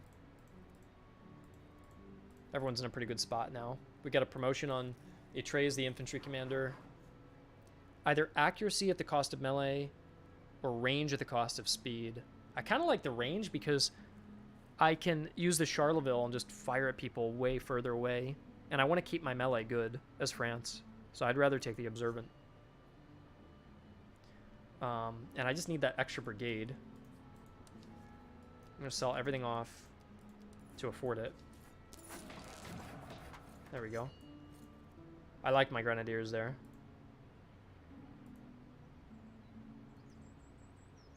Has it been 4 hours, really? The thing is, half the time we've spent here, we've just been balancing, though.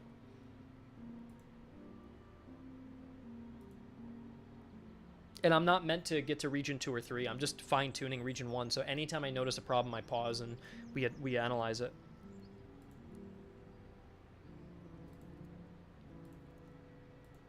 Man, I do need manpower, yeah. Why don't we make these guys Dewa Grenadiers? Make these guys Dewa Fusiliers. And then I'll copy this same flag. So no more purple, unfortunately. This way we can kind of create a brigade between them.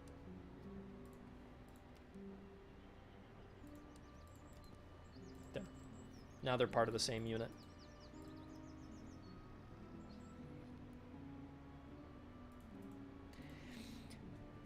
Divvy Day, I will honestly have no rest for the rest of development, for the rest of this month. It will be every day, all night, all day. That's just how it has to be. That's just how it has to go.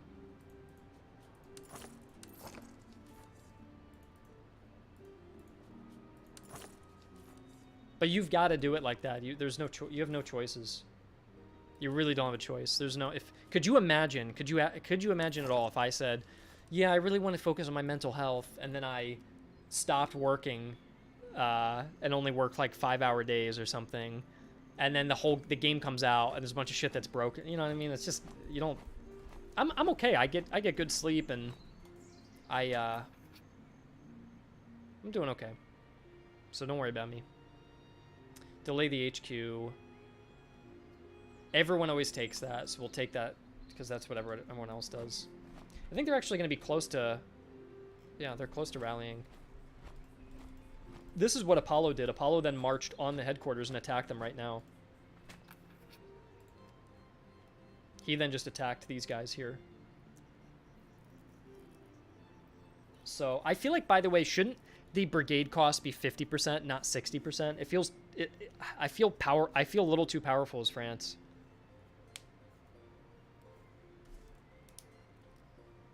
I feel too powerful, honestly. And I don't like that I already outnumber. I mean, I don't mind outnumbering them if their quality was good, but I feel like I can just rush these guys already. I'm only on day 55. Yeah, it was 50% before. I buffed it. So I can bring it back down.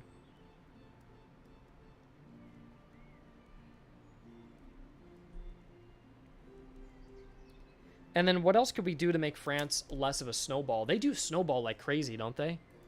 They just get the numbers, and you just keep adding items to it, and then you completely overcome any of your challenges. And it just feels incredibly powerful. You're struggling with every resource? I don't think I am. I'd say the last thing I am is struggling at the moment. By the way, the cavalry doesn't need ammo because they have no carbine, so I got plenty of ammo. Refill there. I can destroy the HQ on day 50, I guarantee you. And I didn't min-max. I didn't even do my secondary objective. I didn't play meta. I didn't use any of the stances. I didn't take out a single encamped army to get extra loot. And I can just wipe out... I bet I can just go wipe out this army on day 50. Yeah, I'll win this. I mean, I guess the rude awakening would be entering region 2 and I'm completely outnumbered. That would be the difficult part. But I'll go take out this boss here. If you keep going in Act 1, you're screwed. I don't think I am. And your units suck. OH, I think I'll win this. I'll show you. I'll win the boss battle. If I lose, I will be happy to be proved wrong. But I think I will win this. I think my guys are decent. I feel really powerful. They don't run. None of my infantry run. They all get lots of kills. They have tons of manpower. My cavalry is better than anything they have. My artillery is good. I have no deficiency. Morale's never been a problem for me. My guys never have any morale. I bumped all the French morale up by 5. So now they just stand and they fight to the death, and they're completely fine. I don't know if you've done a French playthrough, but they're like the most powerful. Easy to play country right now, and I don't know. I feel like I can just snowball like crazy. I have no... My recruits can beat trained British foot. So this battle's going to be easy as hell right now. I hope I'm proven wrong, because I would like the game to be harder. But look how much I outnumber them. I'm only on day 50. What exactly is the deficiency for France for you? Because for me, it just feels super easy. You do have higher upkeep in terms of the provision cost already. I've snowballed hard and I'm struggling in Act 2. Okay. So maybe it's Act 2 that's a problem and not Act... and not France specifically? I don't know. Their morale sucks on your build. Okay. What's the base morale for a French regiment for you? Because mine... I don't know if you have my version or not. Mine is... Act 1's quite easy even on hardcore, yeah.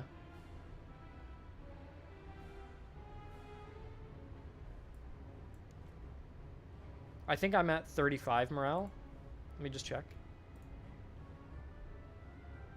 Is this a Fusilier or a recruit? How do they have 35? Oh, they have an item. No, that's only +2 though. Is there an officer nearby? Oh, they have veterancy. Yeah, so I have 30 morale.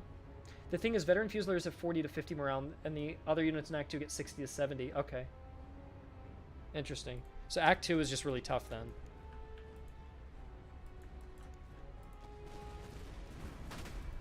Cav destroys the morale on charges, yeah. Okay, their skirmishers are rushing ahead.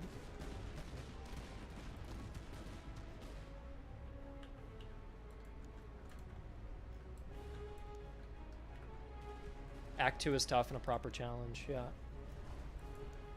Is it too hard? Do you think I need to do a little bit of rebalancing for Act 2?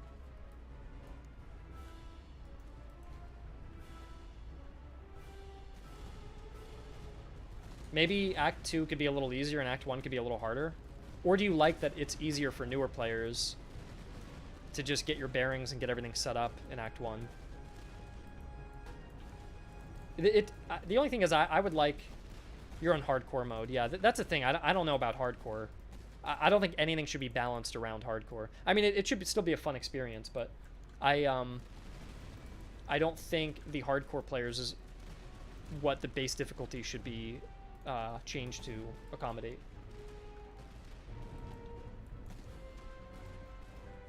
But look, I can just fast forward this and just win it. I already know I can do that. Just gotta move up my unit for morale.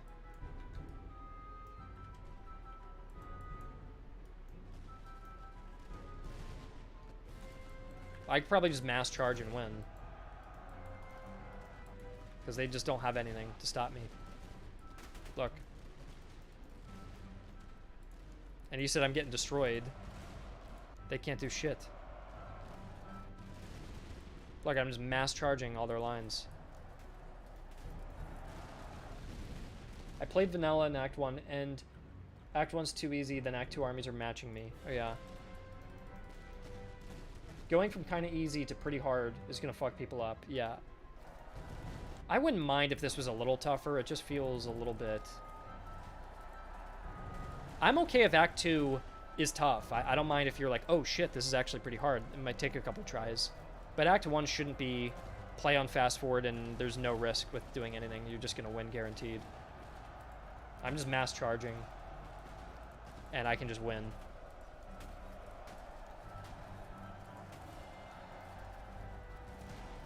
That Hessian cavalry is fucking me up. This is a very messy battle. But this is using, like, no tactics at all. Okay, the Hessian cavalry is actually no joke.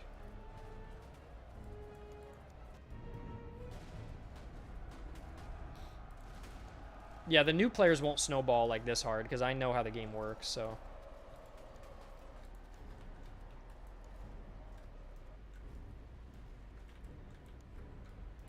There we go.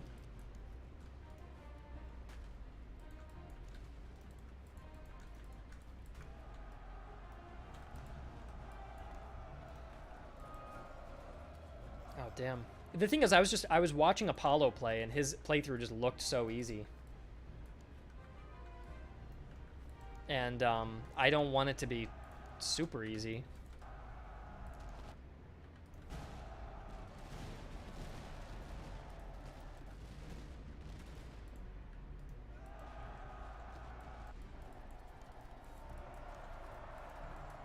I mean, this part's actually slightly more challenging because he was playing as France as well. That's the thing.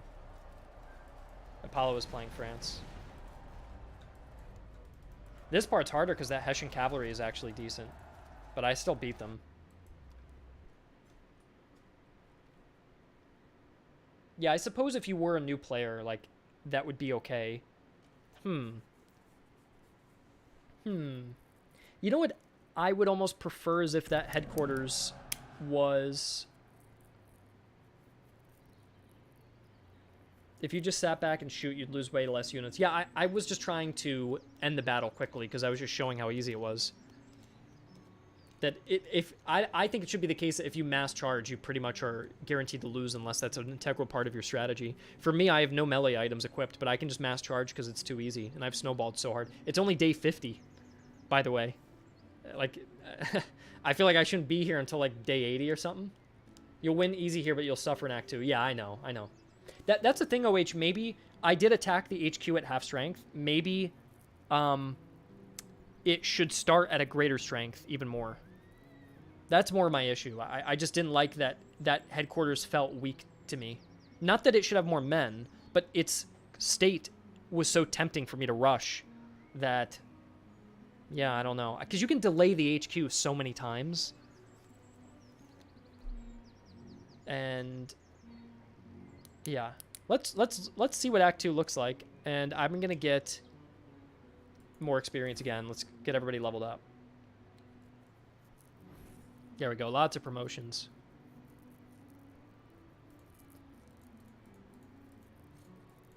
The Marines, I'm gonna make the Marines blue. Probably, maybe, I'll make them voluntary. And Flanders, we can go regular Fusilier. Bourbon will make Fusilier, unless he should go... No, I'll go Fusilier.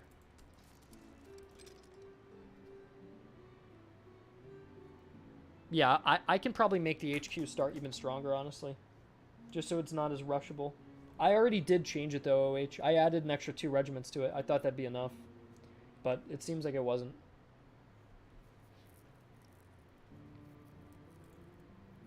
My cavalry can finally upgrade. I'm going to take him down the royal line. So we can do Dragoon. And now it should be easier to start moving down here.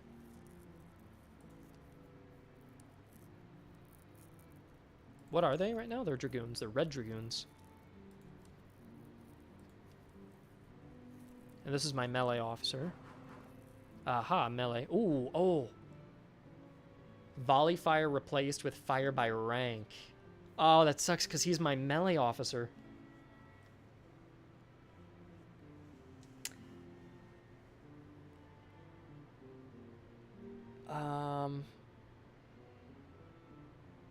Damn. That's really, really tough because this is a rare one. Kaiser, the reason I got it is Tom just fixed a bug where it was never appearing. So now it can appear. I'm in the Unity build. I'm in the latest build. So you guys don't have access to this. I think I have to take the systematic. And then I have to move him away, unfortunately. And my cavalry... I need a new officer to lead the cavalry. I think that's what I have to do. So I'm going to pick up an officer ASAP. And then De Suisse is going to lead my most elite regiments. Which would include... Okay, I'm waiting for the Marines.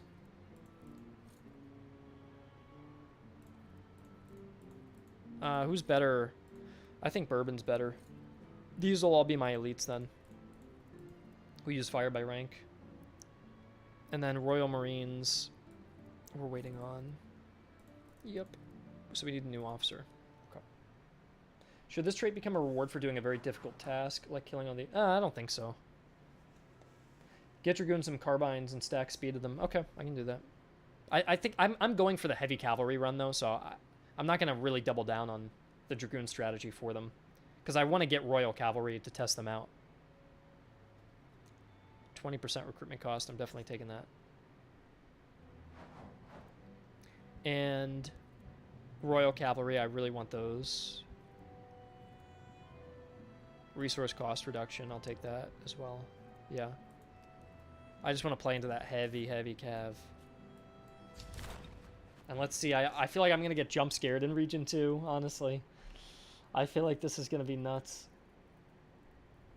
Extended training would be good for Britain? Yeah, absolutely. Especially because their veterancy costs are really high now.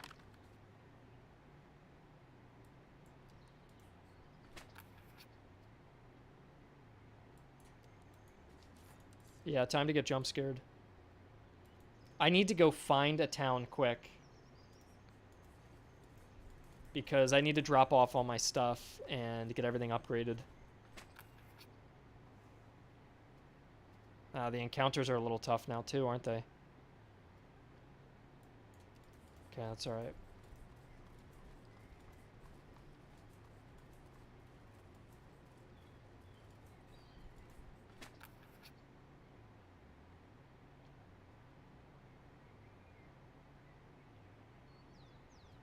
Do I even want this? Not really. See ya, Divvy Day.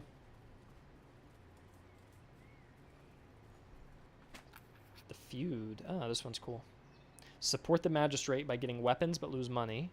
Or support the people by losing food. But I need the reservists for sure. I'm really vulnerable right now. And I need to slip into that town. 15,000 is not too bad. Because my army is pretty big. The sale cost here is shit. And the officers are shit. It's like the worst town I could have gotten. That is where we want to get. I am going to go through the forest, which reduces food consumption, by the way.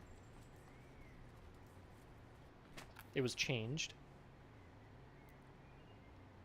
Oh, damn, you get a lot of negative events in Region 2 now. I'll just suffer the 5%. Looks like I didn't. And then I'll forage in the forest as well, and I go down to food 2 consumption. Isn't that cool? So you can cut through the forest really slow, but you get all the food from it. 10,000 over there. Alright, here we go. Don't need this. Tompions are cool. I'll keep 2 Tompions. I'll keep a morale thing. I'll keep a bayonet.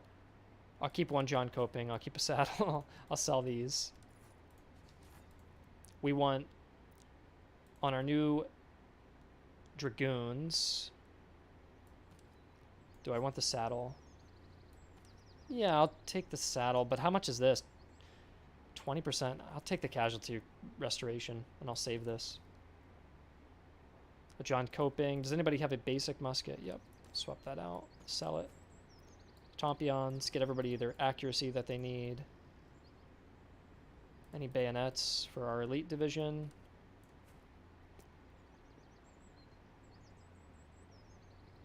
Yeah, we'll do that. Honestly, I feel like the amount of items gained from battle should be increased again. I'm pretty happy with it for now, because I'm already finding myself not... I finished Act 1 and I didn't buy a single item. So if you give me even more items, I will not buy any items at all. And if you gave me less plunder, I'm definitely not buying anything. And I don't really like that, to be honest.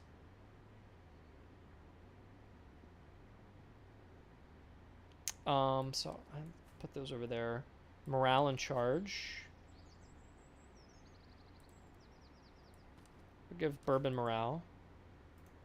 And then let's just go sell all this.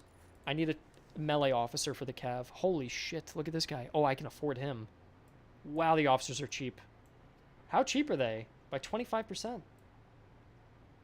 Oh, we're spoiled with officers here. I feel like these are too cheap. It's still OP. OH, Thomas begged me to increase it, so I'm gonna fucking nerf it again. I'll nerf it again because I did not want to increase it. Do you think these officers are a little too cheap? I know we have a minus 25% discount, but $355 for 5 traits. I get all these traits here. This is like a no-brainer to get one of these. Look at this dude. He's got Noble, Strict, Cavalier, Unyielding.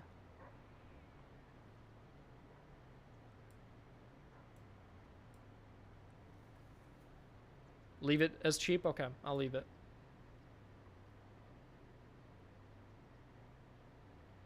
Yeah, it does take away all my money. I think it's worth it for me, honestly, though, because I want a really good officer. Melee damage receive. Morale damage dealt. Morale damage receive. Damn, that one's a really good... And I bet this is morale. Yeah, that guy's like the crazy morale officer. Or we get a really strict veterancy gain with less morale, but higher charge and risk. Double morale bonuses, 25% morale.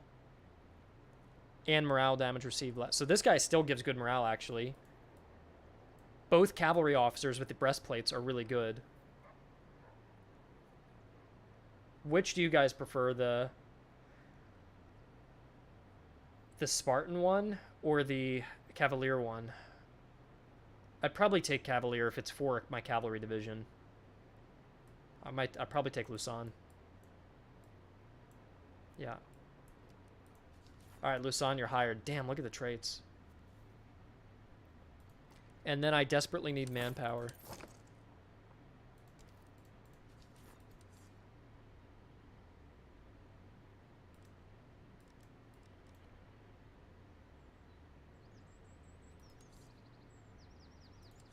Okay, we're pretty good on manpower now.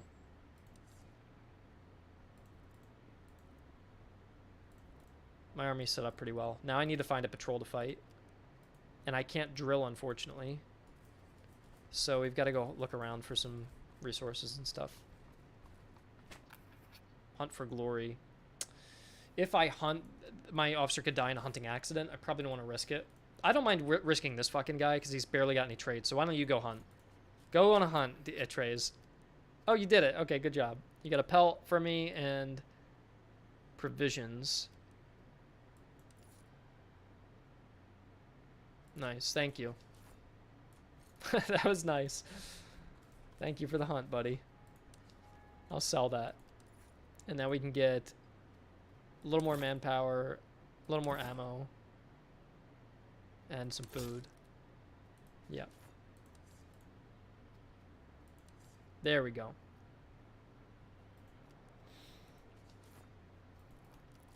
And I think there was a patrol I spotted on the right there. So I'm going to wait for it to come back and go for it. Ooh, fight a field army. I'm definitely not doing that. Fight a patrol and get an artillery. I'll definitely do this. This is a patrol. And it looks a little harder. We have got Jaegers and lots of Brunswick troops. Good Fusiliers. Lots of artillery to deal with. And foot. So no recruits anymore. We're not battling recruits. No cavalry. That is our advantage here. No cav. They doubled up on artillery. And they did no cav.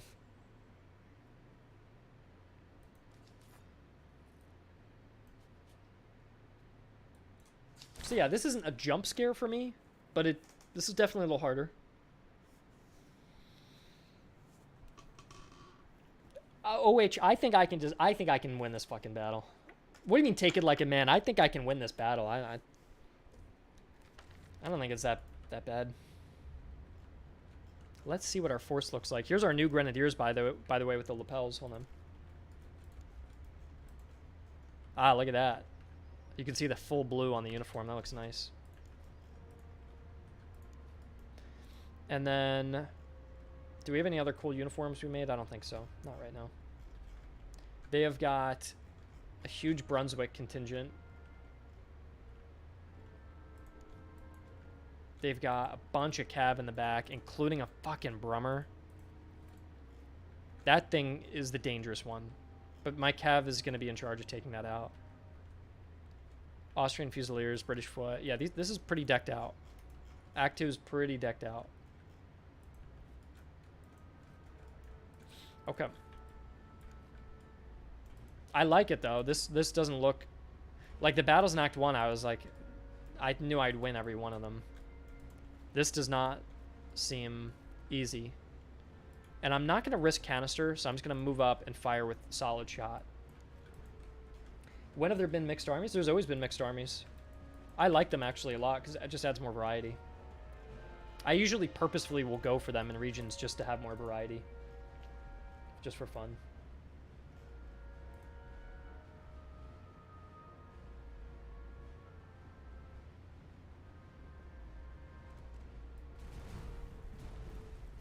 Alright, their artillery is firing. They missed. That's good. Live odds you charge the artillery while you're with your cav and they get shattered instantly. I will test that out. And you get shattered instantly. Okay. I went into a test match and charged artillery and took no damage at all. So, I will see if it happens in campaign instead.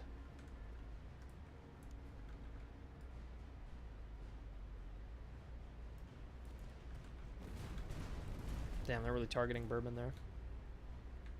I'll unpack the artillery.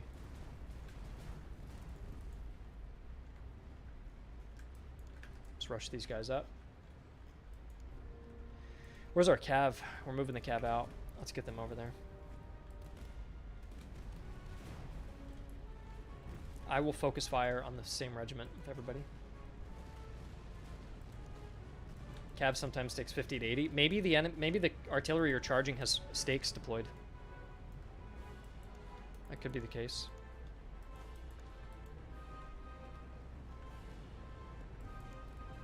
I'm gonna pull back the Irish.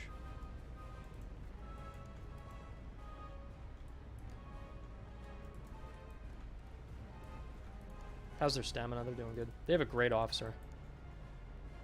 Their morale's insane now. Oh, where's my fire by rank troops? These are all my fire by rank units. Are they doing it? Yeah, look, they're crouching. Some guys are still stood up if they move from the rear line, but once the cycle restarts, they'll do the crouch. There they go. Ready? Fire. Crouch. Fire. Crouch. And then fire. I love it.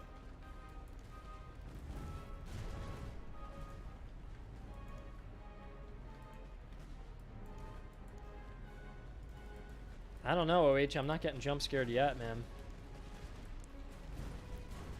This doesn't feel like easy though. This looks really balanced to me. It looks like a fair challenge. I'm only afraid that once I beat this,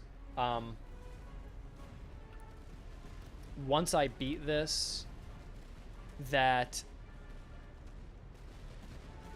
I'll raise another brigade really quick, and if I had to fight another army like this, I can just dominate it. I'm gonna just go in and charge these guys.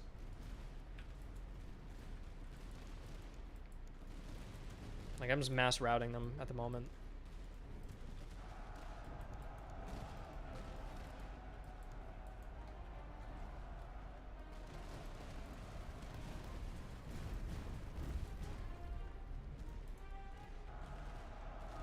Cavalry armies are the biggest issue. They bum rush you. Yeah.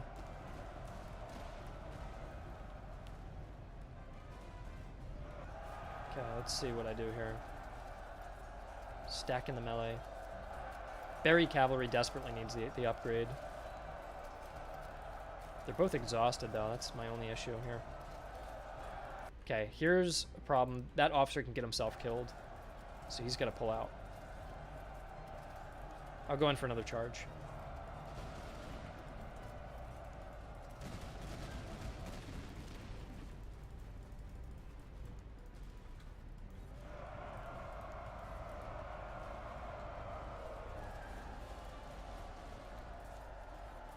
Okay. They're out. These guys are getting mauled at the moment from their artillery. It's that double artillery that's really hurting me at the moment. Whoa! Where did that artillery go?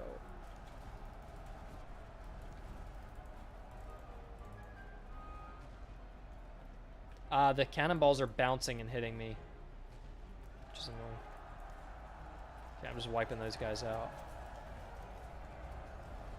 I don't have enough to charge 4 batteries with these two cav because they took such high losses, and they're just gonna get canistered if I walk up.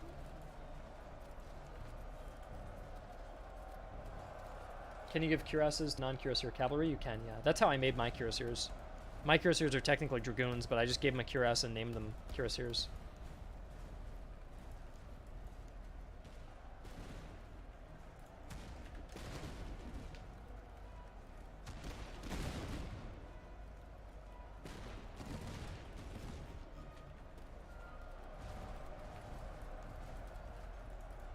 Damn, that melee is tough over there. The Brunswickers are actually pretty strong in melee. I'll move up and reinforce that. Try to push my line. The Dragoons need the helmet. They do get the helmet if you get the Voluntaries Dragoons. They will get the helmet. Alright, Buckley, you're charging in.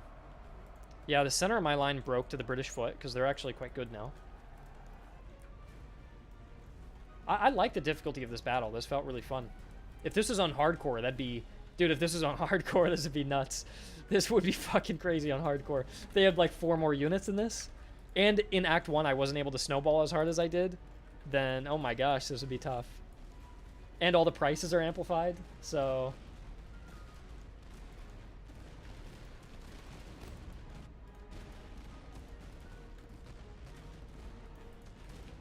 Alright, let's fire and then we're gonna charge the Irish. Come on guys, load. There you go. Let's break those fucking Hungarians. The artillery's coming in though. Okay, follow them. I'm gonna move my cav back because I know they're gonna get targeted and canistered.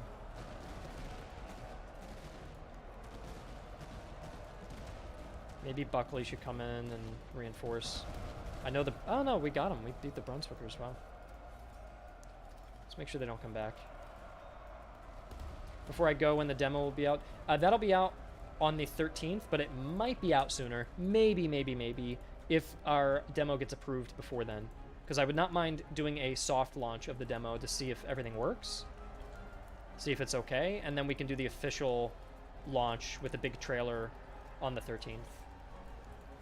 So maybe if you're super lucky, I can put a demo out on the 10th if it gets approved in time. But we'll really have to see. There's no promises. The 13th is the only promise I will try to abide by so long as we get approved by Steam. That's the only thing that currently is stopping us at the moment. The main thing that hurt us is the Steam page had to be reviewed for the demo. Even though the demo won't have a Steam page, they still need you to build one. So yeah, that was dumb, I thought. But yeah, the demo is free, of course. Damn, I'm scared of the artillery back there. And they've got, like, full morale. How the hell do they have full morale? Do you think, OH, that all the artillery needs, like, 5 less morale? Because I feel like they never run anymore at the end of a battle. And the fact that they're all full morale here is kind of ridiculous. And by the end of the game, they get items and officers. And I feel like when you charge them, they're... I don't know, like... I feel like the artillery should get... They used to have 5 less morale, but I increased it because everyone complained that at the end of a battle, the artillery retreated. But I didn't mind that because it means you didn't have to clean up and get yourself canister shotted. I have to basically walk into canister now to deal with the rest of this. And the cav can't go forward. Because they're just going to get themselves killed. It's going to be a dirty infantry job here. And I'll have the officer back him up. I mean, honestly, if I were them, I wouldn't leave. Because if they all load canister, they can fuck me up right now. This is going to be tough. Damn, they're forcing me back. So, like, I get why they wouldn't leave in this case. Because they can load up canister, which they are now. And I need to fire at them as quickly as I can. Oh, Jesus, that was no damage at all. I'm going to get canistered and completely fucked right now. Ready? Oh. Come on, guys. Get another volley in. There you go, there you go. Are they loading canister too? Not yet. We're lucky. They did not load canister yet. All right, Buckley. Fire at will. Here's another canister round. Hold. There we go. We broke one of them. I mean, this is kind of fun. I do like trying to break these damn artillery pieces. It's kind of neat. With the officer nearby. Come on, bring the officer up. You don't want the officer... If the officer gets canister shotted, you know he's fucking gone. This is actually kind of fun, I think, actually. Their artillery got 800 kills. Holy shit, that Brummer. That's crazy. Alright, there we go. Wow, I got mauled. I got absolutely mauled there. The double artillery division is crazy.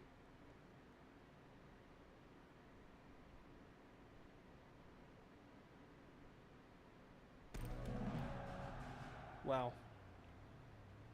Yeah, I don't know if France really needs much of a nerf. I think it's just that Act 1 gives you the ability to snowball slightly too easily. And what I can do is, in Act 1, I actually think it should be unique that the Stalker puts more pressure on you. I've been almost balancing it the opposite, but oh wait, here's a crazy idea. What if I've been constantly making it, or advocating for Stalkers to come late in Region 1 to alleviate pressure, and then they harass you more in Regions 2 and 3. I almost feel like I don't need the harassment in Regions 2 and 3, but having that pressure in Region 1 would stop the very early snowballing to be as extreme. But if you do overcome it, you get the loot, so it's not going to completely hurt you. But maybe I should almost invert it to where the Stalker comes in, what, day 42 to 49 in Region 1, and then push it back in Regions... Because if a Stalker came in now, I can't fight a field army at the moment. This is a patrol, I'm pretty sure, isn't it? I mean, there's no way. I just need that manpower. I got lots of promotions out, at least.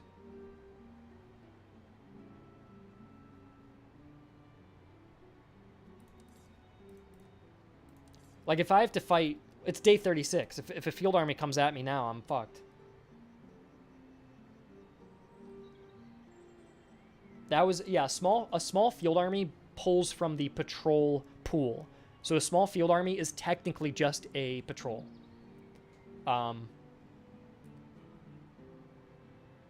I would push this back. I don't want to get hit with a field. I need like 60 or 70 days before a field... How many days do you want before the field army comes in Regions 2 and 3?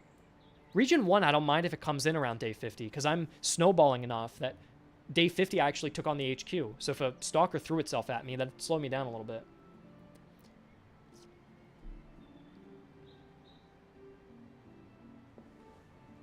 So I kind of want to push this back to like...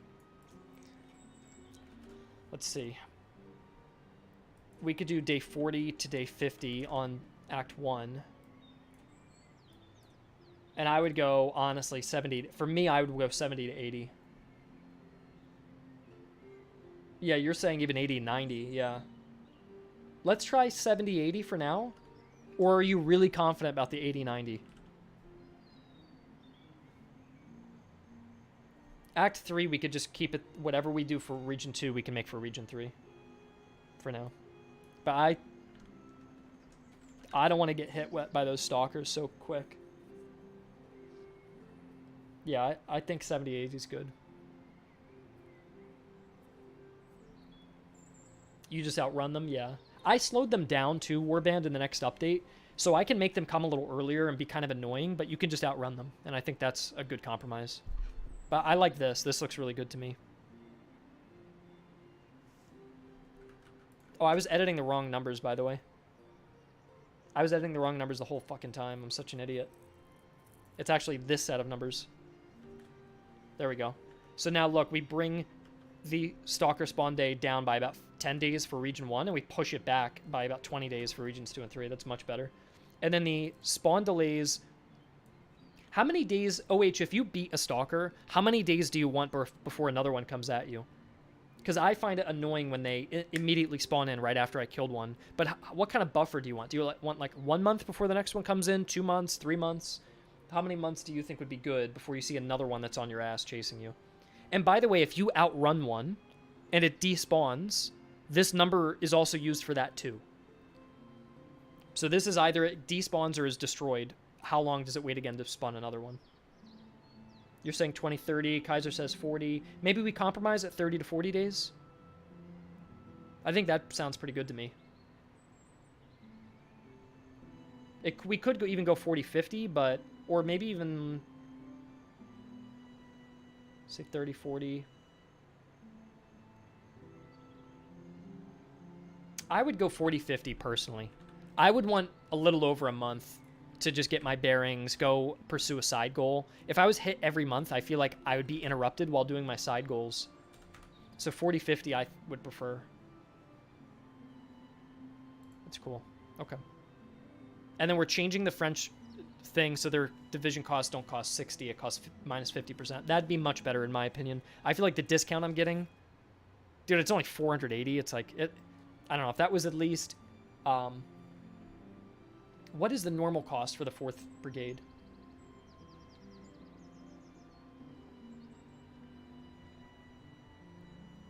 I think there should be 2 Stalkers per region. Yeah, I think that's approximately right, OH, that you're getting about 2. I could actually, because the Stalkers come later in regions 2 and 3, I can reduce when they come in by. So basically, in Act 1, they come in early, but then they're going to give you a big breathing room once you beat one. Whereas in Act 2, they come late, but they give you less of a breathing room, like 30, 40 there. Maybe that's a bit better. And you can always outrun them. But then in Act 1, you know, we're guaranteed to throw you one early, but then we'll give you a big break. And I think that's a cool way to do it.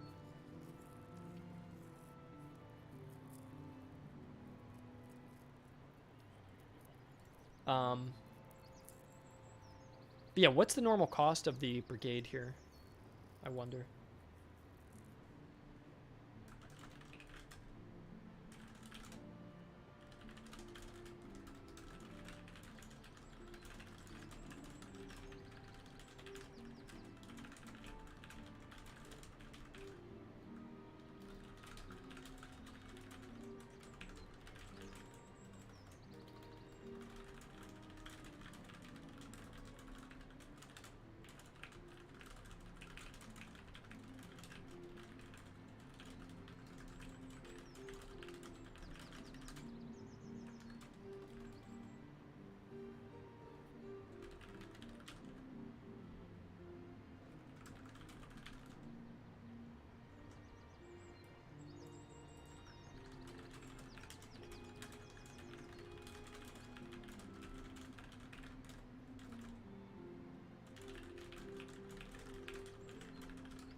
Sorry, I'm just typing a message to someone.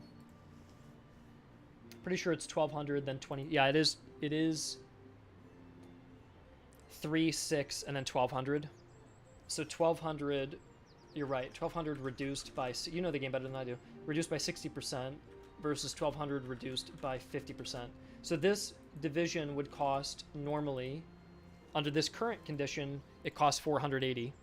But if I reduce that buff just a little bit, it would cost 600 instead. Which I think 600 is probably a fairer number here. It's still half of the... Yeah, I think minus 50... Because France is pretty powerful, honestly. They can get this... You can get snowballing pretty easily compared to other nations. Like Britain, I find Britain sometimes pretty hard to get that snowball going. And sometimes even when you hit it, it's still hard. But I don't think anybody's complained that France is too hard. At least I never really... When I did my live streams, France was always the easiest one for me. And I definitely don't want to overcorrect. I don't want to do another overhaul or mess up the balance, but it doesn't feel like I'm being challenged too much at the moment. I know that the officer costs, like I'm losing 6 a day. So this lower division cost definitely helps compensate for that. So I don't know. Where do you guys feel? For those watching, I'll put a poll. French division cost. What's everyone else feeling? Minus 50% would be... That would mean this would cost 600.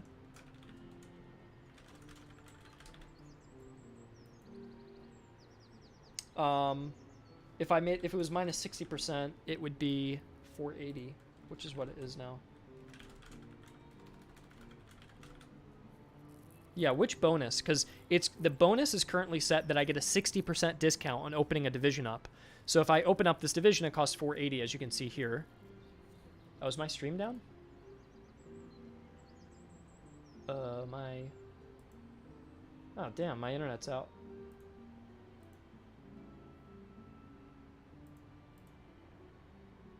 Hello? Hello?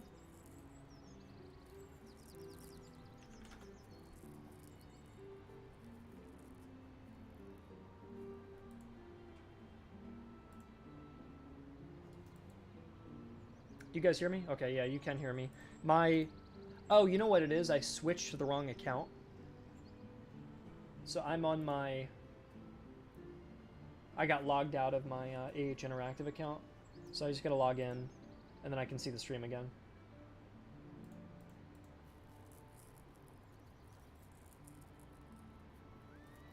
It logged me out because I tried to do a poll and I switched accounts.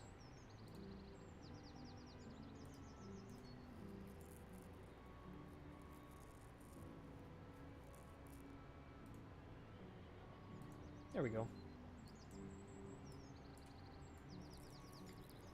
Minus 50% for the French, and plus 25% for the Brits. I agree, because Britain's just a little too hard and France is a little too easy. So I think that's definitely the right call.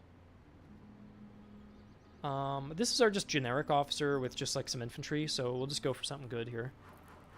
Combat effectiveness is awesome. Definitely taking that. Legendary is awesome. Oh, can you hear my beard scratches? Really? I have a nervous tick, or just a habit of just scratching at my beard while I'm thinking. Sorry. Yeah, the microphone's quite close to my face. Usually on Discord they do the noise removal, so you don't hear me scratching all the time. I'm sorry, guys. People have mentioned, they're like, what is that scratchy noise? So that's gotta be it. Can always hear them. Oh my gosh. Ah, man. You hear it once every stream. That's funny. That's funny. By the way, like, Kaiser, OH, Santiago, Fable, all you guys are playtesters, and you guys have been here for a while, so your commitment to providing feedback, for being involved, for communicating, for testing the game so frequently, is really cool. So I appreciate that you guys do that. That means a lot to me. And everybody else who's hanging out, it's cool to also have you guys here as well. I'm surprised there's so many people here for a balanced spreadsheet playtesting stream. So thank you guys for being here too.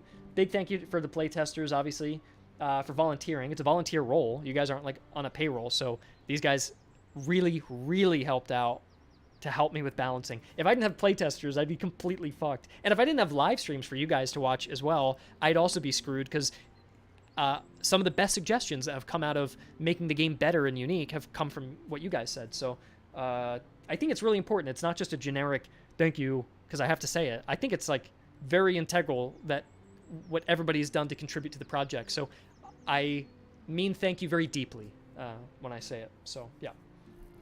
Anyways, my Marines are close to upgrading.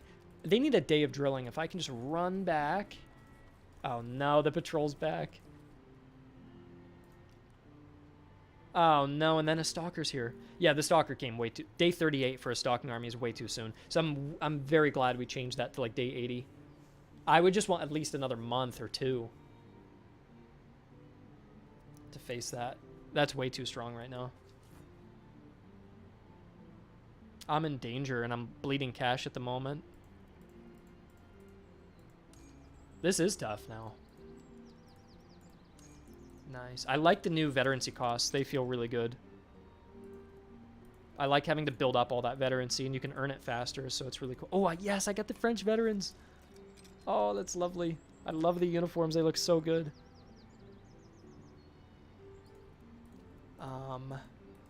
Yeah, no, the veterancy feels, for me at least, feels really good. Reload and range, I love that.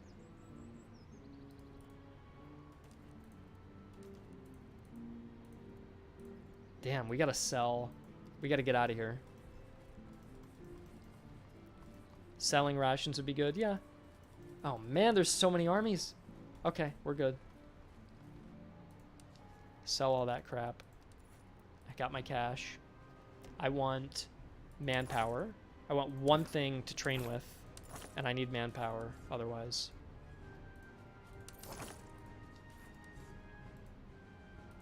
I'm telling you, OH, I would never beat this in hardcore. I'm absolutely telling you, I would never be able to win hardcore mode at all. There's absolutely no way. I'd be completely fucked. This is so tough.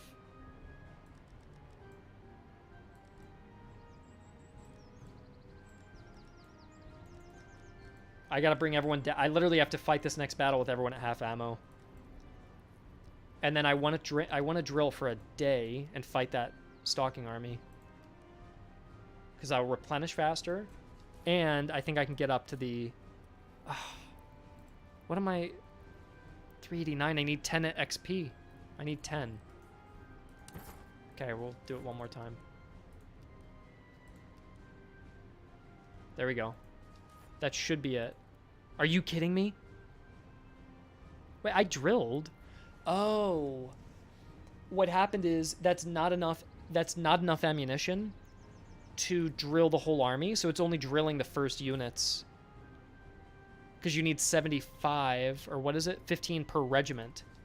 30, 40. Yeah, I definitely didn't have enough to properly drill, so it dumped all the drilling into like these guys. That's why they're so high. Aha.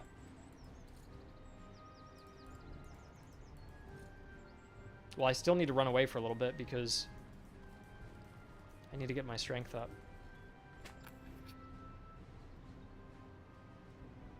I'm definitely taking the weapons.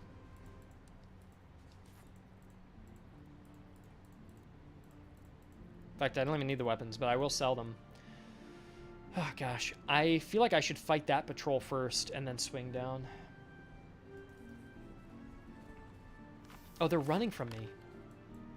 I feel like armies run from you a little too quickly, but... because I'm not that powerful. Nah, they shouldn't have ran from me. So, what I would do... it's almost perfect when they run from you. It's almost there. All we have to do... flee... threshold is at 0.5. I think if we went... 0.75 maybe... they would flee a little less often. This one shouldn't flee from me. Like, I have a pretty good army, but these hussars are dangerous. This looks like a really fun battle, too. It's double grenadiers to fight, foot regiments, a couple recruits to pick off, some hussars to deal with, and a good battery of artillery. This is nice. I'm tempted to stop here, because, like, I'm pretty happy with where things are at now. The only thing is I wish that Act 1...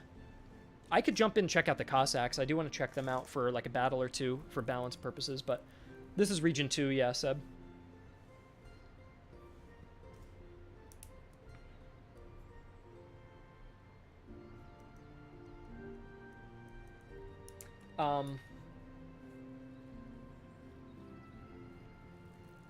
Yeah, I do want to check out the Cossacks, and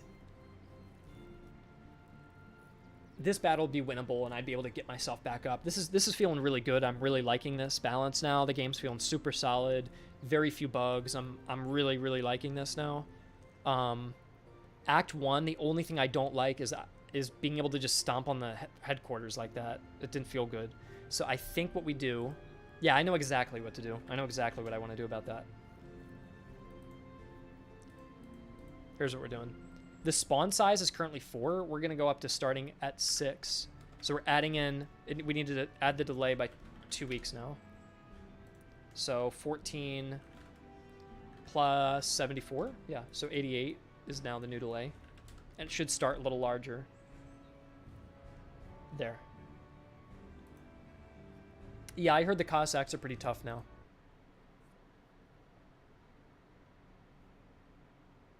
I heard they're pretty damn tough. In fact, we should probably update the localization so that it says that they're difficult.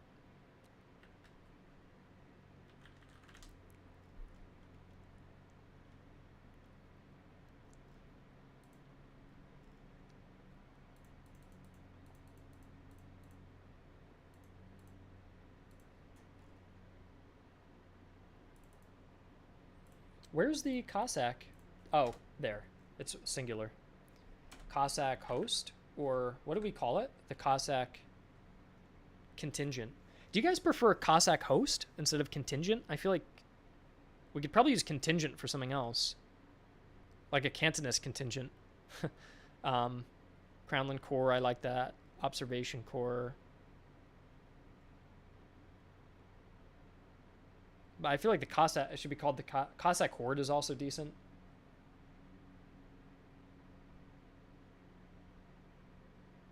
Contingent sounds lame, doesn't it? Contingent is way too fancy. Cossack Horde. Horde sounds medieval, though. You know? A host is more historically accurate. Like, the Horde belongs to the Golden Horde of the Mongols. But a Cossack host...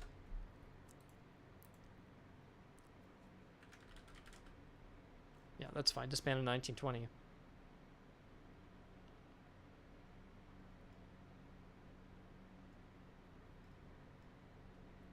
Yeah, I think a host sounds good. Because you play actually as the Don host at the start, so it should definitely get renamed. Because you have a Don Cossack leading the other Cossack, so it's a Cossack host.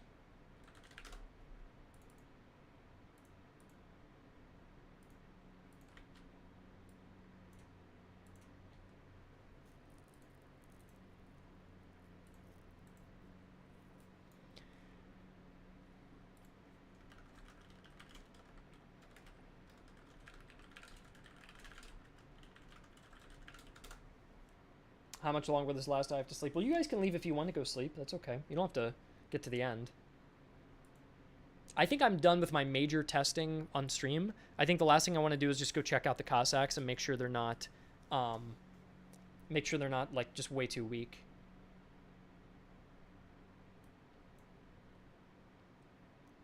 But yeah, you guys are good to sleep if you want to. Our major work is done, so this is considered an accomplishment for me. I'm quite happy with how we balanced things.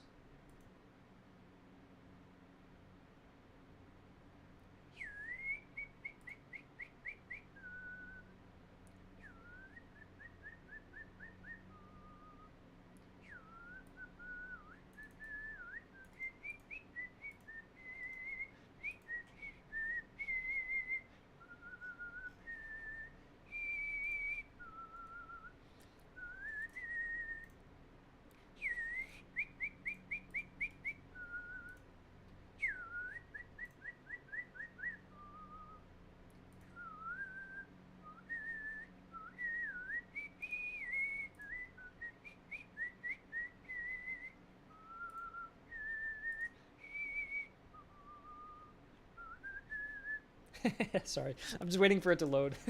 I just have that song stuck in my head. Okay.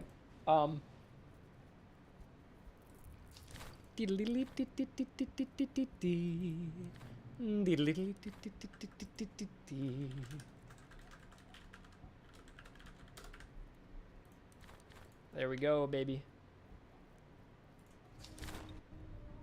I've never played the Cossacks before, ever. There are multiple compositions I've never played as in my own game. That's how I have 1,000 hours just in testing alone. I got double white flags. You know what we'll do? Slava, Ukraine, man.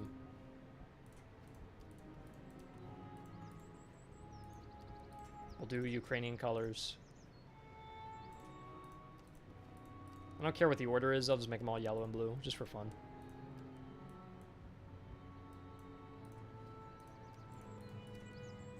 There.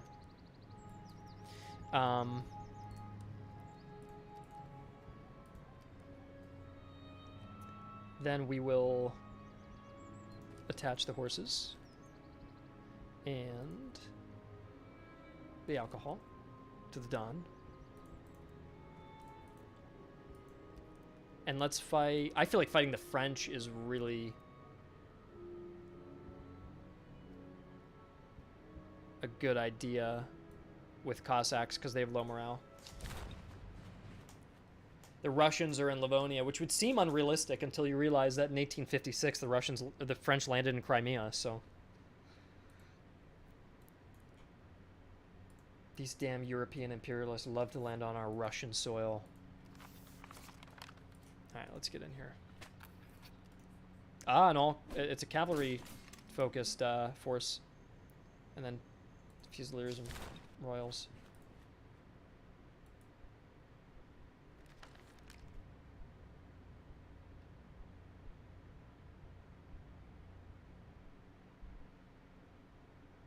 Do they have sabers or sticks? They've got sabers. I wish we could have done lances, but we just didn't have time to create like unique animations and stuff. All right, where's our Don? The Don have like, I recolor their hats to be a little red, which is cool, and you can see that there. It's neat. We are all mounted. It's kind of a cool playstyle that you get to start a composition fully mounted, which is neat. Bring the officer with this guy because he's going to be weak alone. There's their cav. Do I plan on adding Lancers down the line? Probably not, because they were so rare that I'd rather just do that for the next game and not worry about it too much for this one. I also just want to say this. I'm a fan of games that a game releases, you pay for it, and it's done. And that's not to say we won't support it or add in expansions and stuff, but like when people say, oh, do you want to add multiplayer and modding and extra nations and then make the map larger and then add sandbox mode and add some more units and then add a lance item and then lancer animations and then new death animations and then a new gun type and then a new gun animate. It's like, all right, guys, I will make improvements, but at some point the game will be done and I will iterate on it and it'll have extra stuff and then we'll move on and we'll keep doing stuff. But you know, it's not a, this is not a live service 5-year. Obviously, adding lances doesn't require you to make a live service 5-year game. But I'm just, I think I just get a lot of suggestions like that, and I just, oh damn, they sprint fast, don't they? Holy shit. I like how fast they are. I made them faster, OH. I added plus 10 speed, I think, to all the cav sprinting speeds. I love that. They just slam into each other. Oh my god, that's brutal. That's so brutal. Holy fuck. Dude, okay, that's pretty fucking cool. I love that. We just swallowed that cavalry unit. Holy shit. They're just all gone. I didn't lose, like, anybody. Holy fuck. Alright. Now we just have to deal with the infantry. That's awesome.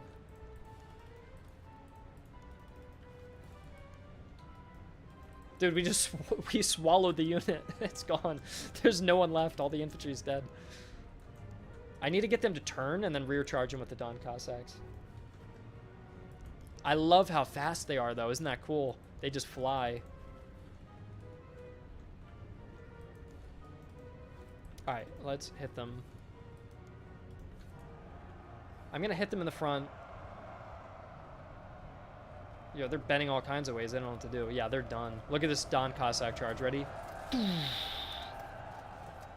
You're gone.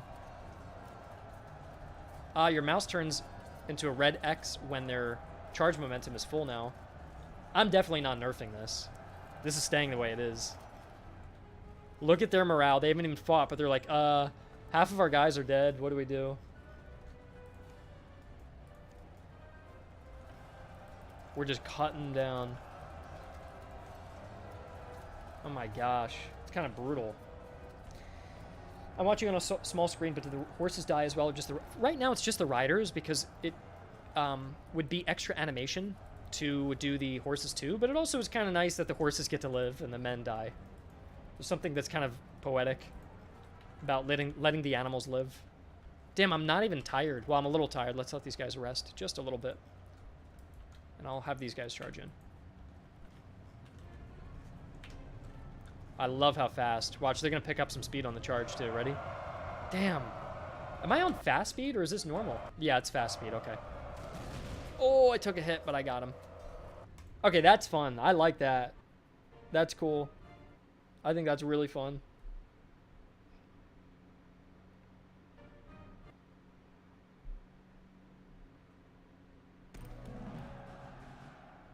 What did Austin suggest?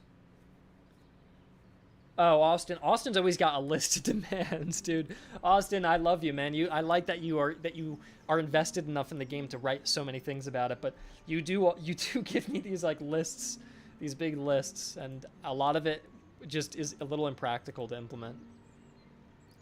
I have no ammo, but I don't need it.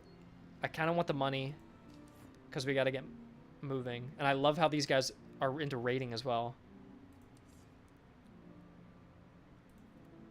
And do we have anything cool? No, I can't give him that. I have another horse. There we go. And I got heavy jackets. Do that. And the rest I'll sell off. You have to force march, but your food consumption's so low. Your food consumption's so low that you can force march. But look, if you don't force march, you lose money every day. Seemed a bit too easy. That was the depot battle. That was not a proper battle. The depot you're meant to win. The depot is like literally a freebie starter battle. Oh shit, I don't have any reservists. Okay. And then you go, and I'm gonna sell my stuff. Hey guys, we're friendly. We're just selling all of our things.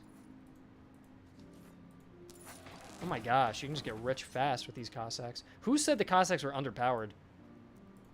Who the hell was saying that the Cossacks needed to be like buffed? I'm getting all new cavalry swords. How much is this? 560. 10.6. 10.6. It's the same exact price, but one's more expensive than the other. So obviously I'll go for the cheaper one. I gotta note that down somewhere. That a good Hussar saber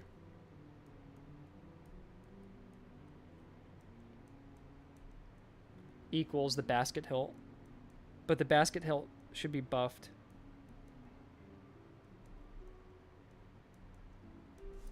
There.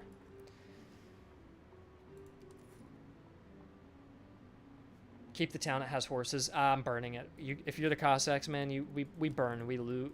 We're just destroying it all. No exceptions. Burn it. That's what you get for not using my numbers. Yeah, whatever. I like my numbers. I'll fix it, though. Oh, is rating broken? I'm not, there's no health bar. What's going on? Yeah, rating's broken. What's up with that? I'm glad I found that that's an issue. That's a shame. That kills the playthrough. 1 second.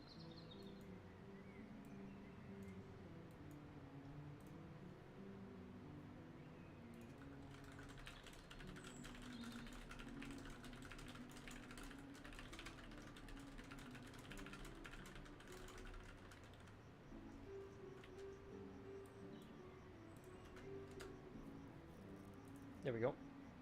Okay. And OH, are you positive that the Cossacks are underpowered right now? Because I melted. I just slammed into those units and melted them. Let me see if I can find another battle. I feel like my guys are powerful as hell.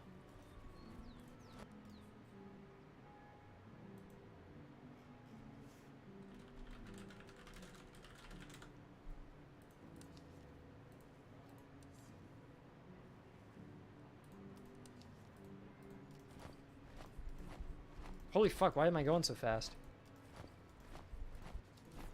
Is this normal? Do you go this fast on Force March? This does not seem normal. Hold on.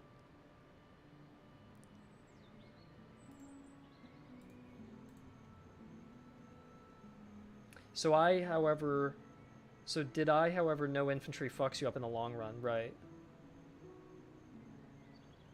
Is this how fast you go on Force March? That seems way too fast, right? Is there like a hidden modifier that's giving me a speed buff based on the horses I have? I feel like there is. Yeah, I'm going really fast. Look on a road. I think something is just breaking, and maybe the Force March stance is getting reapplied. Because look, I'm going faster and faster.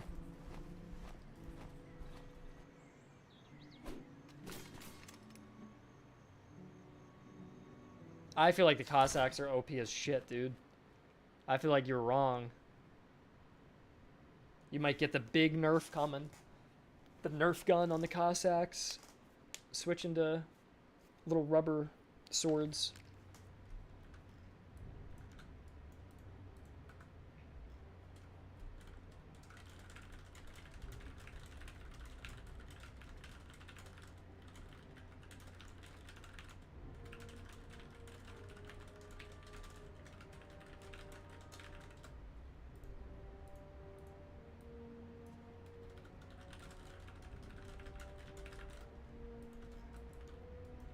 If I just mass charge, will I win? I'm curious.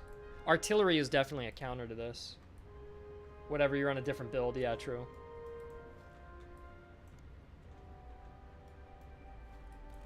I just have to test it out. I won't be extreme. But I want to see if I just sprint at these guys, if I could just obliterate them. I love the movement speed, though. Oh my gosh. Holy fuck, dude. I don't know, OH. I don't know, dude. This is nuts.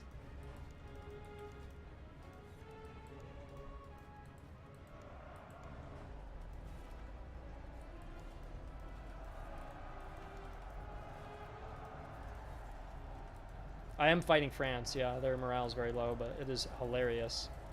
I mean, this is incredible. Oh, I took some canister shot.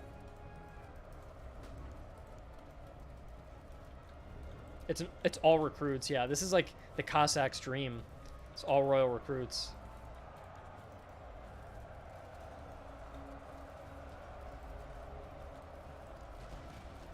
Ouch.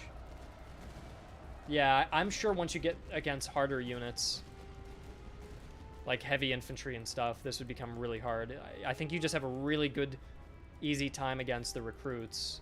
And then once you face tough units, I think it probably gets real tough. There we go. Wow, these are... OH, could you note down for yourself, would you mind when this new build is out, playtesting Cossacks for me and let me know if they're too powerful or not? Because this is just... This feels insane. Take the cash. And I think I get the extra loot rewards from this too. I'm not getting much XP because I'm just breaking them so easily.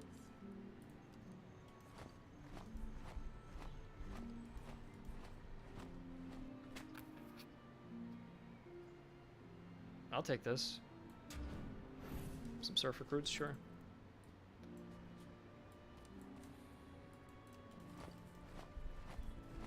I want to find another army to go bully. Maybe I'll try to bully these guys, this encamped army, and just see what happens here.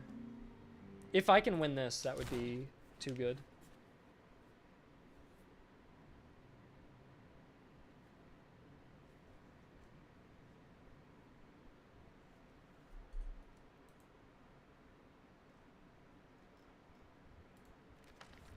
Okay.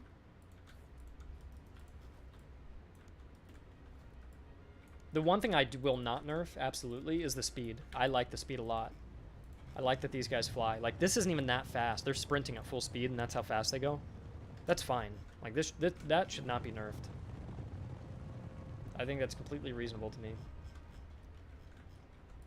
They should be faster than, like, all the other cav. But the damage they deal might be too high. That's my worry. Especially if you start with a Don Cossack. It could even just be that you start with a Don Cossack that's the problem. I want to see if I can win this. Just immediately rushing an encamped army.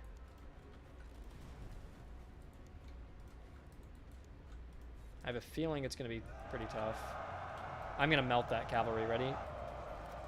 And then this one next.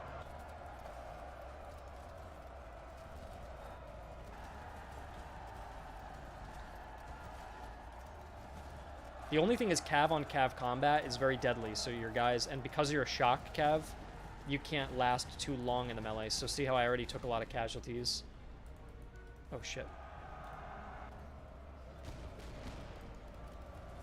So they're good shock damage, but look, they're not doing much melee damage. So you can just scare people and then pursue them.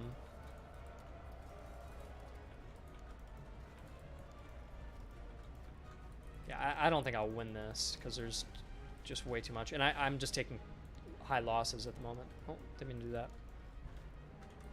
I'm not really sure how I go ahead and crack this. Maybe I triple stack Cossacks on the far left here. Let's just go sprint into them. There we go. Knock them out. Rush past. Knock these guys out. Rush past. Knock them out. Knock these guys out. Knock the artillery out.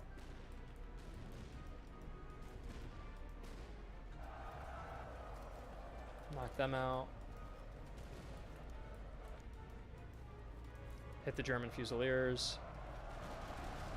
Oh, they took out my Don. Uh-oh, uh-oh. Uh-oh. So, okay, so what I can tell is they're really good at fighting royal recruits. Anything that's not a royal recruit, you have a little bit of a harder time with. I'm gonna go try to catch up to the Don. And I'll go break those guys on the right. And I believe I can win this. I think I can just break these guys. Oh. Oh. Only barely.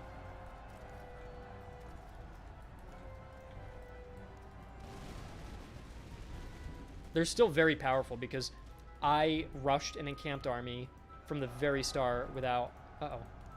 Uh-oh. Uh-oh. Rushed an encamped army without any support. Whereas you're usually supposed to build up to this, and I'm pretty sure I can still win it. Without having built up to it. So they definitely seem a little too powerful.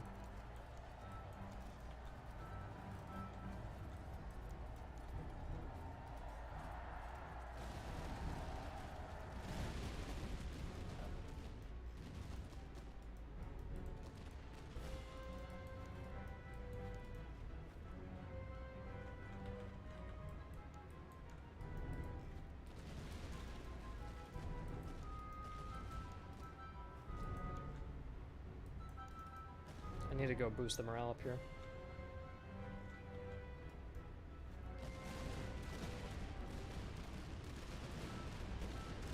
These guys are tired. I just need to get them, get their stamina back.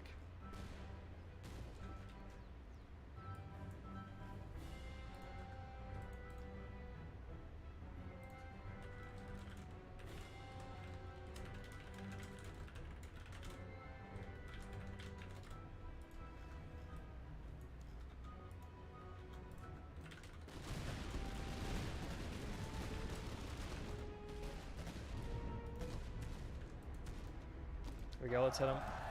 Oh! Oh! Yeah, no, that didn't work. Okay, so good infantry will not succumb to the Cossacks like the recruits will. The recruits panic. I still think they're a little too powerful. But any sturdy units, like proper line infantry, you have a really hard time breaking them. And I lost my officer as well. So...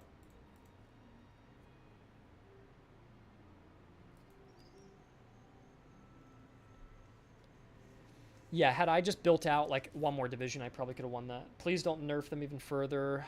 Yeah, I don't know if I would change them, OH. I'm not sure.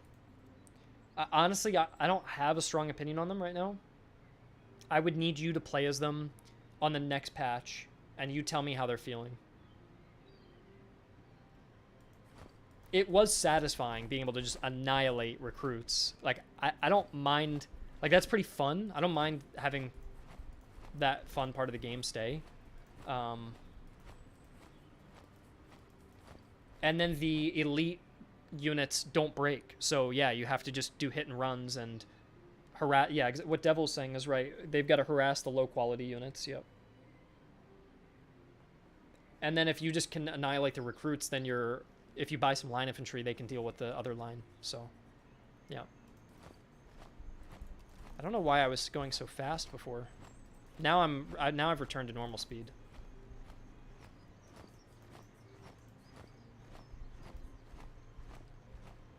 Can you order an officer to follow a friendly unit? Well, Austin, your officers are attached to a friendly unit. So when you have a division officer or brigade officer, you put them in the front and they automatically attach to the leading unit. But your main general is not attached to any unit or to follow, because he needs to be able to be mobile and move around back and forth. So he doesn't do that. But that's it for today's stream. I think we did some great balance changes. I'm really happy where things are. Even that overpowered Cossacks run fizzled out when I tried to abuse it. So even then, it's pretty good. We fixed the headquarters in Region 1 to make it a little easier. We brought in the Stalkers to be a little bit... Basically, what we did today is we made the patrols slightly easier to take on. Then we made the Stalkers come at you a little earlier in Act 1 to put that pressure back on. And then we made the headquarters a little bit stronger at the start so that you can't rush it as easily. So Act 1 should be in a much better spot now. And then Act 2 is already perfect. I was having a blast with those hard battles. I like how tough those are. It feels like you are outnumbered and you need to crawl to get the stuff you need. I really liked Act 2 and the spot it's in. The only thing I didn't like is that a Stalker spawned in the first 30 days. I did not like that at all. So I pushed that to day 70. So it just gives you that breathing room. Because snowballing Act 1, it's still possible. It's pretty easy. Snowballing Act 2, it feels like you're not even thinking about snowballing in Act 2. You're thinking about surviving. So, but you should be able to snowball a little bit. So I don't want to make it harder. And overall, I'm really happy with the build. So we are going to put this build up pretty soon for people to test out. So yeah. Okay, thank you guys for joining me. I'm going to join back to my work call, and I'll see you soon. Bye-bye.